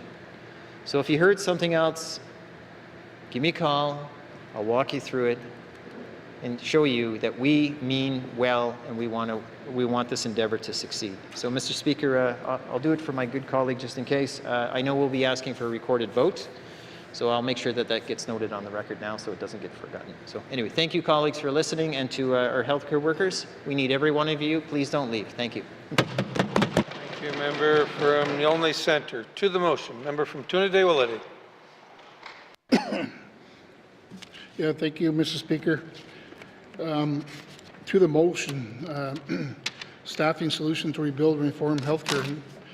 Mr. Speaker, for me, I bring this book along wherever I go, and I raise it with committee and I raise it with my cabinet ministers whenever I can. And talks about in the treaties. It just so happens that along with the Elmiston First Nation Treaty Draggies, my great-great-grandfather, Oliver Jericon, also signed this treaty. And also, we got modern treaties as well. But most importantly is that the medicine chest is in our treaties and talks about healthcare. And right now, the biggest thing I'm hearing back from my constituents in my riding is that the fear of closing the emergency doors here at the Stanton Hospital. And right now, the medevac, planes that go into the small communities for medevac patients to bring them out, most of them come to Yellowknife and use the emergency, and that's where they get treated. But they're concerned because what happens if they close it and where do they go? Do they go to Edmonton, Vancouver, Winnipeg, Calgary? So it's a big concern to the constituents of my riding that how do we deal with that, and how does medical travel deal with that? Mr. Speaker, I understand that the Minister of Health is in her job now 2 years, and she inherited one of the biggest files in government that takes up 1/3 of our budget, and it's a big file. But overall, you know, the nurses that come into our small communities, our local nurse, they don't engage the community, they come and go. But at the end of the day, we just want to have good health care in our small communities. And our elders really need them. The people that are asking for help are where do they go? So I want to just say thank you to all the nurses out there that had provided good services to the GWT and small communities as well. You know, we need nurses, and we need to backfill them with our young people that are coming up from our small communities or larger centers that are going to colleges and universities. We need nurses. The big issue too, as well as NHIB, is a big problem, is that we don't have enough money. And how do we deal with that? Like, medical travel is a big issue, but right now it's been managed by the Health and Social Department, but there's not enough money there to really help our people out who are really in need. And most importantly, but going forward though, we still got to talk about the UNDRIP that was passed in the 19th Assembly, and the Royal Commission report on call to action. There's a lot of good recommendations that were in there too as well. And MIGWIG is, there are some really strong recommendations that are in that report as well. There's a lot of work that has to happen. And to me, it's that, you know, this motion, it's a start. It's a way to start working on reconciliation on health throughout the Northwest Territories, especially in small communities. And Mr. Speaker, I didn't want to take too long, but I just want to say that also the review of the public administrator, you know, it'd be nice to have them come to our communities and also listen to the elders as well, because they have issues and concerns as well. So I look forward if the public administrator could come to my riding and listen to what the people have to say, especially to the leadership in our small communities. So, Mr. Speaker, I know this is this motion here, reform. It's not to point fingers or anything like that. All we want to do is build on what we have. But how do we work together? And how do we improve it? We only got 2 more years in our mandate.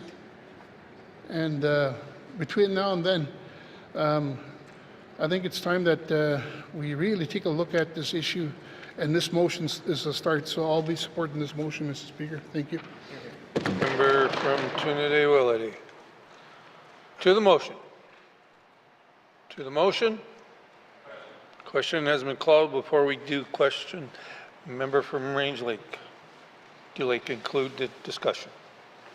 Thank you, Mr. Speaker. Thank you, colleagues. I think today was a very good show of the unity of this House to address healthcare on very strong terms. I think having these conversations here is really important as well. It's the heart of our government, the heart of our democracy, the heart of our society in many ways. And knowing that we are listening, we're having these conversations in a very public forum is exactly what so many people want to see when they feel like they're quite frankly banging their heads against the wall to be heard. So I think this is a good start, and it's a good way to move forward. I want to take a minute to acknowledge that our Minister of Health and Social Services is an Indigenous nurse with and someone who has real experience both in the profession and in the small communities. I hear that. I have no compunctions about her character, her experience, or her passion for the work. She is the minister, though, and as the minister, she is accountable. So when we bring a strong voice of accountability to these issues, it's not to diminish her strong credentials and bona fides as a passionate health leader in the Northwest Territories, but it is to hold her to account for the job that she has been assigned. And it is a tough job. I acknowledge that. But our job on this side of the House is to be tough critics as well. And I think when we have these discussions, there can be tension, but that tension is exactly what's required sometimes when we are at these crisis points. So, Mr. Speaker, I support the three kind of overarching principles that she laid out, but I would like her to add a fourth, one of those being the staff-led innovation pieces. Staff-led feedback, innovation, system, continuous improvement of the system, that needs to be enshrined in our healthcare system. Before the amalgamation of the authorities, there were robust mechanisms in place for physicians, for nurses, for other healthcare professionals to participate and make continuous improvements to their workplaces. Somehow that hasn't transitioned into the amalgamated authority, and it is something that's sorely missed. Now, I should stress, no one who's currently working there wants it to change back to the way it was. They recognize the improvements of centralizing the authority into one cohesive unit, but they do feel unheard. And I know there's been town halls. The minister has participated in those town halls. We've had town halls as well. And unfortunately, I think the conversation's happening, but people aren't still feeling like those conversations go very far. So we need to find a way, and I'll charge the minister with this. We've given her some places to start, but staff-led innovation and continuous improvement and system change that needs to be enshrined in operational groups that can make, so it's not a top-down process where all the changes are coming from a public administrator or from a board or from senior management, but they're actually coming from the floor, meeting somewhere in the middle, because that's been missing from this conversation and from the system that we currently use. I'm pleased to hear there's only 5 agency nurses. I know they've been reducing the amount of agency nurses. So I just say take the extra step, commit to phasing them out. If we wait for every other jurisdiction to do it, I guarantee you there's other jurisdictions saying the exact same thing, especially the smaller provinces, PEI, New Brunswick, that are struggling with these challenges as well, that are have-nots. I'm sure that they are saying the same thing. If we get rid of this resource, then we'll lose it, and what are we going to do? But if we all did that, not much would change. I think of daylight savings time. We're waiting for Alberta, Alberta's waiting for BC, BC's waiting for California, and so on and so forth. So we're never going to lose it. And that's frustrating for people who are tired of it. And it's the same thing here for workers who are tired of seeing travel nurses and competing with travel nurses. Well, they want to see them gone, and they don't want to hear the excuses of, we'll wait for everyone else to do it first. I applaud Quebec for their changes, and I hope other provinces do follow suit, starting with this one next. We could be the next domino to fall as we move forward, and we've given the minister plenty of time to consider a robust plan. Now, I just want to speak to, I know some of our colleagues are very passionate about expanding collective bargaining for nurses, but there are other healthcare workers as well. And the discussion we had yesterday in the House didn't include them. So I don't think it is too perplexing to consider that those healthcare workers also need a voice. One of the things I have heard from those folks who work very hard for Northerners is that they don't feel like they're heard as loudly as the doctors or the nurses and so forth. And we don't want to leave anyone out. So what this is calling for is essentially for the parties who are involved with labor in the Northwest Territories to sit down and figure out an inclusive way to make sure no health workers are being left out. So there's certainly a lot of effort that's gone into supporting nurses, but we need to support everyone because we need those professions as well. Mr. Speaker, the working group concept that also is flummoxing some members, this was pitched by our Honourable Premier, so I don't know what it looks like. He's established a small committee of cabinet, which is a different approach. I'm not on that committee. I've seen the terms of reference, but this is a concept that was brought forward as a way to find closer ways to working together. So yeah, we have a standing committee for sure. We have these committees, but this again was a novel concept to solve crises or challenges that are affecting regions, not long-term, but short-term. And we have a crisis right now that needs short-term fixes before we can move to those long-term stabilization. So to put a finer point to it, the motion contemplates an action plan in the fall. Let's establish a working group from both sides of the House to build that working plan collaboratively. So if any members are wondering what it could look like, that's an option. But I'll leave it in the hands of the people with the resources to pull together that rather than speculate on our side, because ultimately it would be in our hands, it would be in the hands of the Executive Council. And my last comment is, just because I'm a Yellowknife member doesn't make this a Yellowknife motion.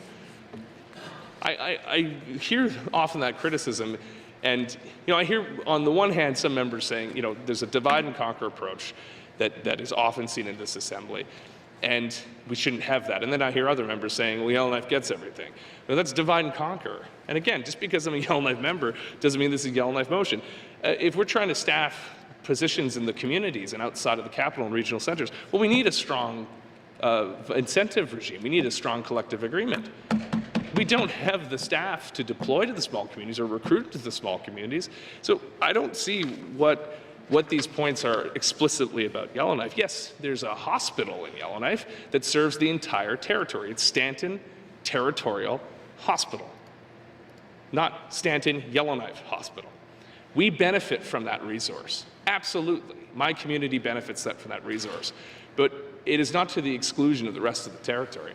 And this motion is contemplating solutions that affect multiple communities. And the changes that we want to put in place will impact multiple communities. So again, don't let the fact that Range Lake is in Yellowknife fool you. This is a territorial motion for a territorial problem to help territorial doctors and nurses. So with that being said, I think this is a good start to this problem. I am very, to start solving these problems, I'm very encouraged by the words spoken by the Minister of Health and Social Services in this debate. I was encouraged by the words she spoke earlier about a willingness to make changes to the public administrator's work plan to better explain his mandate.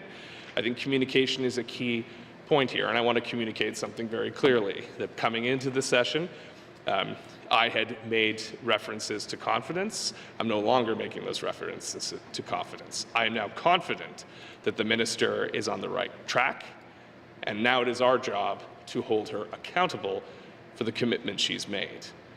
But I am confident that she is moving forward, and I hope that we will be active partners as we build a stronger healthcare system together. But rest assured, if it falls off the rails, I will be the first one to jump up again and say, this is not okay. We need to take care of our doctors, nurses, allied health care professionals, and everyone else. But the minister has clearly understood the problem. I have confidence that she will bring forward plans that are going, a plan. I hope it is costed, time-bound, and is very clear and clearly communicates the government's intentions and actions to the public, so there's no ambiguity. And people, not just me, but the people of the Northwest Territories regain confidence in their healthcare system. And most importantly, the people who work in that healthcare system regain confidence as well. So the minister has a lot of work ahead of her, and I hope we can all be part of the journey together. Thank you, Mr. Speaker. Thank you, member from Range Lake. Question has been called. The seconder has asked for a recorded vote. All those in favor, please stand.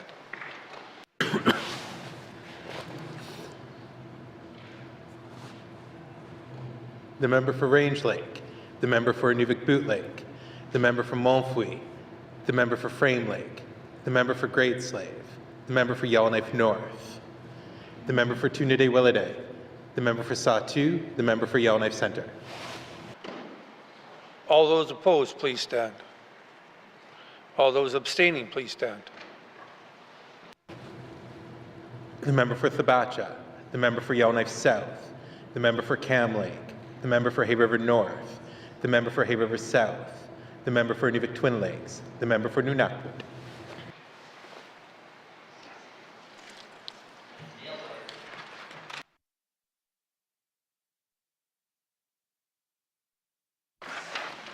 Colleagues, all in favor 9, opposed 0, abstentions 7.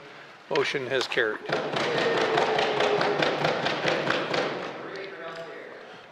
Motions. Member from Great Slave. Thank you, Mr. Speaker. Whereas a member's privilege of freedom of speech is crucial to a member fulfilling their role in the Assembly, and whereas a member's freedom of speech applies to all proceedings of the Assembly, including committee meetings, and whereas a member's freedom of speech during proceedings is only limited by the rules of the Legislative Assembly, and whereas these rules only apply to proceedings of the House and its committees, and whereas the Members' Code of Conduct was established to ensure that members conduct themselves in a way that instills trust and confidence on the part of the public in their elected officials. And whereas the conduct of individual members of this Legislative Assembly can and does reflect on all other members, as well as the institution itself. And whereas residents of the Northwest Territories expect and will hold members of this Legislative Assembly to a higher standard when it comes to how we conduct our business in and outside of this Assembly. And whereas public statements made online by members of this Legislative Assembly outside of proceedings that are not governed by our rules and may not meet the threshold for legal action may be interpreted by members of the public in a manner that erodes the trust and confidence in the Legislative Assembly and its members.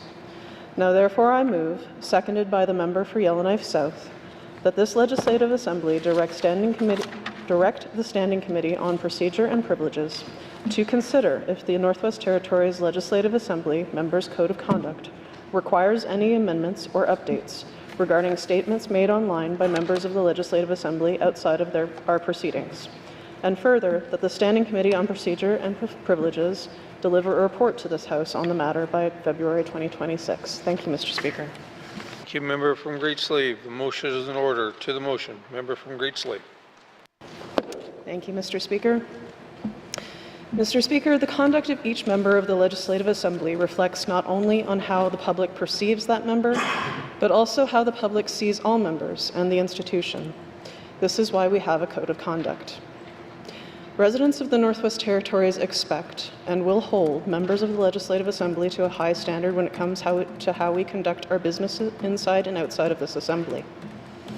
Comments made by members outside this House can, and sometimes do, cross the line of what would be allowed to say in the proceedings of the Assembly or its committees per our rules.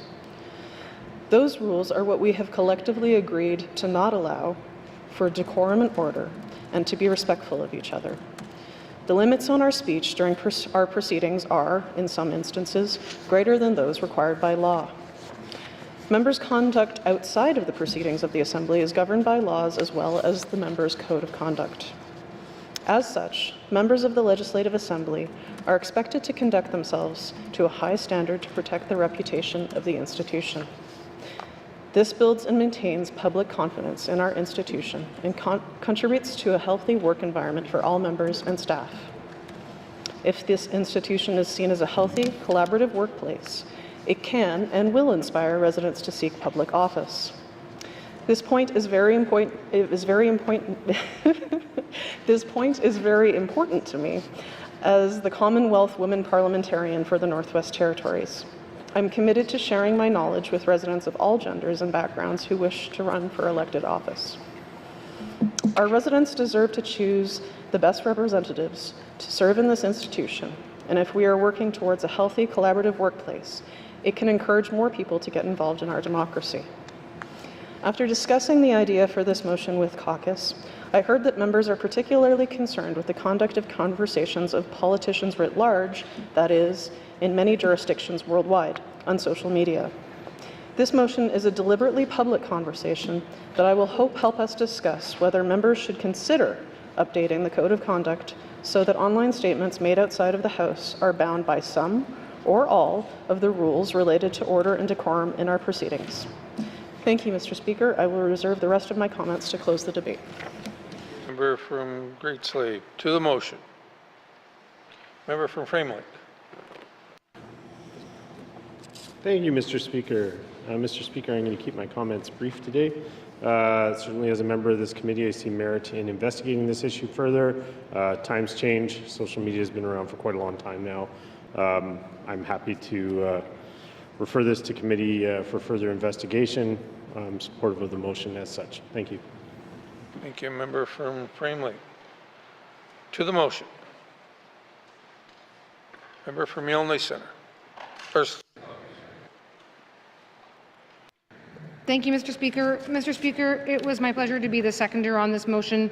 I'm going to try to be relatively brief, but I do think it's important, Mr. Speaker, that the public hears some of the perspectives on this, including around the idea of freedom of expression, freedom of speech in this context. Mr. Speaker, freedom of expression obviously is extremely important, particularly political expression. This is an essential feature of democracy in my view, and it's enshrined in the Charter of Rights, which is something that inspires much of my professional life. Being a part of our Constitution, being part of our supreme law, Mr. Speaker, I do think it's important that we again lay that foundation as to why this is so important before we discuss any potential of in any way limiting that right. Obviously, we can't exist in a democratic society without freedom of expression. It's a means by which we become aware of different ideas, of different options, of different opinions, of different policies. It's a way that can help us govern ourselves better. And Mr. Speaker, freedom of expression protects distasteful ideas as much as it might protect the more popular ones, and this is a key tool because it allows us in a democracy to ensure that it's not just the majority that get the voice, it's not just those with power or authority or money or funding who can bring their message out. It means that everybody should have an opportunity to raise their voice or share their message, and in other words, express themselves. With all of these important benefits, freedom of expression, however, is not absolute. We are, of course, in a situation where even the Charter of Rights and Freedoms does permit reasonable limits on individual rights and freedoms, including freedom of expression. And governments do place limits on these freedoms, including on freedom of expression, such as, for example, when there's someone expressing something that meets the definition of hate speech. Or, for example, when there is someone who wants to make a claim in a legal court of action for libel or defamation. This is where there's been an expression made that can be demonstrated as being false or damaging or otherwise libelous, and that it actually can then harm a person's reputation. We don't have rights as citizens to simply say anything and everything in every context at any time. There are limits. There's limits, again, that the government can place upon us. There may be limits that are in a workplace where there's harassment-free policies to ensure that people are not subjected to any and all expression that can be harmful to them. And of course, we have placed already limits on ourselves here through our code of conduct that creates some limits on what we can or how we say things here in this House. And so in short, Mr. Speaker, freedom of expression is fundamental to democracy. Its protection from government encroachment is enshrined in the Constitution, but it is not absolute. And so, Mr. Speaker, what this motion speaks to is an arena where expression can be arguably its most creative, arguably its most free, but also equally perhaps its most vile. And it is a space that is often rife with inaccuracy, poorly regulated, and that, of course, that I'm speaking of is the internet. The internet is increasingly a source of misinformation and disinformation, and can in fact go so far as to have active attempts to spread false information and deceit. And now misinformation, quite unlike other forms of expression, in my view, can be a very threat to democracy. It's not just a matter of being uninformed or incorrectly informed. When done with some intention, sharing information that is inaccurate, that is knowingly incomplete, that is suggestive of something that is untrue, it can lead those who are receiving or reading the information to draw false conclusions, to draw unwarranted conclusions, to have terrible impressions, and this can be done in a way that can be used against a political opponent, against a particular policy, or against an idea. And in that way, Mr. Speaker, we would in fact be limiting the kinds of expressions that would provide greater opportunity for minority voices and for alternative voices. We in fact would start to stifle debate and stifle people who may want to speak out and may want to participate in discussion. Because when you're under attack, if something is untrue, it's one thing to counter a fact, it's one thing to simply counter a lie, but it's difficult to start to counter suggestions and innuendo. And so in that sense, you stop arguing over policy and you start to have to question whether or not you want to engage or how to go about engaging in a meaningful way. So, Mr. Speaker, there are certainly forms of what might be defended as political expression that then can be reduced to something much more simplistic. And this is what I read this motion to be alerting us to. And really, the motion at its core is quite simple. We're just asking ourselves as elected leaders if we will consider whether there are limits that we want to place upon ourselves to try to ensure that our public discourse, our public discussions don't veer towards misinformation or false information or towards anything that would bring this House into disrepute. Mr. Speaker, writing on the eve of the recent federal election, a political commentator in the Edmonton Journal wrote this, and I quote, At some point, a class of political operatives in this country decided that business as usual wasn't working for them, and that the main problem wasn't their strategy, but the system itself. After all, what do democratic norms, traditions, and integrity matter if you lose? It's okay to lie and deceive, obfuscate, because the end justifies it. Fear and outrage are allies. Institutions that provide checks on this behavior must be vilified and neutered. Rather than building bridges, more votes can be gained by blowing them up." End quote. So, Mr. Speaker, should society expect us as political leaders to hold ourselves to some higher standard, or rather than simply saying what may be in our individual interest? I would think yes. And so again, that's where I've seconded this motion, so that we can at least give some thought to that process, or thought to what that might look like. And should society, or does society expect that as political leaders, with an ability to establish reasonable limits and rules, that we would then use that power to place some limits and rules upon ourselves, so that we act with the highest standards of integrity when we put information out into the public dialogue? Again, I think as leaders we should expect that, and I would think that society and as members of society that we would expect this as well. Mr. Speaker, it's also a matter of trust and how we go about increasing and encouraging trust, not only in our leadership, but more importantly in government institutions broadly. Government institutions are how we've decided to organize our society. It's how we establish and share and distribute our common resources. It's how we want to work together towards common goals, to seek better goals, to find better ways of serving one another as members of the society. But if people and residents and members of the society don't have faith in what leaders are saying, that what we are saying is accurate, truthful, fulsome, again, Mr. Speaker, I fear that we quickly render any meaningful debate meaningless and becomes a conduit towards something that is quite the opposite from building trust. I think we want to try to encourage more trust in our institutions here, and certainly not less, and in no way put them in any further jeopardy. And Mr. Speaker, we're certainly not alone in trying to face down the challenge of how to deal with the rather speedy rise of internet media as a medium of unregulated expression. It's a challenge that's being faced by democracies around the world and by colleagues across Canada.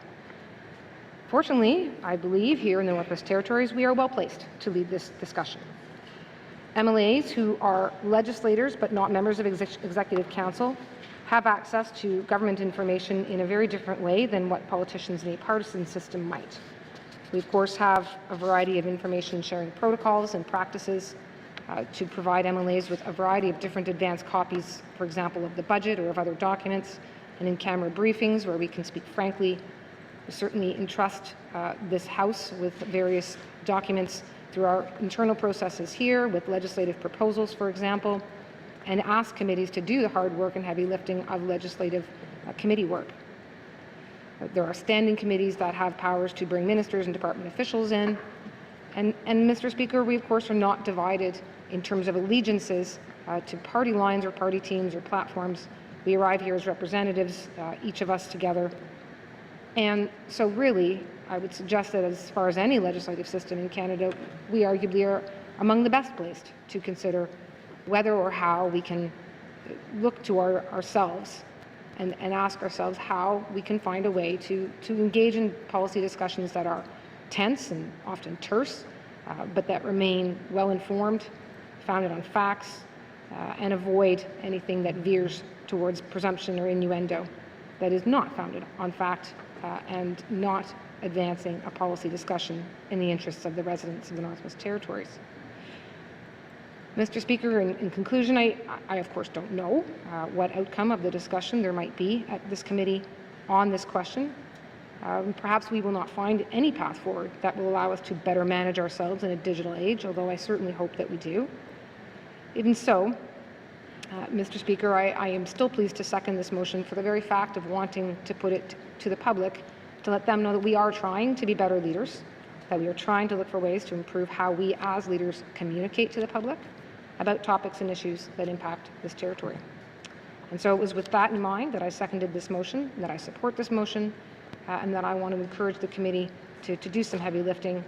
I hope we are asking ourselves what more we can do to improve public discussion of political matters, what more we can do to find ways to better express ourselves as an assembly of 19 elected leaders and as on behalf of our constituents.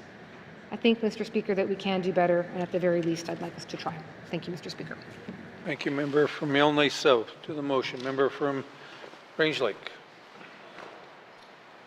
Thank you, Mr. Speaker. Voltaire famously said, I disapprove, quote, I disapprove of what you say, but I will defend to the death your right to say it. These immortal words are the crux of the matter of this debate, that being the speech of members of this assembly that is not subject to our rules of debate nor the privileges we enjoy as parliamentarians. Mr. Speaker, members enjoy certain individual rights and privileges by virtue of being elected to this House. The privilege of freedom of speech in parliamentary proceedings is generally regarded as the most important of the privileges enjoyed by members of any legislature. This right is protected in the Constitution Act 1867 and Section 18 of the Northwest Territories Act that provides the Legislative Assembly with the privileges, immunities, and powers enjoyed by provincial legislatures and the Parliament of Canada. The House of Commons defines this right as such, quote, freedom of speech permits members to speak freely in the conduct of a proceeding of Parliament, such as in the chamber during a sitting or in committees during meetings, while enjoying complete immunity from prosecution or civil liability for any comment they make. In order to encourage truthful and complete disclosure without fear of reprisal or other adverse actions as a result of their testimony. This right also extends to individuals who appear before the House or its committees.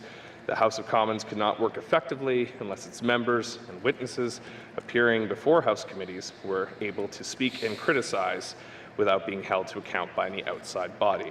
Mr. Speaker, the reason we have rules of debate, points of order, which members are very familiar with, is because of this immunity, this fundamental right which gives us complete protection for what we say in this chamber. There needs to be some limit on it, which is why we have rights for ourselves. To extend those rights outside the chamber is unnecessary. On the other hand, Mr. Speaker, the Indigenous traditions of open dialogue, inclusive decision-making, accommodation, respect, and trust form the other side of the consensus circle. These principles err on the side of allowing members to speak more frequently, affords more time to do so, and encourages honest debate that sets aside procedural rules in favor of clear and respectful communication. What this motion contemplates is nothing less than an affront to both sides of our consensus traditions, Indigenous and Westminster, that enshrine the right of freedom of speech as paramount to our role as elected representatives in the NWT. I believe this motion is reckless, undemocratic, and will leave to a chilling effect on speech in a territory where far too many of our people fear reprisals when speaking truth to power. Mr. Speaker, this motion is calling on a committee to investigate new restrictions on speech outside of this chamber, online and in social media. Well, the Code of Conduct requires us to live up to a higher standard than most others. It should not be used to lower the standard for what is acceptable speech. Our citizens enjoy the right to free speech, but even that right has limitations that are determined by the courts through libel and slander laws and criminal offenses such as uttering threats. This motion contemplates imposing new restrictions, if the committee chooses to endorse them, on the speech of its members through the back door, by making statements made by members outside of proceedings online that, quote, erode trust and confidence in the Legislative Assembly and its members.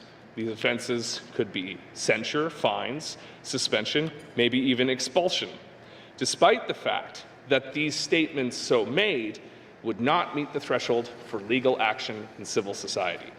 Mr. Speaker, my question is, who then decides what comments, quote, erode the trust and confidence in the Legislative Assembly and its members in the eyes of the public? This definition is so broad and so subjective that anything written by an MLA that personally offends another member or a citizen could reasonably interpret it as offensive. Perhaps the Integrity Commissioner would disagree, but regardless, an investigation would be required, and thus lead to complaint after complaint after complaint, anytime someone feels so aggrieved. Mr. Speaker, in his July 16, 2020 ruling for a complaint made by then MLA Jackie Jacobson. The Integrity Commissioner warned against the weaponization of the Code of Conduct, writing, quote, "I recognize and emphasize that the purpose of the members' Code of Conduct is to set high standards which MLAs as leaders are expected to abide by in every aspect of their daily lives, in order to earn and keep the respect of the citizens they serve. However, it is not the purpose of the Code to be used as a political weapon of choice." End quote. Support for this motion encourages exploring ways to further weaponize this code by making every word spoken outside of this chamber subject to a complaint, if interpreted the wrong way or interpreted opportunistically by a bad faith actor. Mr. Speaker, MLAs are accountable to each other, especially so in our consensus system. Confidence in the Premier and Cabinet is held individually, not collectively. That means each member of the Executive Council is personally responsible to the other members of this House. They're not appointed by a Premier or party leader, and their actions by their peers deserve to have the same level of scrutiny as any other citizen. It is in our very job descriptions and etched into the DNA of our proceedings. To this end, members should not have fewer rights of free speech than the public we serve. This is an absurd notion. We must be able to freely communicate with our constituents in the spaces they use most frequently to share their stories and raise their concerns. In 2025, Mr. Speaker, that place is social media, for good and for ill. Social media connects the North in a profound way that traditional media never could, given our geographic and linguistic differences. It is a hugely important tool for elected officials to communicate with their constituencies. It is a prime venue for free speech of our members to communicate policies, concerns, and yes, even criticize government decisions and fellow decision makers. Mr. Speaker, the politics of getting along to get ahead is a long-standing concern of many Northerners regarding our system of government. In-camera meetings and discussions are typically the rule and not the exception. Too often is accountability confined into what is tolerable to maintain chummy relationships within a given caucus, relationships that purportedly advance the political priorities of members. For those who prefer to govern that way, this motion only furthers that style of internal economy by giving new tools to deal with dissent outside of private conversations in camera that are far away from the public eye. As per guiding principle number 4 of our process conventions, quote, effective communication is a double-edged sword. For consensus government to work, all members must agree to respect the confidentiality of information before it is properly made public. Similarly, members should acknowledge the fact that information was shared in confidence once it has been released. Mr. Speaker, this so-called double-edged sword is hard enough to cope with when constituents are looking for answers. With this motion, our ability to speak freely, or freely speak to our accountability, will only be further restrained, and our ability to speak to the, as per our ability that's already constrained to speak to confidential matters that are shared with us. Mr. Speaker, I will say again, members of this House know exactly how reluctant many of our constituents are to speak out publicly, and support for this motion only furthers that fear in public of reprisals from their own institutions. Mr. Speaker, putting all that aside for a moment, those very real arguments of a slippery slope towards censorship, I cannot help but raise the question, what problem is this motion trying to solve? Because, quite frankly, Mr. Speaker, you've already solved it in your March 3rd, 2025 ruling on a point of privilege brought forward by the member for Yellowknife South. Mr. Speaker, you ruled as followed, quote, in our proceedings, we can speak freely. Our only rules limit what we can say. In this case, the words were not spoken in our proceedings. Had they been, they would have been out of order. If you were following our rules, your words in this chamber are protected. Outside this chamber, including on social media, they are not. Remember, there can be real consequences to words spoken or typed outside our proceedings. Although I did not find it in this case, statements outside of this assembly easily could have been found a question of privilege, end quote. Now, I'm not reflecting on your ruling, Mr. Speaker, and I do not wish to relitigate any part of it, but it does come to mind in the context of this motion. Clearly, this House has found the boundaries of the rights of members to speech, both inside and outside the chamber. This precedent is now set by your ruling, and therefore there is no need for a further investigation by a standing committee referral. The work is already done, Mr. Speaker.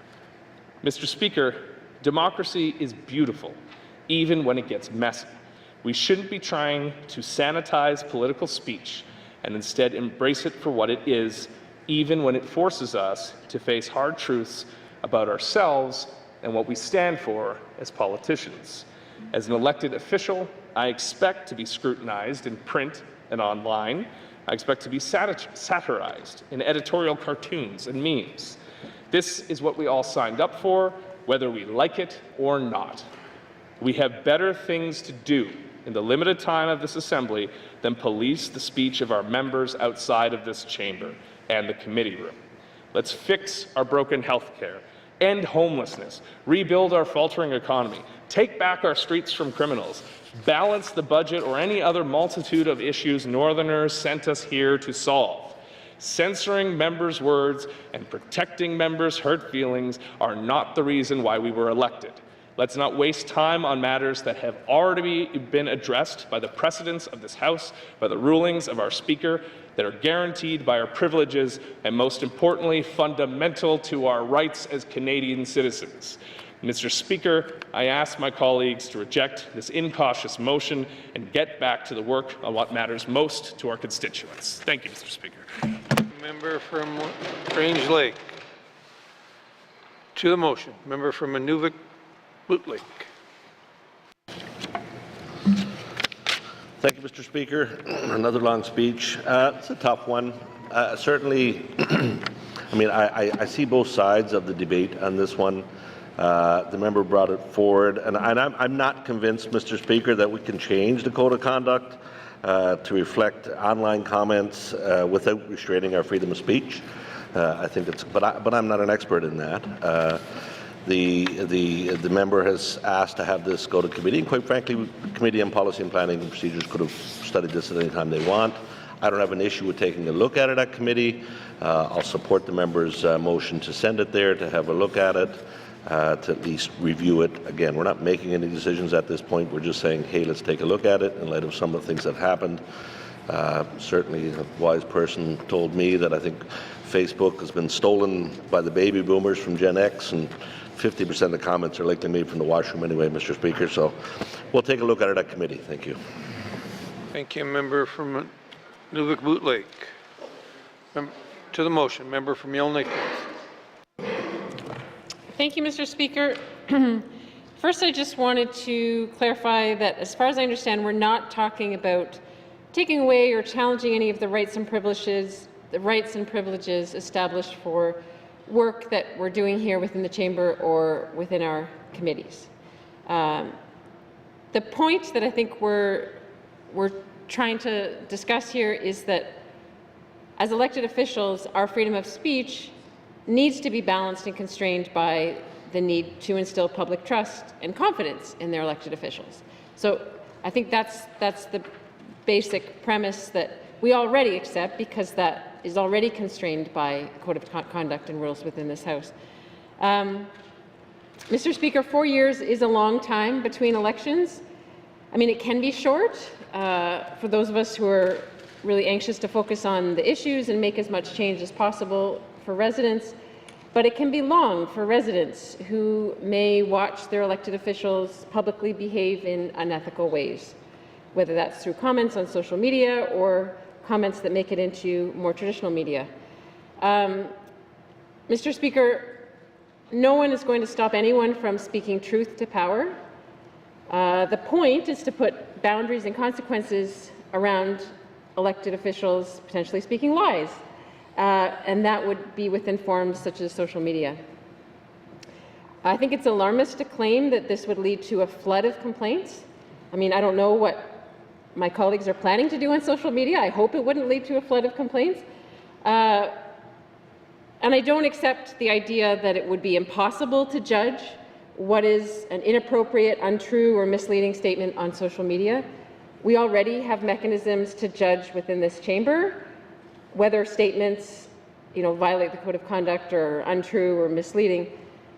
So we could use similar criteria that we use to judge things spoken within this chamber to judge statements made outside the chamber. I don't think this is a slippery slope that would lead to widespread censorship amongst members of the public at large. We're talking about conduct of elected officials here. And I just wanted to note, in my mind, the Speaker's previous ruling was based on our existing rules, and it reflected the constraints in our existing rules, and that's fine. But what we're talking about is looking at changing the rules. So for those reasons, I'm supportive of sending this referral to the Standing Committee so they can examine what could be appropriate amendments to our Code of Conduct. Thank you, Mr. Speaker. Thank you, member from Yellowknife North. To the motion. Member from the Sawtooth. Thank you, Mr. Speaker. I do feel the same way here. I don't think I don't really see the validity in the motion, but I'm willing to give it the benefit of the doubt by supporting the motion and moving to committee so they can do their work to the motion. Thank you, and come back with a report as suggested by the deadline. Thank you. From Sawtooth. To the motion. Member from Yellowknife Centre. Thank you, Mr. Speaker. Although I may not have been around as long as you have, per se, but I've been around a while in this process. And to me, this motion is rolling out the welcome mat for censorship. I'm not going to overstate, and I insist this is not an overstatement when I say, what's next? Do we have the 1984 George Orwell thought police on, we didn't like the members or the minister's decision, so I'm thinking bad thoughts, out of frustration, obviously, and I certainly wouldn't do them. But I'm just saying, where do we stop next? Is this a novel being written by Philip K. Dick? Who knows? Controlling our thoughts, asking us. It's honestly a slippery slope, and as my colleague had said, where does it end?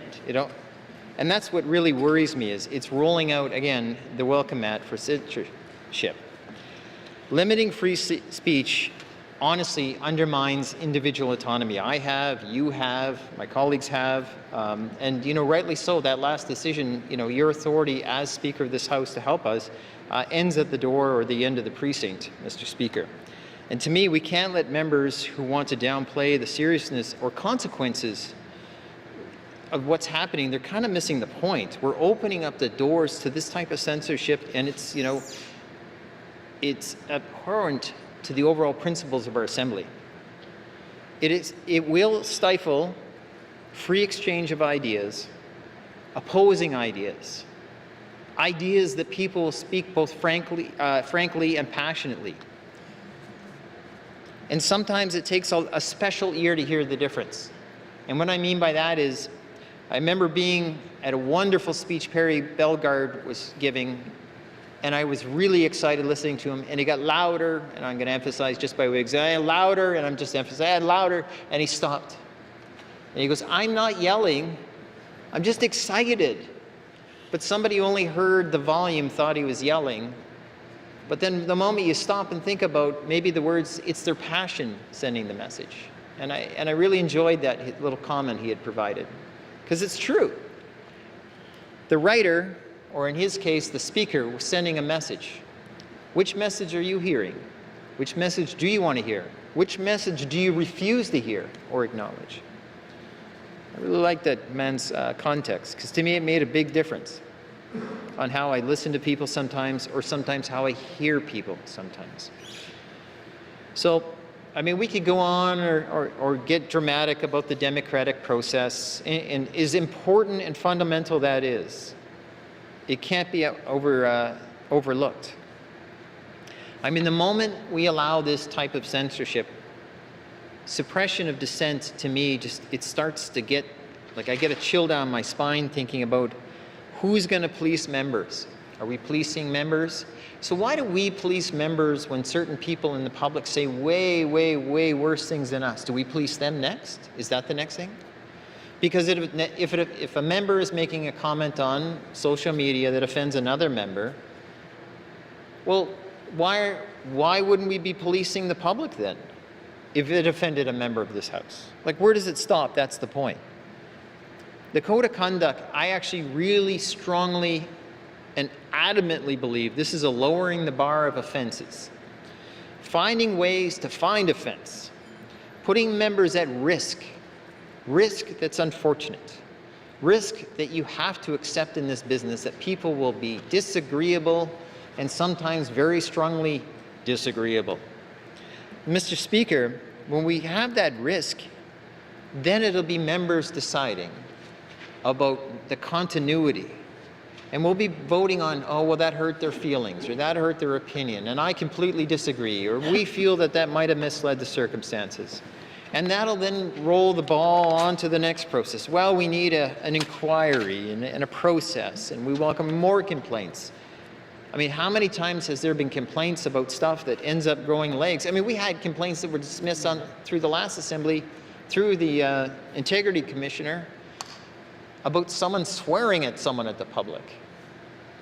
I mean, yes, good behavior matters, and I mean, I make no exception to it. I've had less good behavior at times. I know it's hard to believe for most of you. But the truth is, I'm full of energy and passion, and sometimes that's exactly what that is and what's driven sort of how I believe. To stifle this, you're suppressing people from being people and their passion, and that's what bothers me, is their passion. I'm also going to sidestep, but also draw to a very important example. We've all heard of conflict of interest in one form or another. In the principles, I was once told by someone very wise before me and said, it's actually used as a shield to protect those at risk. It's a reminder that the conflict of interest is to ensure that you're safe from something that it's okay you're in conflict with, but it's there to protect you just as much as it's to protect everyone else. But unfortunately, in many cases, it's used as the sword to come after someone. And they wield it with great indiscriminate behavior, and it ties more time up. So again, I could only imagine, I don't know what the final bill of that last inquiry was, but I mean, my goodness, we have to remind, freedom of speech comes at a cost. So does defending it come at a cost. And so does proving one side right or the wrong comes at a cost. Mr. Speaker, I've heard members say this is about stopping falsehoods, spread by members online. And I don't see anything in this motion that really focuses in on that. Decorum and disorder is a challenging thing. So who exclusively will oversee that falsehood? I mean, that's a funky sort of process. It's okay to disagree, and it's okay to be passionately disagreeable. I remember there was a former member from the, well, it would have been the Montfouille riding in the old days, I think it was called North Slave, and he was very clever in his disagreement. I mean, how many times would he have been charged before this when he often said the minister and the truth go in two different directions, and he'd come up with these clever anecdotes to talk about how he'd feel things. So if he said that today on Facebook of his frustration that he didn't believe the minister or didn't believe they were being honest, they would be brought before this House in some form, his personal passionate disagreement. In the House, I appreciate the fact that you can't use that language or those types of tricky words in process. In other words, you can have two truths in the House that point in two different directions. But I worry freedom of speech must be protected at any cost, because once you crack that door open, this is what we're going to see. First, it's going to be like, who shamed me on Facebook? Let's haul them in before the committee and fine them. Let's haul them in before us on bended knee and shame them for making it. So then members will no longer use their media. That's the idea. Maybe that's what the nature of this motion is, to control members. Maybe that's what it is. It's a fundamental right that aligns with who we are as Canadians, and many worlds in democracies share this. And I won't quote the Voltaire quote, but we all know that about defending and supporting opposition points of view. Yeah, I don't like what you're saying, but I will respect that you want to say it. I think it's right that certain aspects of speech should be limited, although I don't profess to be an expert, but I'm going to say when it comes to hate speech as an example, there's many examples, that's when the process should be kicking in. But when a member is passionate online, where does it end? So, Mr. Speaker, I'm worried about where we're going next.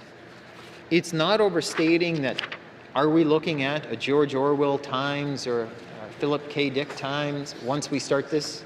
Imagining what people said, well, I think you kind of said this, and I think you kind of implied this, and where does it go? I'm just going to say that I think it's scary as I've ever been. It's more scary than some of the decisions I've heard of this government, Mr. Speaker. I'm that worried about where it will go next. Thank you very much. Member from Milne Centre. To the motion, member from Hay River North. Thank you, Mr. Speaker. So I'll be supporting this motion, and I'll say right now that when it comes to these types of motions about the rules of the House, there's no cabinet position, so all cabinet ministers are going to vote how they feel. I won't presuppose the outcome of, if this motion passes, I won't presuppose the outcome of the committee report. I won't presuppose that it will recommend that we allow complaints to the Integrity Commissioner for everything said on Facebook that offends someone. I mean, if that's what the report says, then obviously I would vote against that. So I'm not scared that we're going to wind up in a situation where anytime anyone opens their mouth outside of this House, we'll have an Integrity Commissioner complaint. I think that's a bit much. But we are in a post-truth era, Mr. Speaker, where truth is beginning to take a back seat to emotion and to people's personal beliefs. People live in echo chambers on social media. They don't bother searching out the truth. They see an official, an elected official, and they make an assumption that what that person is saying is true. We know that's not the case. We see what happens when elected officials go on social media, spread misinformation, spread disinformation. It threatens democracy. The entire world right now is in a crisis, a democratic crisis.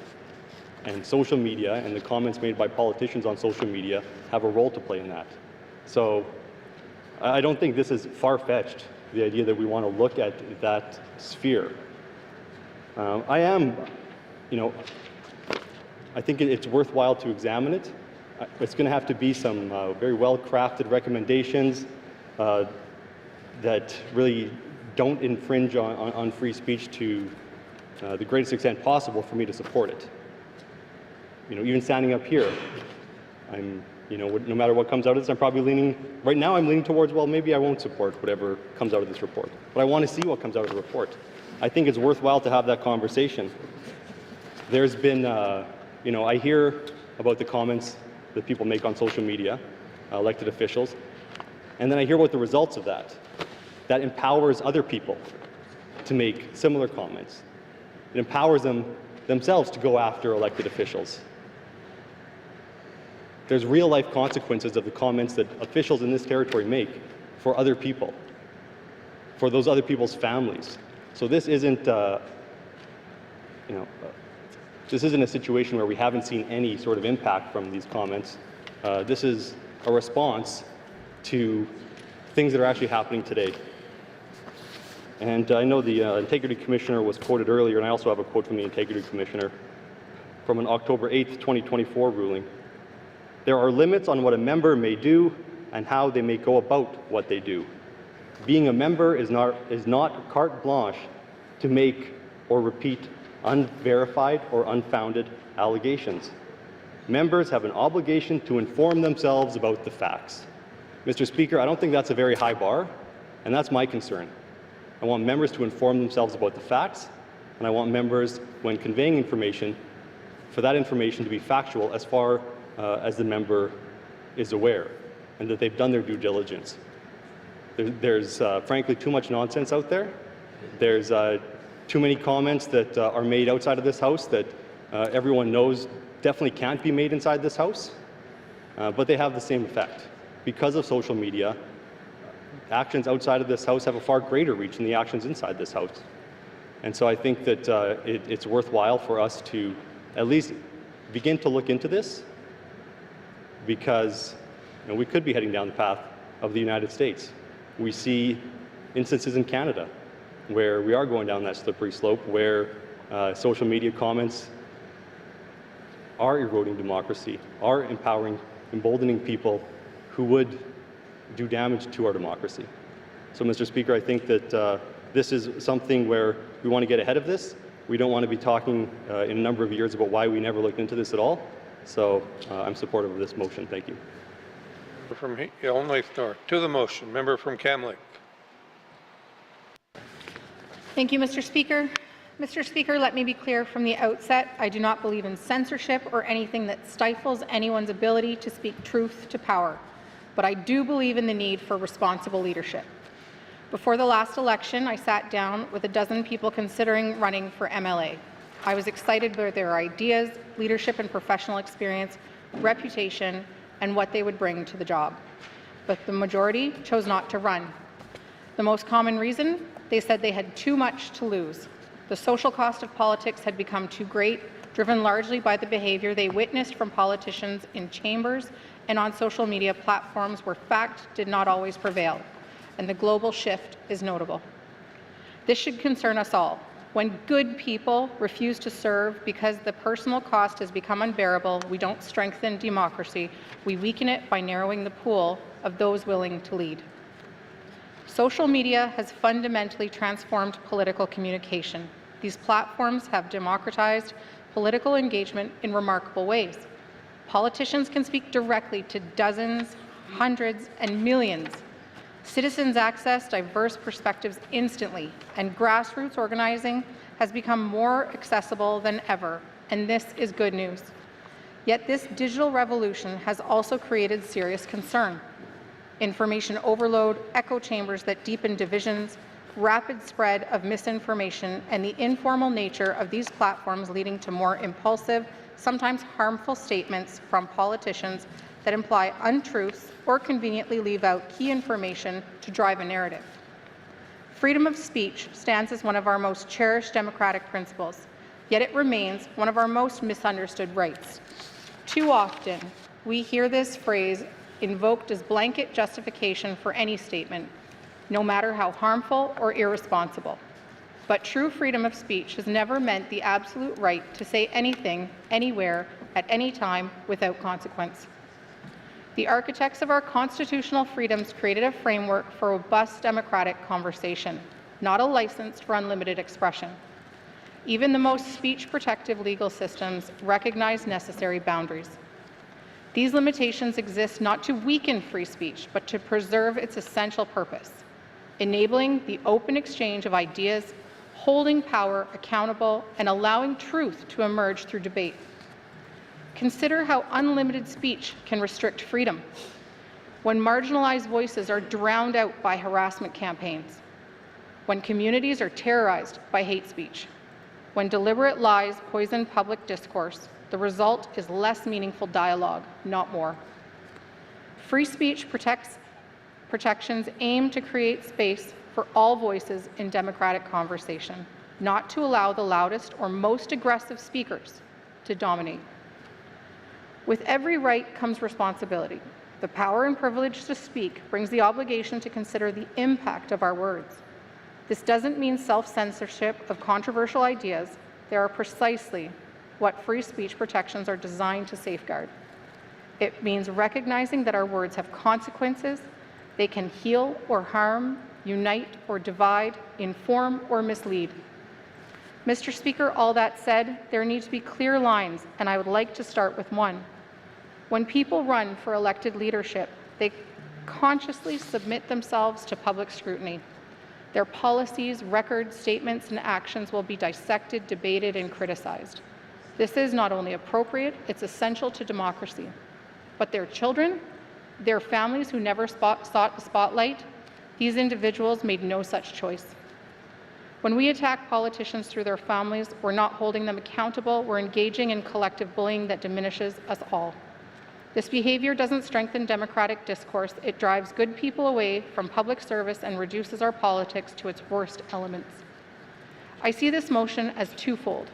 How the rules we have committed to in this House follow us out of this space, and second, is balancing legitimate concerns about misinformation and responsible governance with fundamental principles of free expression on social media platforms. Decorum and responsibility aren't reserved for when the cameras are on. They are the foundation of public service, whether speaking in chambers, posting online, or engaging in private conversations that inevitably become public. The strength of our democracy isn't measured by how ruthlessly we attack one another. It's measured by how thoughtfully and effectively we can engage with ideas as changemakers. I have taken questions in this House about creating safe spaces in schools. We need to lead by example by modeling those safe spaces here.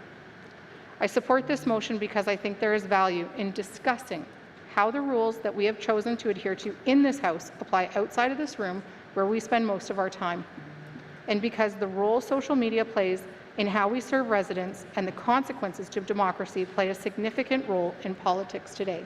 And that is what this motion does. It creates space for the conversation. Thank you. Thank you, member from Cam Lake. To the motion, member from Moultrie. Thank you, Mr. Speaker. Mr. Speaker, when people leak confidential information, there should be consequences. But our ability to express is another issue.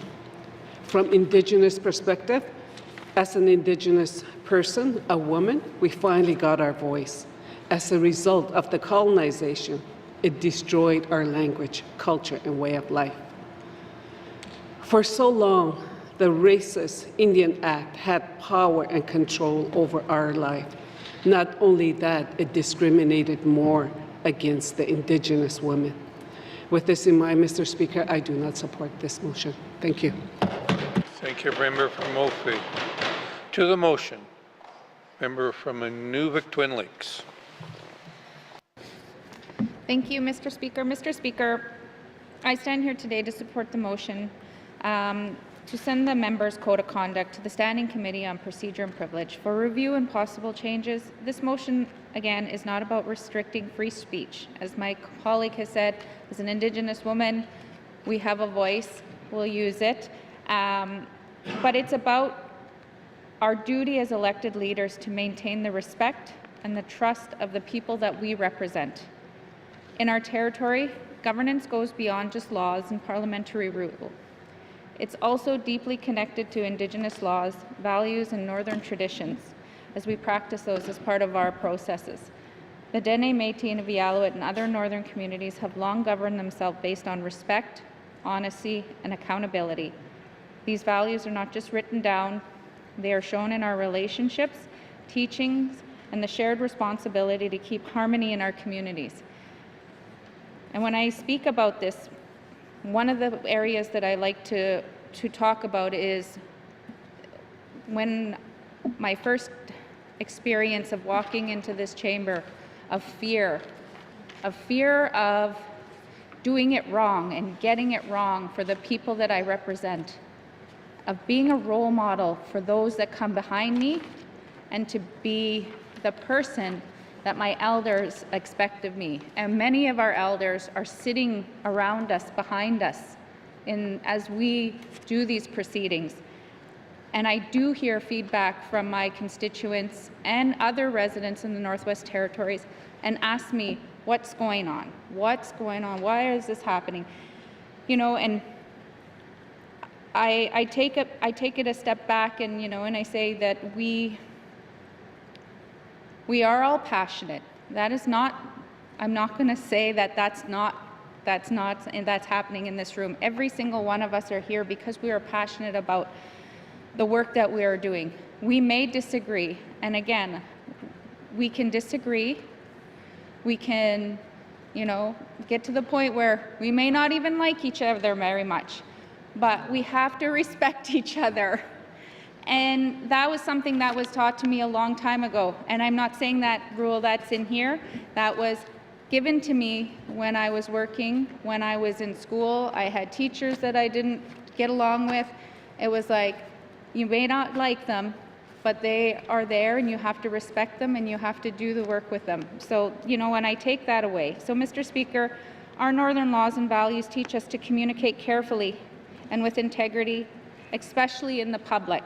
That's another part that I've always said is as a leader, everything that I say carries weight, even though I'm not very big, but I'm very loud, and so I try to be heard because I'm very small. But the things I say, I have to be careful because it may, in the way that it's interpreted, I have to be very careful in the way that I speak, because it may be interpreted in a wrong way that I don't want somebody to take that the wrong way. So, this reminds us to be role models, protect, honor through respect, behavior, and care for one another. When a member of this House speaks publicly, whether here or in the community, again, like I said, those words represent not just the individual, but all of us, the integrity of this building, this Legislative Assembly of the Northwest Territories. And we need to be aware of the difference between lawful speech and speech that is respectful and responsible. So this motion acknowledges that our current code of conduct may not fully meet the public's expectation in this digital age, where words can spread quickly and cause significant harm. It also shows our common goal across cultures that communities to ensure that our leaders are held to a standard that respects the privilege of serving in this House. Mr. Speaker, this is not a partisan matter. This is about people honoring our legislative traditions and respecting the laws of the land as experienced by Northerners. It's about fostering respectful dialogue, accountability, and leadership that reflects the best of who we are, both as members of this House and neighbours.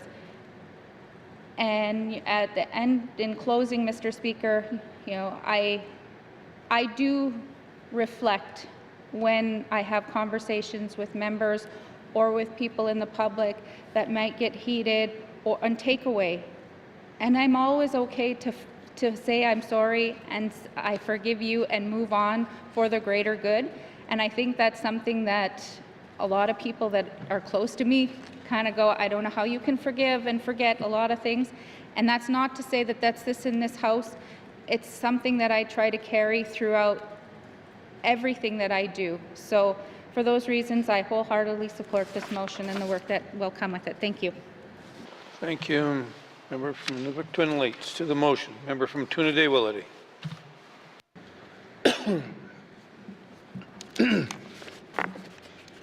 Yeah, thank you, Mr. Speaker. I want to respond to this motion today, which seeks to update the Code of Conduct to include public statements made outside the Legislative Assembly. To voice both my disappointment in this motion and explain the risk I know it will have on our unique democracy. I think the intent of this motion is to signal some constituents in the North that our institutions are strong, especially when it mentions words like trust and confidence. Those words may inspire reassurance to some who look around the world are frightened. However, my constituents will interpret this motion very differently, that our institutions are in fact weak because they look to their history, the history of the rule of law of selectively applying to silence them. The truth is this motion will have the unintended consequences of restricting the speech of elected representative, even though this motion makes it clear that such speech does not meet the threshold of legal action, that my constituents would ask, if this speech is not defamation, then what is the problem? However, that would be a rhetoric question, because as an Indigenous man, I know what the problem with this speech is, and my constituents do as well. The problem with this is free speech is that it's only one guilty of eroding confidence of the Legislative Assembly. In other words, speech that the territorial government may find objectionable. We treat each other with very high standards in this Assembly to ensure we do our best work and follow the traditional parliamentary democracy. Outside of this chamber, I consult with my communities, my constituents, chief and Métis councils who I represent. Then I work hard to bring their perspective back into this chamber. These are a different institution that this Legislative Assembly of the Government of Northwest Territories, because they come from a different tradition. The tradition of my communities have existed here since time immemorial. So there are going to be a conflict with the territorial government, which arrived very recently. This is the history of the Northwest Territories, and the North has changed for better as we let natural disagreements shape our common future. Yet, when you take the standards we have in this building and you apply them onto how I work out in my communities with vague policies decided by strangers behind a desk, then you are disconnecting me from my communities and limiting my ability to serve them. I've been through this before because I am first-generation survivor of residential schools. The schools thought to disconnect us from communities and limit how we could express ourselves. This was done to assimilate us through an unequal application of rights by a political system that made no room for other perspectives out of fear and ignorance. How can we work? How we look around at the progress that has been made in this territory to advance the rights of Indigenous people and their self-determination, which culminated in many of my colleagues, my Indigenous colleagues, and I becoming elected representative in the Legislative Assembly, only to be told that to participate, we must assimilate and disconnect ourselves from our communities. Again, Mr. Speaker, we've been through this before. So I oppose this motion and caution, because our democracy is stepping between us and our communities, will prevent us from shaping that common future based on our respect and self-determination we have so far worked so hard to achieve. If our institutions are indeed strong, it would not need to rely on motions which seek to prevent criticism, therefore prevent changes. And this motion, to me, I feel that it's going to prevent us from speaking out on what we're told by our people in our community. And in some ways, this motion, to me, it seems like it's like we're going to muzzle us. And my voice for a small community is not going to be heard. So no matter how the vote turns out, I want you to listen to what I have to say here today, because it's coming from the people in small communities. And we need to be heard. And I've been saying that since day one, that we're here to do a job for our people and work together. That's what our elders always say. So, Mr. Speaker, thank you. Member from Trinidad-Willowdale. To the motion, member from Tabacha. Thank you, Mr. Speaker. Mr. Speaker, when I am outside of this chamber, I make every effort to consider the 18 other members of the 20th Legislative Assembly and how I conduct myself and how I make comments in the public. You know, a lot of passion in this room regarding this issue, both whether you're supportive of moving forward with this discussion or you're not. And I think the one thing that, and I'm going to keep my comments pretty short here, that should be considered throughout this conversation is how did we get here and why are we having this actual conversation? So maybe a little bit of inner reflection from the members in this room to look at the situation that created the need to bring this to the floor or not bring it to the floor, as the case may be, might just require a little inner reflection. Thank you, Mr. Speaker. From Tabacha. To the motion, member from Northwood. Mr. Speaker, first of all, I respect everyone's viewpoint, and I don't want to be stifling or suppressing any type of freedom of expression as we live in a democratic society. But in our role as elected officials, we have to be careful in our expression to ensure we are not bullying or intimidating or hurting intentionally. We have to lead the way in public discourse, especially in this age of social media. with our children and our grandchildren accessing it constantly. I would agree that having the committee examine the code of conduct, if it needs to be updated, I would agree with that. I will support this motion. Thank you, member from Nunavut. To the motion. To the motion. Question has been called. Before we conclude, member from Great Slave, you may conclude the debate. Thank you, Mr. Speaker. And thank you, colleagues. This was a good discussion. I want to respond to a bit of what I heard today. The motion I've provided is discrete in the sense that we are looking at our current practice in this House and whether it is something that we would like to consider for the online forum of how we do our business as members. It is not about infringing on the freedom of speech in any other fashion. The broadness of this motion allows the committee to study and recommend actions which are for the public's knowledge, which are then voted on by all members. There is no final decision being made here today. There are several checks and balances before, or if any, indeed, changes are made to the Code of Conduct. Having respect for each other in this House doesn't mean we need to agree. It means we debate policy, not personalities. I feel that if you can't appropriately argue the content of debate without attacking someone's intent or character in the rules of our House, that's something that the Speaker would rule on. Being honorable means respecting your colleagues. Both our elders and our youth are watching us here and outside of these walls. I also think of the principles of consensus.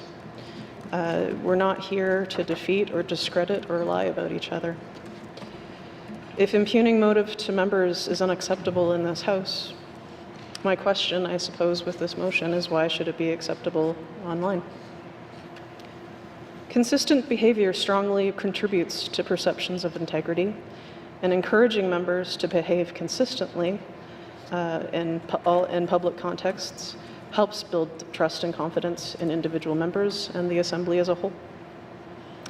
I would like for Standing Committee to investigate what other jurisdictions have done to encourage civil and truthful discourse amongst their members online. And regardless of the outcome of the vote, I really do honestly thank members for an open and frank conversation here today. Mr. Speaker, I would request a recorded vote. Thank you. Thank you, member from Great Slave. Question has been called. All those in favor of this recorded vote, please stand. The member for Great Slave, the member for Yellowknife North, the member for Thabacha, the member for Yellowknife South, the member for Cam Lake, the member for Hay River North, the member for Inuvik Twin Lakes, the member for Nunavut, the member for Frame Lake. All those opposed, please stand.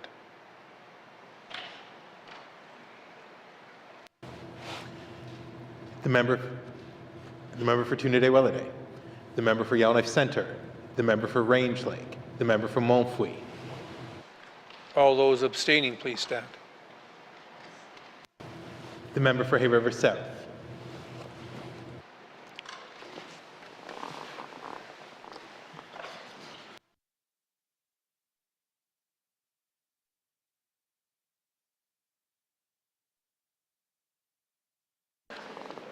Colleagues, all in favor, 9, opposed 4, abstentions 1. Motion has carried. Oh, sorry.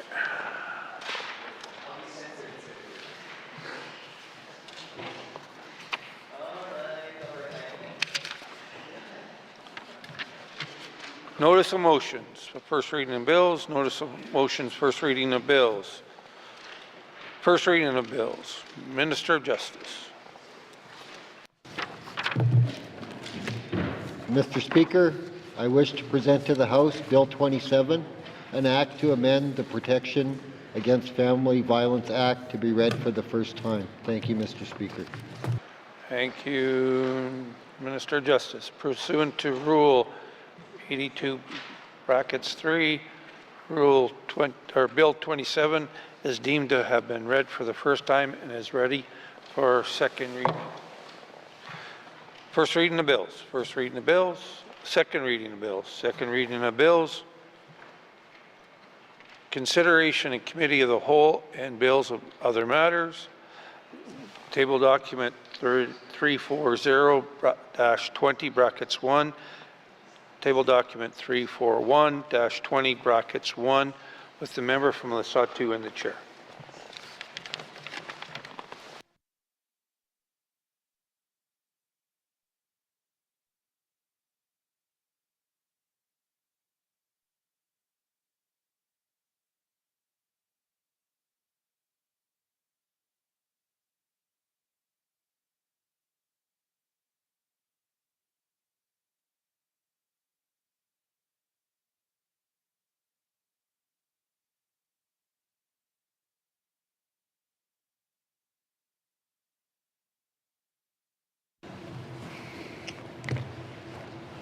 I now call committee to order. What is the wishes of the committee? Member from Boot Lake. Thank you, Mr. Chair. Mr. Chair, committee wishes to consider table document 340-20 brackets 1, supplementary estimates infrastructure expenditures number 1, 2025-2026, and table document 341-20 brackets 1, supplementary estimates operations expenditures and boring authorization number 1, 2025-2026, Mr. Chair. Thank you very much. Thank you, member. Does committee agree? Thank you. We will take a short recess and resume with the first item. Masi.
Committee members? Thank you. Committee, we will continue on with table documents 341-20 brackets 1. Does the minister wish to bring witnesses into the chamber? Yes, please, Mr. Chair. Thank you, Minister. Sergeant at Arms, would you please escort the witnesses into the chamber? Merci.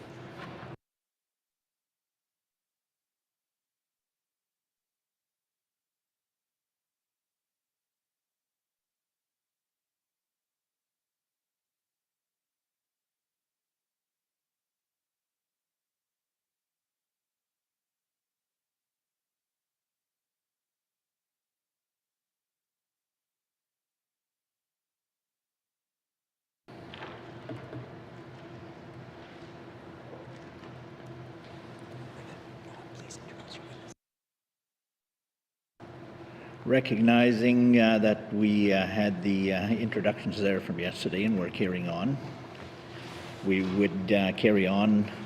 Please turn to page 10 for the Department of Justice.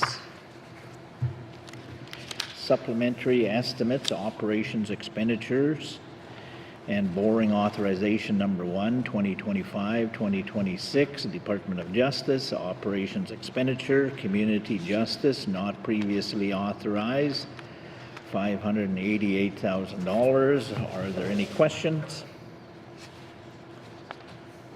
Seeing none. Supplementary estimates, operations expenditures, and borrowing authorization number 1, 2025-2026, Department of Justice. Operations expenditures, community justice not previously authorized, $588,000. Does committee agree? Thank you, committee. Supplementary estimates, operations expenditure, and borrowing authorization number 1, 2025-2026, Department of Justice, operations expenditure. Court services not previously authorized, $246,000. Are there any questions? Seeing none. Supplementary estimates, authorization, expenditures, and borrowing authorization number 1, 2025-2026, Department of Justice, operations expenditure, court services not previously authorized, $246,000. Does committee agree? Thank you, committee. Supplementary estimates, operations expenditures, and borrowing authorization number 1, 2025-2026, Department of Justice, operations expenditures, legal aid services not previously authorized, $1,793,000. Are there any questions? Seeing none. Supplementary estimates, operations expenditures, and borrowing authorization number 1, 2025-2026, Department of Justice, operations expenditures, legal aid services not previously authorized, $1,793,000. Does committee agree? Thank you. Supplementary estimates, operations expenditures, and borrowing authorization number 1, 2025-2026, Department of Justice, operations expenditures, services to government not previously authorized, $31,000. Are there any questions? Seeing none. Supplementary estimates, operations expenditures, and borrowing authorization 2025-2026, Department of Justice, operations expenditure, services to government not previously authorized, $31,000. Does committee agree? Thank you, committee. Supplementary estimates, operations expenditures, and borrowing authorization number 1, 2025-2026, Department of Justice, operations expenditures, total department not previously authorized, $2,658,000. Are there any questions? Seeing none. Supplementary estimates, operations expenditures, and borrowing authorization 2025-2026, Department of Justice, Operations expenditures, total department not previously authorized, $2,658,000. Does committee agree? Thank you, committee. Please turn to page 11 for the Department of Municipal and Community Affairs. Supplementary estimates, operations expenditures, and borrowing authorization. Number 1, 2025-2026, Department of Municipal and Community Affairs, operations expenditures, Directorate not previously authorized, $137,000. Are there any questions? Seeing none. Supplementary estimates, operations expenditures, and borrowing authorization. Number 1, 2025-2026, Department of Municipal and Community Affairs, operations expenditures, Directorate not previously authorized, $137,000. Does committee agree? Thank you, committee. Operations expenditures and borrowing authorization. Number 1, 2025-2026, Department of Municipal and Community Affairs, operations expenditures, sport, recreation, and youth not previously authorized, $2,194,000. Are there any questions? I will now turn to the member from Frame Lake. Thank you, Mr. Chair. Mr. Chair, I have a few questions about the contribution to physical activity, sport and recreation fund. Just to be clear, what is this funding proposed to cover, the $1.8 million? Thank you to the member. Minister of Finance. Thank you, Mr. Chair. This specific amount of funding, Mr. Chair, is suggested in order to help fund the cost associated with 2026 Arctic Winter Games, which will be held in Whitehorse in March 18th to 15th of 2026. The funds do need to be confirmed well enough in advance for teams to be selected and the associated coaching and support staff to be selected, and so that's why it is coming through now. Thank you, Mr. Chair. Thank you, Minister. Member for Frame Lake. Thank you. So what is the current position of the lottery's revolving fund? Because I understand that that's typically where money for Arctic Winter Games and other such sport-related activities comes from. So can the Minister discuss how we got to the point where we're providing supplementary estimates to afford to send kids to the games? Thank you, member. Minister of Finance. Thank you, Mr. Chair. Mr. Chair, so I'll see if we can get the specifics on the lottery revolving fund just shortly. I can say that in terms more broadly of how we get to where we are, where there's a deficit in this particular fund. Mr. Chair, there's a couple of factors at play. One is that the revenues being received from lotteries are simply not keeping up with the costs and the expenditures.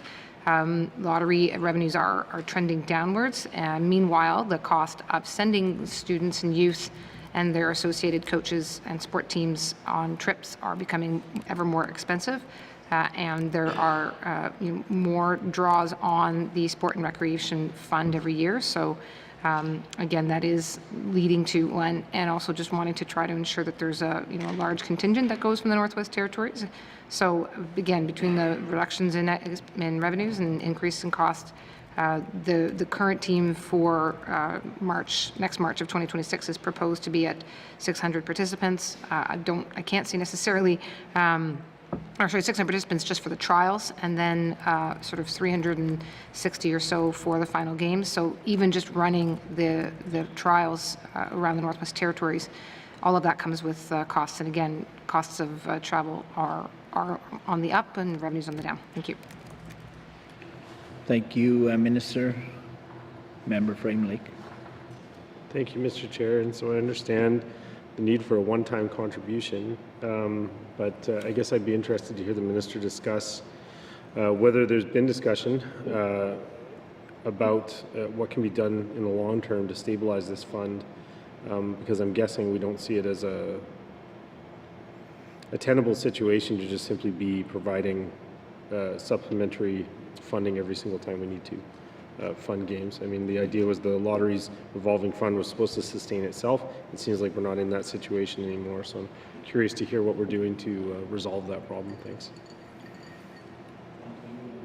Minister of Finance. Thank you very much, Mr. Chair. Mr. Chair, there is work underway. This is a problem that was anticipated. It's not new, and so there is, of course, the Northwest Territories Active Living Framework. It is a framework that is, covering the next several years, right through till 2033. And in that framework, I can certainly report and happy to report that there are some new funding agreements that are being signed with different sports partners, different territorial sports organizations, not for the coming fiscal year, but for the year after, which hopefully will start to improve the way that the funding at least is being utilized and distributed, which may then again impact the overall deficit if it can be used in a way that's spread more equitably, more widely. There also, Mr. Chair, are efforts underway to look at how we select our the team selections, the process that we use to that. As I said, over 600 participants are anticipated for trials in advance of this group, and so looking at how that can be still done in a way that maximizes participation by the youth, but without perhaps having as much cost. Looking at whether or not there needs to be a change in the frequency of games or the games in which we are participating, and certainly last but not least, but looking to as well what kind of advocacy we can be taking to Sport Canada to see whether or not the amount that is coming in from them is equitable against the costs for participation for young people in the North. Thank you, Mr. Chair. Thank you, Minister. Member Frame Lake. Thank you, Mr. Chair. Yeah, and certainly I just want to be clear and that my hope is that we are going to find ways to stabilize this fund because I think it's important that youth have opportunities not just to attend games, but perhaps even more importantly, just engage in activity and sport in their communities as much as possible. And I know that the funding from the lottery revolving fund enables that and enables a lot of fantastic, crucial programming in our communities. And so I want to see that continue.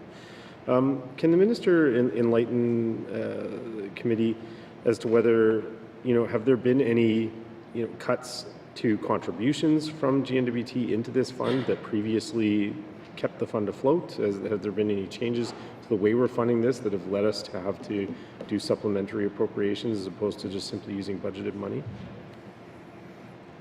Thank you, Member. Minister of Finance. Thank you, Mr. Chair. There certainly have been changes over time, Mr. Chair. So the MACA contributions in 2019, 20, and 2021 were higher than what they have continued to be thereafter. I'm not in a position here to say why in the last why that change was made some now 5 years ago.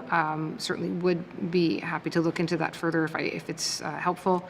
But really, Mr. Chair, the biggest single loss is coming as a result of the changes in the kind of funds from the lottery revolving fund. That's just simply, as I said earlier, not seeing the kinds of revenues that it is. I mean, certainly during COVID, that was more obvious. There was a very quick and sharp reduction in the amount that came in because lottery terminals simply were not open and or not operating. And it's my understanding that they may not, frankly, have bounced back entirely since that time, and that period of interruption may well have led to those who use those. Who participate in gambling are finding other ways to participate in that activity. So as a result of which we've just not seen a return. Obviously, the Department of Municipal and Community Affairs is right now examining whether or not there's opportunity to move into the e-gambling space. I don't yet know, of course, what the results of that consideration will be. We want to, of course, not create any worse problems for ourselves, but if there's money that is leaking out in a way that is not benefiting us, then I'm sure that that's that's exactly what we want to try to determine is there an opportunity here for us. Thank you. Thank you, Minister. Member Frame Lake. Mr. Chair, that's it for questions for me, and I'll just kind of reiterate that I'd like to see the Department of MACA working to, and Cabinet certainly working to stabilize this fund over time so that we're not stuck coming for supplementary estimates. And I think, we need to figure out how to fund sport to ensure that activity is going on in communities. I think a lot of the community programming is really important, and I just want to emphasize that. So leave my comments at that for now. Thank you, Mr. Chair. Thank you to the member Frame Lake. Moving on to the member from Inuvik Boot Lake. Thank you, Mr. Chair. Mr. Chair, many of my questions are similar to what the member from Frame Lake had said. I do have a couple of additional. And just a comment, Mr. Chair, for the millions of subscribers that are tuning in to watch us do this important work. It is important to note that of the approximately $47 million that we're approving today, about approximately 39 of that is funded by the federal government, so it's not just a rubber stamp. We are actually being transparent, doing due diligence here, but this one is not, Mr. Speaker. And then full support of the $1.8 million. I think it's very important that the Arctic Winter Games does get funded. It's unfortunate that the Lotto Fund is not what it once was for the reasons that the Minister explained. But if we're going to do this, and certainly I would encourage that we do continue to support Arctic Winter Games, and whether that's, hopefully not have to come back through a supplemental appropriation, but to be able to budget accordingly as we move forward in next year's budget. But has there been discussions at the department as well around additional funding, or will there be additional funding required for other games, such as the Canada Summer Games or the North American Indigenous Games, or Northern Games for that matter, which are also very important to our territory and to the residents' territory? So has that been considered by the department, Mr. Chair? Thank you. Thank you to the member, Minister of Finance. Thank you, Mr. Chair. Mr. Chair, I certainly can confirm that the department is aware there are a number of upcoming games really over the next, over every one of the next fiscal years, whether, and as such, so yes, they're aware of them, they're planning for them. Again, the challenge has become knowing what the kind of costs for travel might look like, as well as what the kinds of revenue losses may or may not continue to be over time. But they are being planned for. So to that extent, again, I'm not necessarily in a position to predict the cost, but other than just to assure that it's the intention. And I can say, Mr. Chair, the idea of reducing access to students and reducing the frequency of games is not something that is generally receiving support from the other participants anymore, from wanting to ensure that young people are having the opportunity to attend. So as far as then determining what needs to happen, again, as I said earlier, with the active living framework now underway, and with some of the elements of that being implemented over the next couple of fiscal years, that may well, or that's certainly hoped, that it can have an impact. There are other ways to try to mitigate some of the costs. I can note, Mr. Chair, that it is noted here to me that there have not been any increases in participant fees since 2020. Again, obviously, that's not. We want to obviously be careful. We don't want to limit access, but just making that observation that there have not been any changes to fees in now over 5 years. And again, looking to Sport Canada and whether or not this is an area where we similarly want to be able to make a case for an increase in support to the Northwest Territories and possibly to the 3 territories from this national organization. Thank you. Thank you, Minister. To the member. Thank you, and thank you for that answer. And I understand that there is a potential possibly to do, my only concern would be looking at income testing there, and I certainly wouldn't want the cost to students from any of our communities to be an impediment to participating. We've all seen the benefits that students get from participating in these games, any games, given some of the other social ills that are out there, and we've discussed in this House. This is one thing that certainly is a benefit to our kids. And listen, I'm a father, I was a coach, I've had kids in sports, and I've had friends, and we all do in this House. So it is very important that we keep and maintain the funding for that. So that is it for questions on that. I think the other questions were answered through my colleague through Frame Lake, and I will leave it at that, Mr. Chair. Thank you. Thank you to the member. Moving on to Yellowknife North. That's okay, Mr. Chair. My questions were already posed and answered by other members. Thank you. Thank you to the member, Yellowknife North. Further questions? Seeing none. Supplementary estimates, operations, expenditures, and borrowing authorization number 1, 2025-2026, Department of Municipal and Community Affairs, operations, expenditures, sport, recreation, and youth, not previously authorized, $2,194,000. Does committee agree? Thank you, committee. Supplementary estimates, operations, expenditures, borrowing authorization number 1, 2025-2026, Department of Municipal and Community Affairs, operations, expenditures, total department, not previously authorized, $2,331,000. Are there any questions? Seeing none. Supplementary estimates, operations, expenditures, and borrowing authorization number 1, 2025, Department of Municipal and Community Affairs, operations, expenditures, total department, not previously authorized, $2,331,000. Does committee agree? Thank you, committee. Members, there will be a schedule on page number 12 that details borrowing authorization, and on page 14 that details the supplementary reserve impact. Are there any questions on these schedules? Seeing none, please turn to page 13, Department of the Government of Northwest Territories, supplementary estimates, operations, expenditures, and borrowing authorization number 1, 2025-2026, Department of Finance, revised borrowing authorization, total government borrowing authorization, proposed adjustments, $130 million. Does committee agree? Thank you, committee.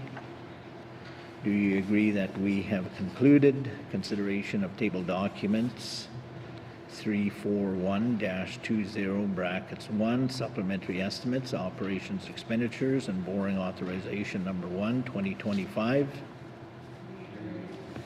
Thank you.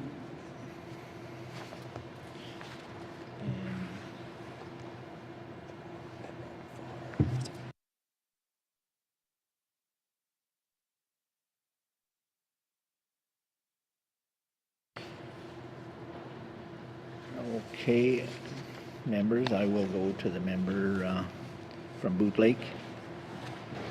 Thank you, Mr. Chair. Mr. Chair, I move that consideration of table document 341-20 brackets 1, supplementary estimates, operations, expenditures, and borrowing authorization number 1, 2025-2026 be now concluded, and that table document 341-20 brackets 1 be reported and recommended as ready for further consideration in formal session through the form of an appropriation bill. Thank you, Mr. Chair. Thank you to the member. The motion is in order. To the motion. Question's been called. All those in favor? All opposed? The motion is carried. Table documents 34120 brackets 1, supplementary reserves, operations, expenditures, and borrowing authorization number 1, 2025 will be reported as ready for consideration in a formal session through the form of an appropriation bill. Thank you, Minister, and thank you to your witnesses for appearing before us. Sergeant at Arms, please escort the witnesses from the chamber. Masi.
committee, we have agreed to consider table documents 340,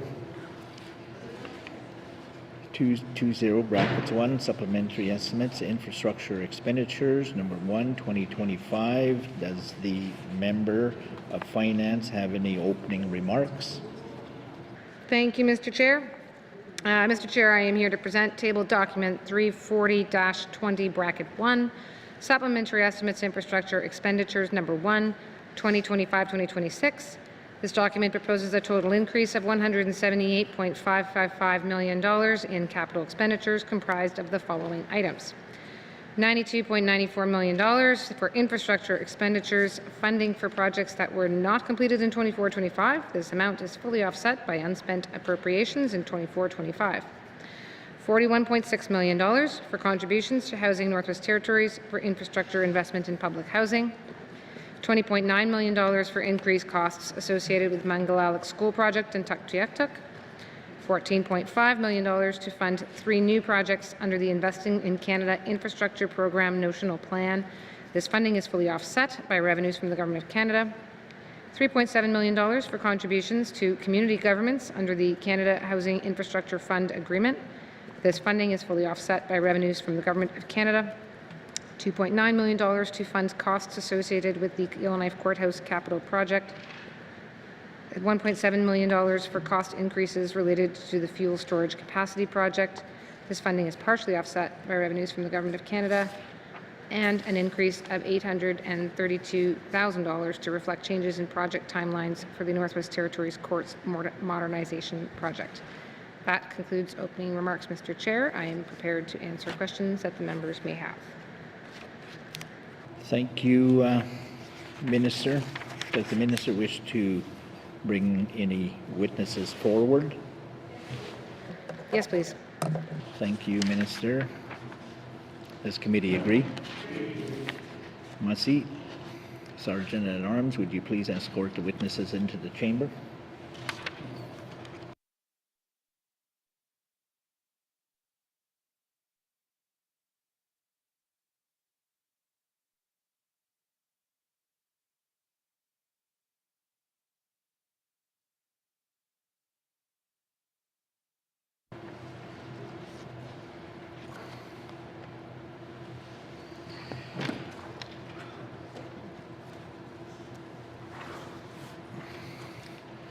Thank you, Minister. Can you please introduce your witnesses? Thank you, Mr. Chair. Mr. Chair, on my left, I have the Deputy Minister of Finance, Bill McKay, and on my right, Mandy Bolstad is the Deputy Secretary to the Financial Management Board. Okay, thank you, Minister. I will now open the floor for general comments. Seeing none.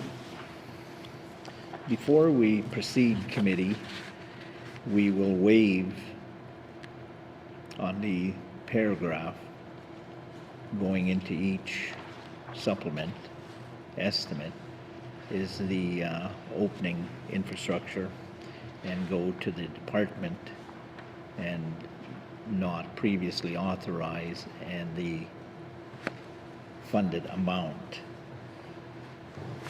That will eliminate that duplication of, I'm starting to dream in these words here. Seeing no further general comments, does the committee agree to proceed to the details contained in table documents? Thank you, committee. We will begin on page number 5 with the Department of Education, Culture and Employment.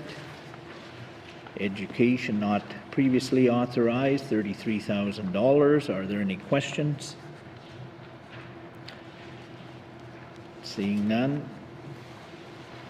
Supplementary estimates, infrastructure expenditures, number 1, 2025, Department of Education, Culture and Employment, operations expenditure, education not previously authorized, $33,000. Does committee agree? Thank you, committee. Languages and culture not previously authorized, $1,923,000. Are there any questions? Seeing none, supplementary estimates, infrastructure expenditures, number 1, 2025-2026, Department of Education, Culture and Employment, operations expenditure, languages and culture, not previously authorized, $1,923,000. Does committee agree? Thank you, committee. Total department, not previously authorized, $1,956,000. Are there any questions? Seeing none, supplementary estimates, infrastructure expenditure, number 1, 2025-2026, Department of Education, Culture and Employment, operations expenditure, total department, not previously authorized, $1,956,000. Does committee agree? Thank you, committee. We will now consider Department of Finance on page number 6. Management Board Secretariat, not previously authorized, $41,600,000. Are there any questions? Seeing none. Supplementary estimates, infrastructure expenditures, number 1, 2025-2026, Department of Finance, operations expenditures, Management Board Secretariat, not previously authorized, $41,600,000. Does committee agree? Thank you. Total department not previously authorized, $41,000, $41,600,000. Are there any questions? Seeing none. Supplementary estimates, infrastructure, number 1, 2025-2026, Department of Finance, operations expenditure, total department not previously authorized, $41,600,000. Does committee agree? Thank you, committee. We will now consider the Department of Infrastructure on page number 7. Asset management, not previously authorized, $250,000. Are there any questions? Seeing none. Supplementary estimates, infrastructure expenditures, number 1, 2025-2026, Department of Infrastructure, operations asset management, not previously authorized, $250,000. Does committee agree? Thank you, committee. Energy and strategic initiatives, not previously authorized, $2 million. Are there any questions? Seeing none, supplementary estimates, infrastructure expenditures, number 1, 2025-2026, Department of Infrastructure operations expenditures, energy and strategic initiatives, not previously authorized, $2 million. Does committee agree? Thank you, committee. Total department, not previously authorized, $2 million, $550,000. Are there any questions?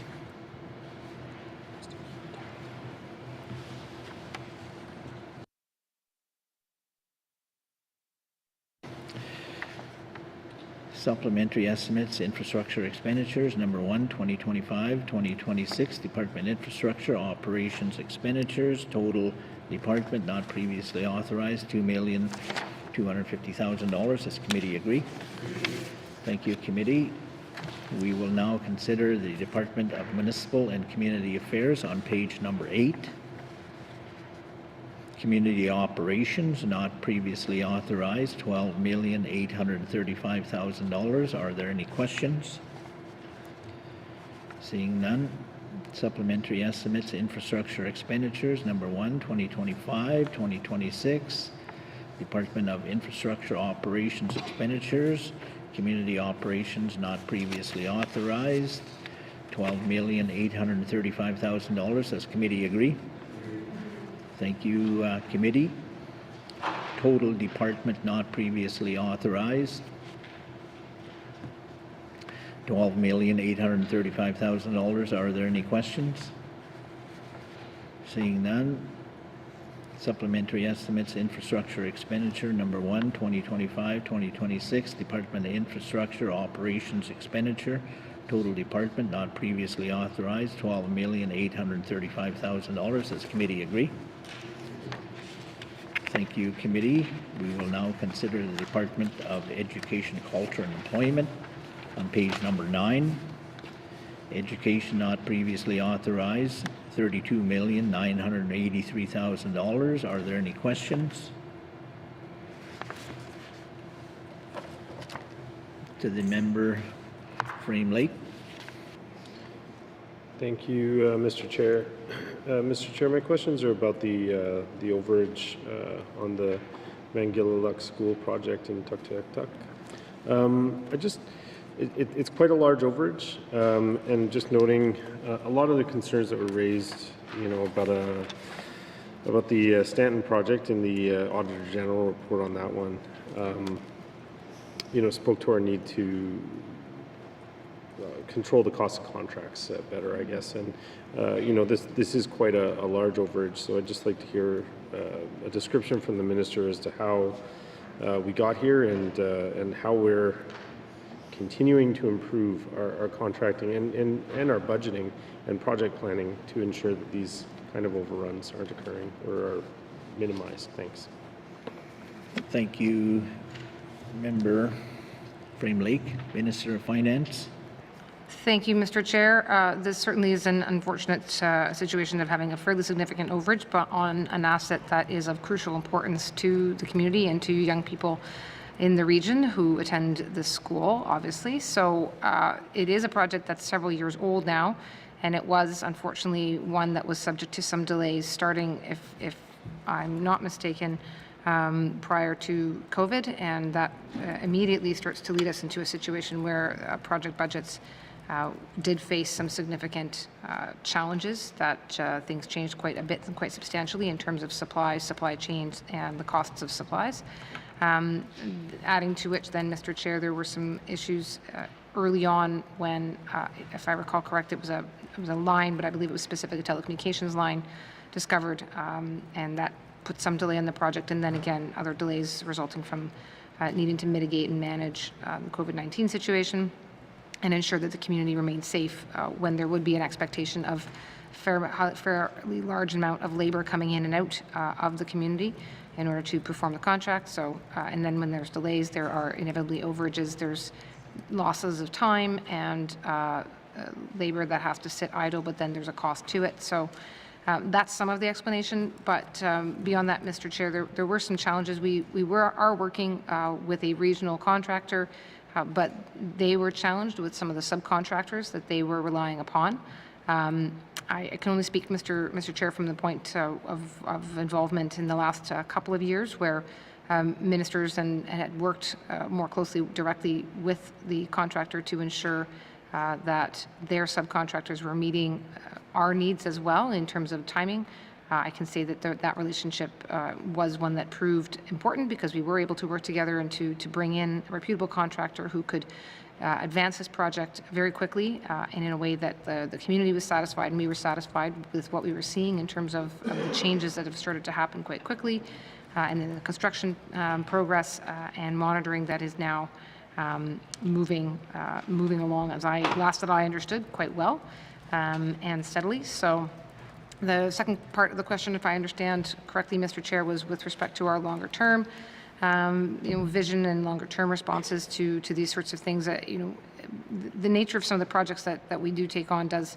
They are often large and in remote and small communities, and there can certainly run into some challenges that are distinct and everything from wildfires to just simply the ability to bring supplies in, for example, to communities that were barge communities to becoming to fly-in communities. So those do present some challenges. That said, there is now and has been over the last couple of years some significant changes done to our procurement, particularly of capital projects. So, for example, we've reintroduced a peer review committee to ensure that when a project moves forward, it's been reviewed not only within a department, but across the planning groups from across departments.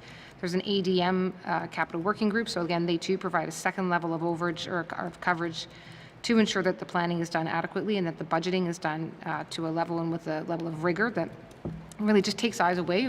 Human nature, if you're looking at your own project, sometimes you need to have some objective eyes on it. So we've introduced both those processes. And last but not least, Mr. Chair, we've recently put out a new set of guidelines for capital project planning. It's the first time since 2013 that we have updated those guidelines for staff. They are much simpler to use and are brought back up to a modern state. And last but not least, Mr. Chair, I always like talking about vendor performance management. I have asked the department to look at whether we can expand not only looking at our vendor performance management for delivery of BIP commitments, but if that can start to be, if we can get to a place where we are actually able to put that in place more broadly for quality circumstances and quality monitoring, that is certainly more complicated. It would take a fair bit of change, but at the same time, there may be an opportunity here that if it's already rolled out and it seems to be working well in the BIP circumstance, maybe this is an opportunity to expand that more broadly. Thank you, Mr. Chair. Thank you, Minister of Finance. Member from Frame Lake.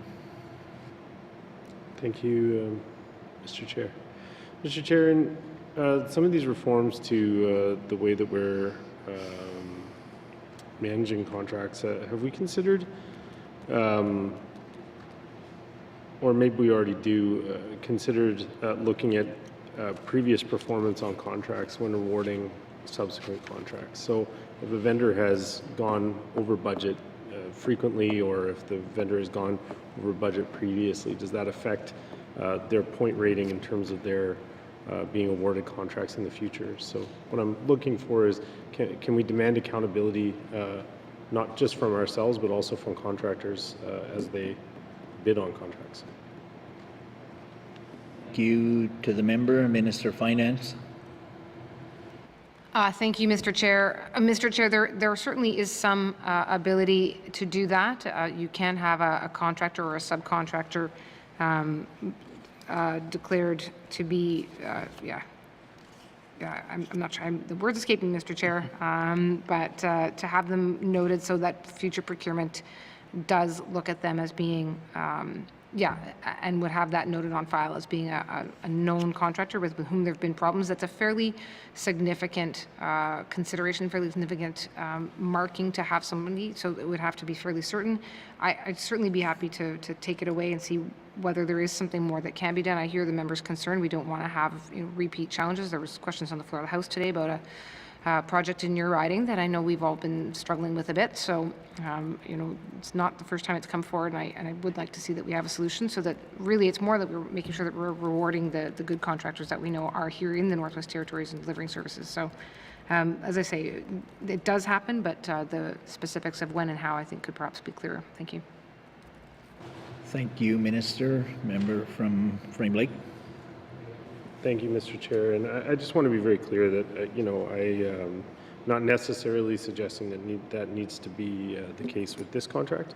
It's more just ensuring that we've got robust controls around our contracting, just knowing that, we see cost overruns a lot. And it's important to note that, a lot of the projects that the government does, virtually all of them, are for essential infrastructure like this, like a school. Like, this is not something the MLAs are going to turn around and say, we're just going to have to cancel this, because they absolutely need a school in Tuktoyaktuk, which means that the government, to a certain extent, is beholden to building it virtually whatever the cost. And that puts us in a really difficult situation. And I think that's part of what has led us to be in a situation where we are constantly frequently going over budget on projects. And so I think we do need to be really careful about ensuring that we have robust controls in place, and also that we're being honest with ourselves about budgeting. I mean, if I know that we try our best to learn from previous experiences, but it just seems to me, I've made statements about this in the past, and I'll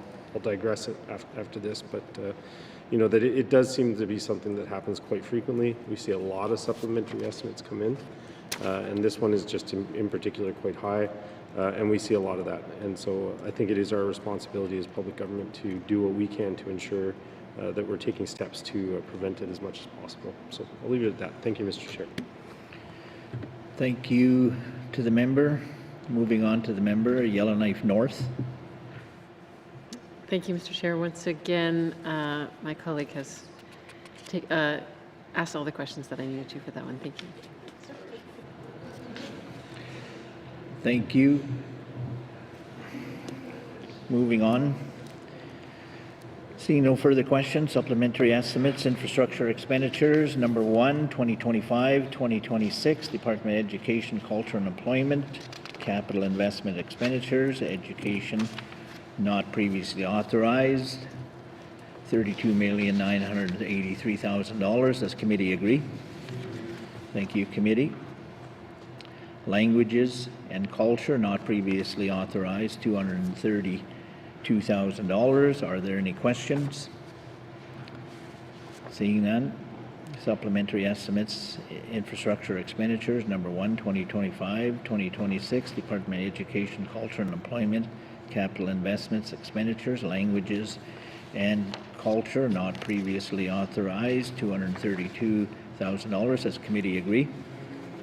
Thank you, committee. Total departments infrastructure expenditure, number 1, 2025-2026, Department of Education, Culture and Employment, capital investments, expenditures, total department not previously authorized, $32,215,000.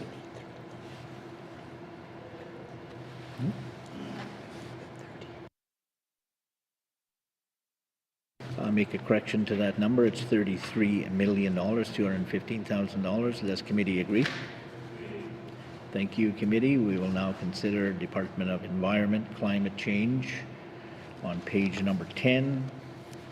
Wildfire and Forest Management, not previously authorized, $437,000. Are there any questions? Seeing none.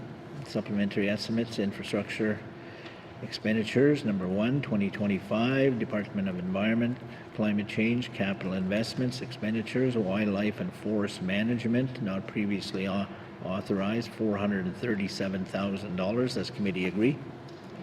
Thank you, committee. Total department not previously authorized, $437,000. Are there any questions? Seeing none.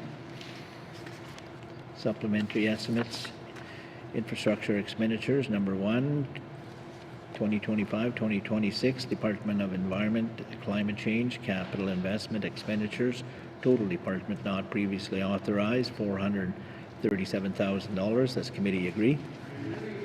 Thank you, committee. Committee, we will now consider Department of Finance on page number 11. Management Board Secretariat, not previously authorized, $478,000. Are there any questions? Seeing none.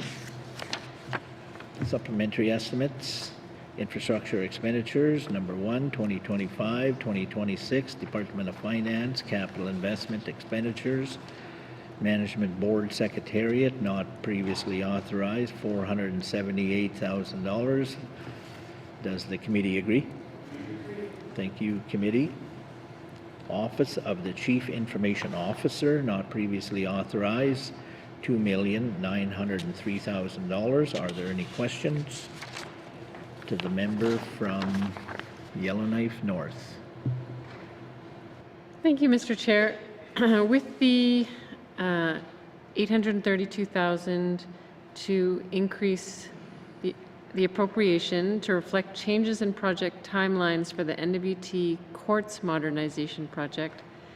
So usually if there's delays in a project, then it says that an offsetting amount was lapsed and we're just sort of bringing forward a previous amount that was lapsed, but it doesn't say that in this case. So can the minister confirm whether or not there were any lapsed amounts as a result of delays, or what is the reference to changes in project timelines mean? Thank you, Mr. Chair. Thank you, member. Minister of Finance. Thank you, Mr. Chair. Mr. Chair, on this one, the project timeline certainly has changed over a bit of time. So previously, when this was approved for a 3-year project starting in 23-24, it was approved as $1.715 million, and that has become clear as the project got underway, working with the Chief Information Officer Office, that this would be insufficient. So there's been now an additional amount added to the budget. and it's been approved over 4 years, which has extended the project further, and that is leading to some of the funding that was previously allocated to 24-25 moving over to 25-26. Specifically, that's the 832,000. So it's that amount that's aligning with the longer timeline and the somewhat more complicated or somewhat bigger, rather not more complicated, but the larger budget. Thank you, Mr. Chair. Thank you, Minister. To the member, Yellowknife North. Okay, thank you, Mr. Chair. So to clarify, this 832,000 is being sort of carried over from 2024, 2025, but it wasn't authorized under the 2024-25 budget. Can the minister clarify? Thank you. Thank you, member. Minister of Finance. Thank you, Mr. Chair. Sorry, Mr. Chair, I realized my answer wasn't very clear. So originally this was projected to be a 3-year project. It is now projected to be a 4-year project, first on the first hand, and secondly, there was an additional amount that was added to the project, not in this sub. But with the addition of the extra year on the project, the original timing of some of when things were being spent has changed. And so originally the total projected spending now for 24 and 25 is just shy of $200,000, which leaves a balance available for spending on other projects. Some of that went to other IT capital projects because they did have needs in the 24-25 year, but there was a balance of $832,000 on this project that can now move forward on to year 2 of 4 for 2025-26. That's what is being requested here, is to take this amount that was not spent in 24-25 on this courts modernization project, move that to 25-26, which aligns with the needs of the project in this current fiscal year. Thank you. Thank you, Minister. To the member from Yellowknife North. Okay, thank you, Mr. Chair. So is this the final year in the project then, or is it year 2 out of 4? Is this the final amount that is expected will be needed to finish off this project, or might we expect further supplementary requests in the future? Thank you, Mr. Chair. Thank you, member. Minister of Finance. Thank you, Mr. Chair. So it is formally we are currently in year 3 of 4. There are some stages that certainly will continue on. So where we are expecting this year is to be in to have the formal contract to a contractor completed and a solution in full design over the coming year that will be implemented in sort of late or mid 2026, and then there's thereafter in the project, there's training of our own staff to ensure that they can utilize this new system, but that is different from the construction, if you will, of the IT system. So for the construction of the IT system, it's our expectation that will be fully implemented in, mid 2026. So just into the next fiscal year. Thank you. Thank you, Minister. To the member. Thank you, Mr. Chair. No further questions on that. Thank you, member from Yellowknife North. Any further questions? Seeing none. Supplementary estimates, infrastructure and expenditures. Number 1, 2025-2026, Department of Finance, capital investment, expenditures, Office of the Chief Information Officer, not previously authorized, $2,903,000. Does committee agree? Thank you, committee. Total department not previously authorized, $3,381,000. Are there any questions? Seeing none. Supplementary estimates, infrastructure expenditures. Number 1, 2025-2026, Department of Finance, capital investment, expenditure. Total department not previously authorized, $3,381,000. Does committee agree? Thank you, committee. We will now consider the Department of Health and Social Services on page number 12. Administrative and support services not previously authorized, $4,761,000. Are there any questions? Okay, to the member of Yellowknife North. Thank you, Mr. Chair.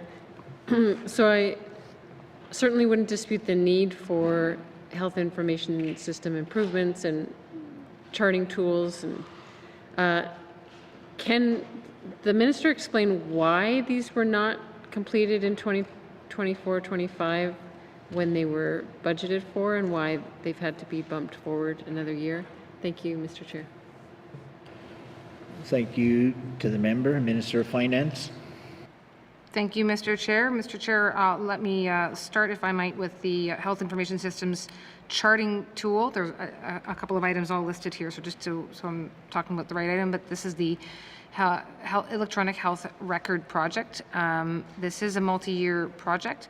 It is underway, I can say that much, but there was, let me just see if I can, sorry, Mr. Chair, there's been some changes to the project timeline, and specifically, here we do have, sorry, Mr. Chair, I just want to make sure I'm on the right project. Do you have this handy? Let me see if the Deputy Minister has it, the right one in front of him, Mr. Chair. If I could send it to him, please, to the Deputy Minister, please. Minister. Deputy. Thank you, Mr. Chair. So this project, as the Minister noted, involves a number of steps and initiatives that are interlinked, and all of them start with the in 23-24 when the diagnostic imaging replacement was completed. So once that was done, they were able to move on to the next portion of the project. So that kind of delayed everything else. So that's why this amount has been carried over for all of these projects. So it's delayed the projects that are integrated. Thank you. Thank you, Deputy Minister MacKay. To the member, Yellowknife North. Thank you, Mr. Chair. Does the minister know whether these projects can actually be completed in the coming year, or do we have estimate times for when each of these three projects will actually be completed? Thank you, Mr. Chair. Thank you, member. Minister of Finance. Thank you, Mr. Chair. Mr. Chair, I can at least share what the revised timelines are anticipated to be at this time. So right now, there's the charting tool is expected to be underway for procurement in the current fiscal year, with implementation expected then the year after. As we said, there are a number of components here that are making it a bit difficult to say exactly the specific dates of one or the other, as they are interrelated, but the laboratory information system upgrade, that work is underway. It has begun and it is proceeding. We're expecting this fiscal year, 25-26.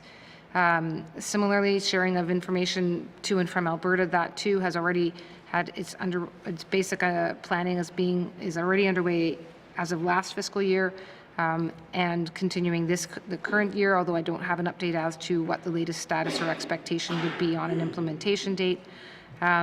Health information data repository, that too entered its planning phase in 24-25, but they are expecting to begin at least initial implementation of a project this current fiscal. Last but not least, Mr. Chair, integration engine platform replacement. That too got underway in terms of its planning last fiscal, and we are expecting to be in procurement for that replacement this fiscal year. Thank you, Mr. Chair. Thank you, Minister. To the member. Thank you, Mr. Chair. And I didn't hear anything in that list about professional licensing modernization. I may be looking at a different list than you, but do you have an estimate for when that professional licensing modernization will be complete? Thank you, Mr. Chair. Thank you, member. Minister of Finance. Thank you, Mr. Chair. If you'll just bear with me for one moment, Mr. Chair. This project has now been underway since 22-23, and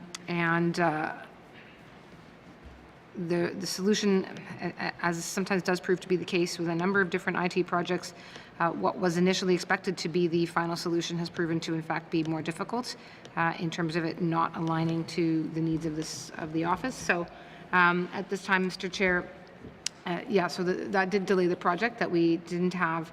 It was the suitability of the originally anticipated solution. So instead, what we are looking to do is what's called the one-touch solution. So it's that is now being moved in. Mr. Chair, I serve the dates here. I don't have a date in front of me, unfortunately, but I can certainly get back to the member with an anticipated date. Thank you. Member Yellowknife North. Thank you, Mr. Chair. I don't have further questions at this time, but it does sort of concern me that these big multi-year health information system type projects, which are so critical and foundational to our system, if we're sort of fumbling or choosing the wrong system and then it takes us years to sort of pivot and find a different one, I guess I'm concerned about the process internally for ensuring that we have the right choice or the right direction to begin with, so we don't waste a number of years pursuing the wrong types of solutions. But I will follow up on that through other channels. Thank you, Mr. Chair. Thank you to the member. Moving on to the member Great Slave. Thank you, Mr. Chair. In a strange turn of events, Yellowknife North has poached my questions. Thank you. Poached. Thank you to the member. Any further questions? Seeing none. Supplementary estimates, infrastructure expenditures, number 1, 2025-2026, Department of Health and Social Services, capital investment expenditures, administrative and support services not previously authorized, $4,761,000. Does committee agree? Thank you, committee.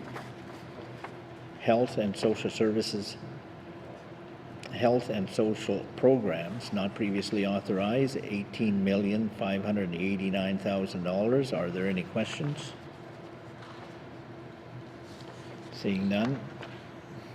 Supplementary estimates, infrastructure expenditures, number 1, 2025-2026, Department of Health and Social Services, capital investment expenditures, health and social programs not previously authorized, $18,589,000.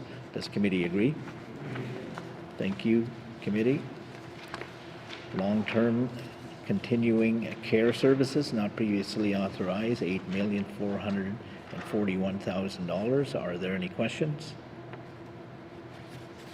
To the member Yellowknife North. Thank you, Mr. Chair. On this one, I'm wondering if, in particular for those 4 long-term, oh no, there's 3 long-term care facilities there. How many times have the funding for these projects lapsed or, been pushed forward to the next year? Is this the first year that this particular funding for those 3 facilities is being pushed forward, or how many years have we seen this happen? Thank you, Mr. Chair. Thank you, member Yellowknife North, Minister of Finance. Thank you, Mr. Chair. Mr. Chair, I have these projects right now broken down one by one. So, for instance, by Inuvik, by Hay River, et cetera. So I can't give a simple number. I can say these projects have, if I'm not mistaken, all 4 of them been subject to delay over more than just the 1 fiscal year. There was, as I can recall back in just around the times of COVID, there was a change because the estimates that were done pre-COVID in terms of bed requirements were updated through and then immediately towards the end of when the COVID-19 pandemic was subsiding. That led to some changes in planning because of the changes in bed counts, which, if I'm not mistaken, have been updated yet again. And so here we are still trying to get a handle on what size of facility is needed. As there's continues to be changes in terms of the kind of what the best option is to ensure that people are being given the best tools to age in place and not necessarily be in a facility. So I'd be happy to collate the information about how many times they've been moved over. I just don't, I have them broken down by project in front of me right now. Thank you, Mr. Chair. Thank you, Minister. To the member. Thank you, Mr. Chair. I don't necessarily need an exact number, but I guess my concern is that if these projects are continually being sort of passed along to the next year, and we're tying up around $7 million in projects that are continually being bumped forward. Is there sort of a limit on how many times we can just keep this money and bumping it forward without deciding that, okay, you know, this money's been tied up long enough, it needs to just fall off the budget and then start again when we do decide that this project is actually underway or making progress? Is there any policy or limits on how long we continue to keep money tied up in projects that don't seem to be moving forward? Thank you, Mr. Chair. Thank you to the member. Minister of Finance. Yeah, thank you, Mr. Chair. And Mr. Chair, there absolutely is a limit. It is whether or not a project's request for carryover complies with the Financial Administration Manual. And so that is specifically whether or not there's already a contractual obligation in place, or if a department can demonstrate that there's been substantial progress on a project. And so, you know, if a project is slowly moving along, it will, in theory, meet that test. I say in theory because it is still subject to approval by the Financial Management Board. So all projects where departments are seeking carryovers do come individually to the Financial Management Board and do need to be approved. So again, obviously, if they are compliant with the Financial Administration Manual, that is sort of step one. But it doesn't necessarily change to the fact that there are known needs for long-term care facilities, but wanting to ensure that when we get to the place of breaking ground and building facilities that are going to be into the tens of millions of dollars, wanting to make sure that they are obviously at the appropriate size. But I certainly take the point that we don't, and I don't disagree, that we don't want to tie up funds where they are otherwise needed, particularly in the healthcare sector. Thank you. Thank you, Minister. To the member. Thank you, Mr. Chair. No further questions on that. Thank you to the member, Yellowknife North. Any further questions? Seeing none. Supplementary estimates, infrastructure expenditures. Number 1, 2025-2026, Department of Health and Social Services, capital investment expenditures, long-term and continuing care services, not previously authorized, $8,441,000. Does committee agree? Thank you, committee. Total department not previously authorized, $31,791,000. Are there any questions? Seeing none. Supplementary estimates. Infrastructure expenditures. Number 1, 2025-2026, Department of Health and Social Services, capital investment expenditures, total department not previously authorized, $31,791,000. Does committee agree? Thank you, committee. We will now consider the Department of Industry, Tourism and Investment on page number 14. Expenditures, economic diversification and business support, not previously authorized, $689,000. Are there any questions? To the member of Yellowknife North. Thank you, Mr. Chair, and I'll try to keep these brief, but is this the final amount then for the Hay River Fish Plant? Does this signal that it will be complete, or should we expect further amounts coming forward in the future for the completion of the Hay River Fish Plant? Thank you, Mr. Chair. Thank you, member. Minister of Finance. Thank you, Mr. Chair. Mr. Chair, the project is in the implementation phase, which is hopefully a positive word. It's been, in fact, the plant has been substantially completed already. It is expected to be fully commissioned in this current summer. There was some modification required for some of the ice harvesting related systems, and that is where the carryover, I believe, originates. And that system had to be modified and then reconstructed. So that is where the carryover came. But the plant is otherwise, as I said, operational, and I would be hopeful would be fully implemented and therefore not see any further delays or need for any further carryover on the project. Thank you, Mr. Chair. Thank you, Minister of Finance. To the member, Yellowknife North. Thank you, Mr. Chair. That's all. Thank you to the member. Any further questions? Seeing none. Supplementary estimates, infrastructure expenditures. Number 1, 2025-2026, Department of Industry, Tourism and Investment, capital investment expenditures, economic diversification and business support, not previously authorized, $689,000. Does committee agree? Thank you, committee. Expenditures, minerals and petroleum resources, not previously authorized, $714,000. Are there any questions? To the member of Yellowknife North. Thank you, Mr. Chair. I know that the MARS, or the Mineral Administration and Registry System, is also important to lots of people, so I would be remiss in not asking, are we expecting this project to be complete then in the coming year? Or how far along are we on this project? Thank you, Mr. Chair. Thank you to the member, Yellowknife North, and the Minister of Finance. Thank you, Mr. Chair. No, Mr. Chair, this will not be fully complete in the coming fiscal year. Where we at this point is that the MIT system is expected to be fully replaced over the course of this fiscal year. And then MARS as a whole, best guess here that I can give Mr. Chair with fairly just the sort of limited notes that I would have for the purposes of this supplementary appropriation is that that will happen in the following fiscal year, so in roughly a year and a half from now, and then over the course of that fiscal year, so 26-27. Some of the timing issues there is that we are trying to design and develop an IT system that can fully accommodate the final details of the Mineral Resource Act regulations. And of course, the Mineral Resource Act regulations are not themselves fully complete, as that is a process that is going through the intergovernmental protocol with the IGCS.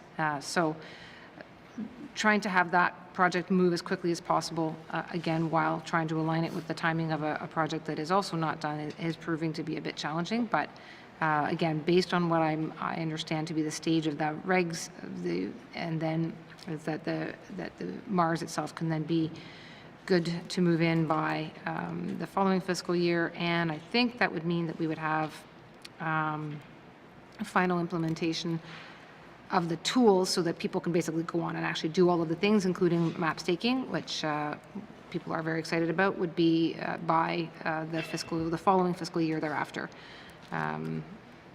Thank you, Mr. Chair.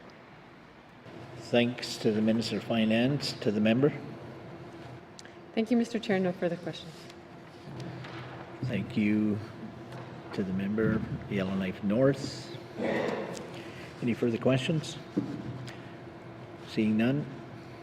Supplementary estimates, infrastructure expenditure, number 1, 2025-2026, Department of Industry, Tourism and Investment, capital investment expenditures, minerals and petroleum resources, not previously authorized, $714,000. Does committee agree? Thank you, committee. Expenditures, tourism and parks, not previously authorized, $2,465,000. Are there any questions? Seeing to the member, Frame Lake. Thank you, Mr. Chair. Just very quickly, why did so many of these projects have to carry over? It just strikes me as a large number of projects as opposed to, I mean, it's a fair amount of money, but just so many of them and so many across the territory. Why so many? Does the department simply not have the capacity to complete the number of projects it's budgeting for, or what's going on? Thank you. Thank you, member. Minister of Finance. Thank you, Mr. Chair. Mr. Chair, again, just so that we're clear as a get-go, the project can request a carryover only in their specified circumstances, and that is specifically if either there's already substantial work underway or if a contractual obligation exists. So, there's different reasons why different projects can see particular carryovers, and they can range from everything from a contract being signed, right at the line, and such that they then end up requiring a carryover because they didn't quite meet the cutoff for having, the timing begun or the funding expended, or there can be, certainly over the last few years, starting, as I said, with, and I don't like to go all the way back to COVID, but that there are still projects we're seeing here that are facing carryovers because their original budgets were begun at the time of COVID. And then following from there, floods and wildfires that have affected different projects in different communities. So there certainly are some then too that have suffered from an opportunity or from perhaps a lack of a lack of as robust planning as we would like to see, which is where I can certainly say that I've been quite pleased that the department and all departments have been quite ready, willing, and I think eager to see the changes in capital planning over the last sort of roughly 2 to 3 years. That does hopefully provide a greater degree of oversight to the plans before they come forward so that they are in fact ready. With respect to the IT plans, Mr. Speaker, I'm going to give a plug for listening to the minister's statements again, because I've also gone to our OCIO office. That has been an area where we are quite challenged to deliver tech projects. And they have done a fair bit of work to try to improve that system for how we plan, so that they're involved earlier with departments. Yeah, Mr. Chair, I think it's a good question. It's just it's difficult to answer as a collective question as opposed to having to maybe sit down and look at some of the bigger areas one by one, because trying to improve the planning is going to mean sometimes looking at the individual problems. There will be one-offs on big projects. I think the member specifically mentioned that there are times where we are stuck as a government. We have to provide a school or a health center, but there's other times where there's things that we could try to increase in our own systems about even having responsible contractors, having vendor performance management, having contract monitoring, all of those things. So again, I'll be mindful of the member's time, Mr. Chair. It's a topic I'm actually quite happy to talk about, because a lot of our projects do come in on time and on budget, but the ones that don't certainly make the headlines. Thank you. Thank you, Minister of Finance. To the member.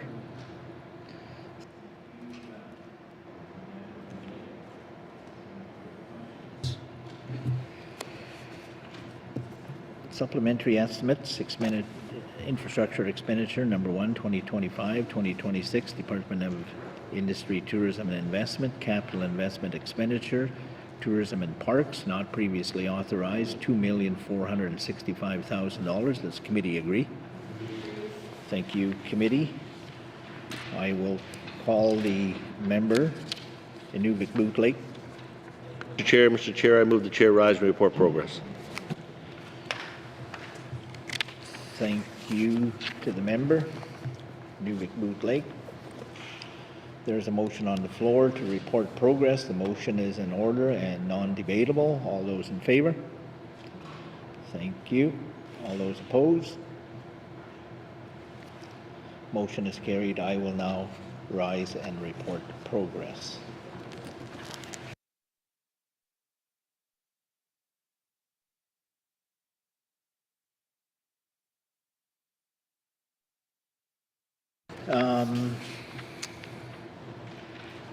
Sergeant at Arms, could you escort the witnesses from the chamber there, please?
Members, thank you. I'll go to the member from the Sawtooth.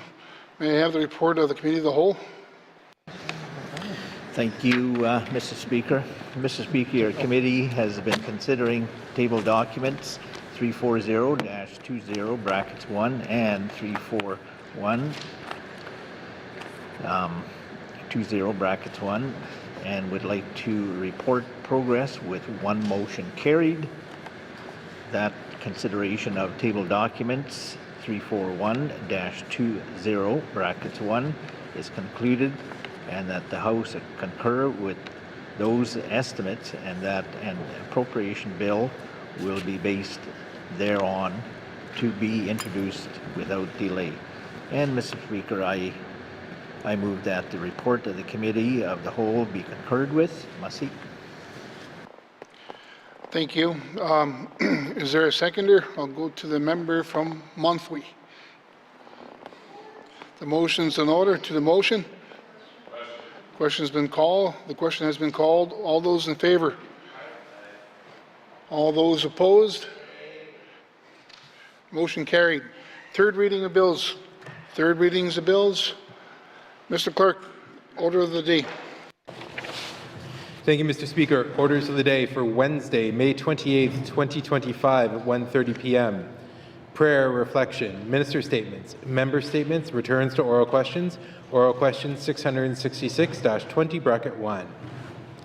Recognition of visitors in the gallery, acknowledgements, oral questions, returns to written questions, replies to the Commissioner's address, petitions, reports of committees on the review of bills, reports of standing and special committees, tabling your documents, notices of motions, motion 57-20 bracket 1, notices of motion for first reading of bills, Bill 28, Bill 29, second reading of bills, Bill 27, consideration in Committee of the Whole of bills and other matters, table document 340-20 bracket 1, report of Committee of the Whole, third reading of bills, orders of the day. Thank you, Mr. Speaker. Thank you, Mr. Clerk. This House stands adjourned until Wednesday, May 28, 2025 at 1:30 p.m.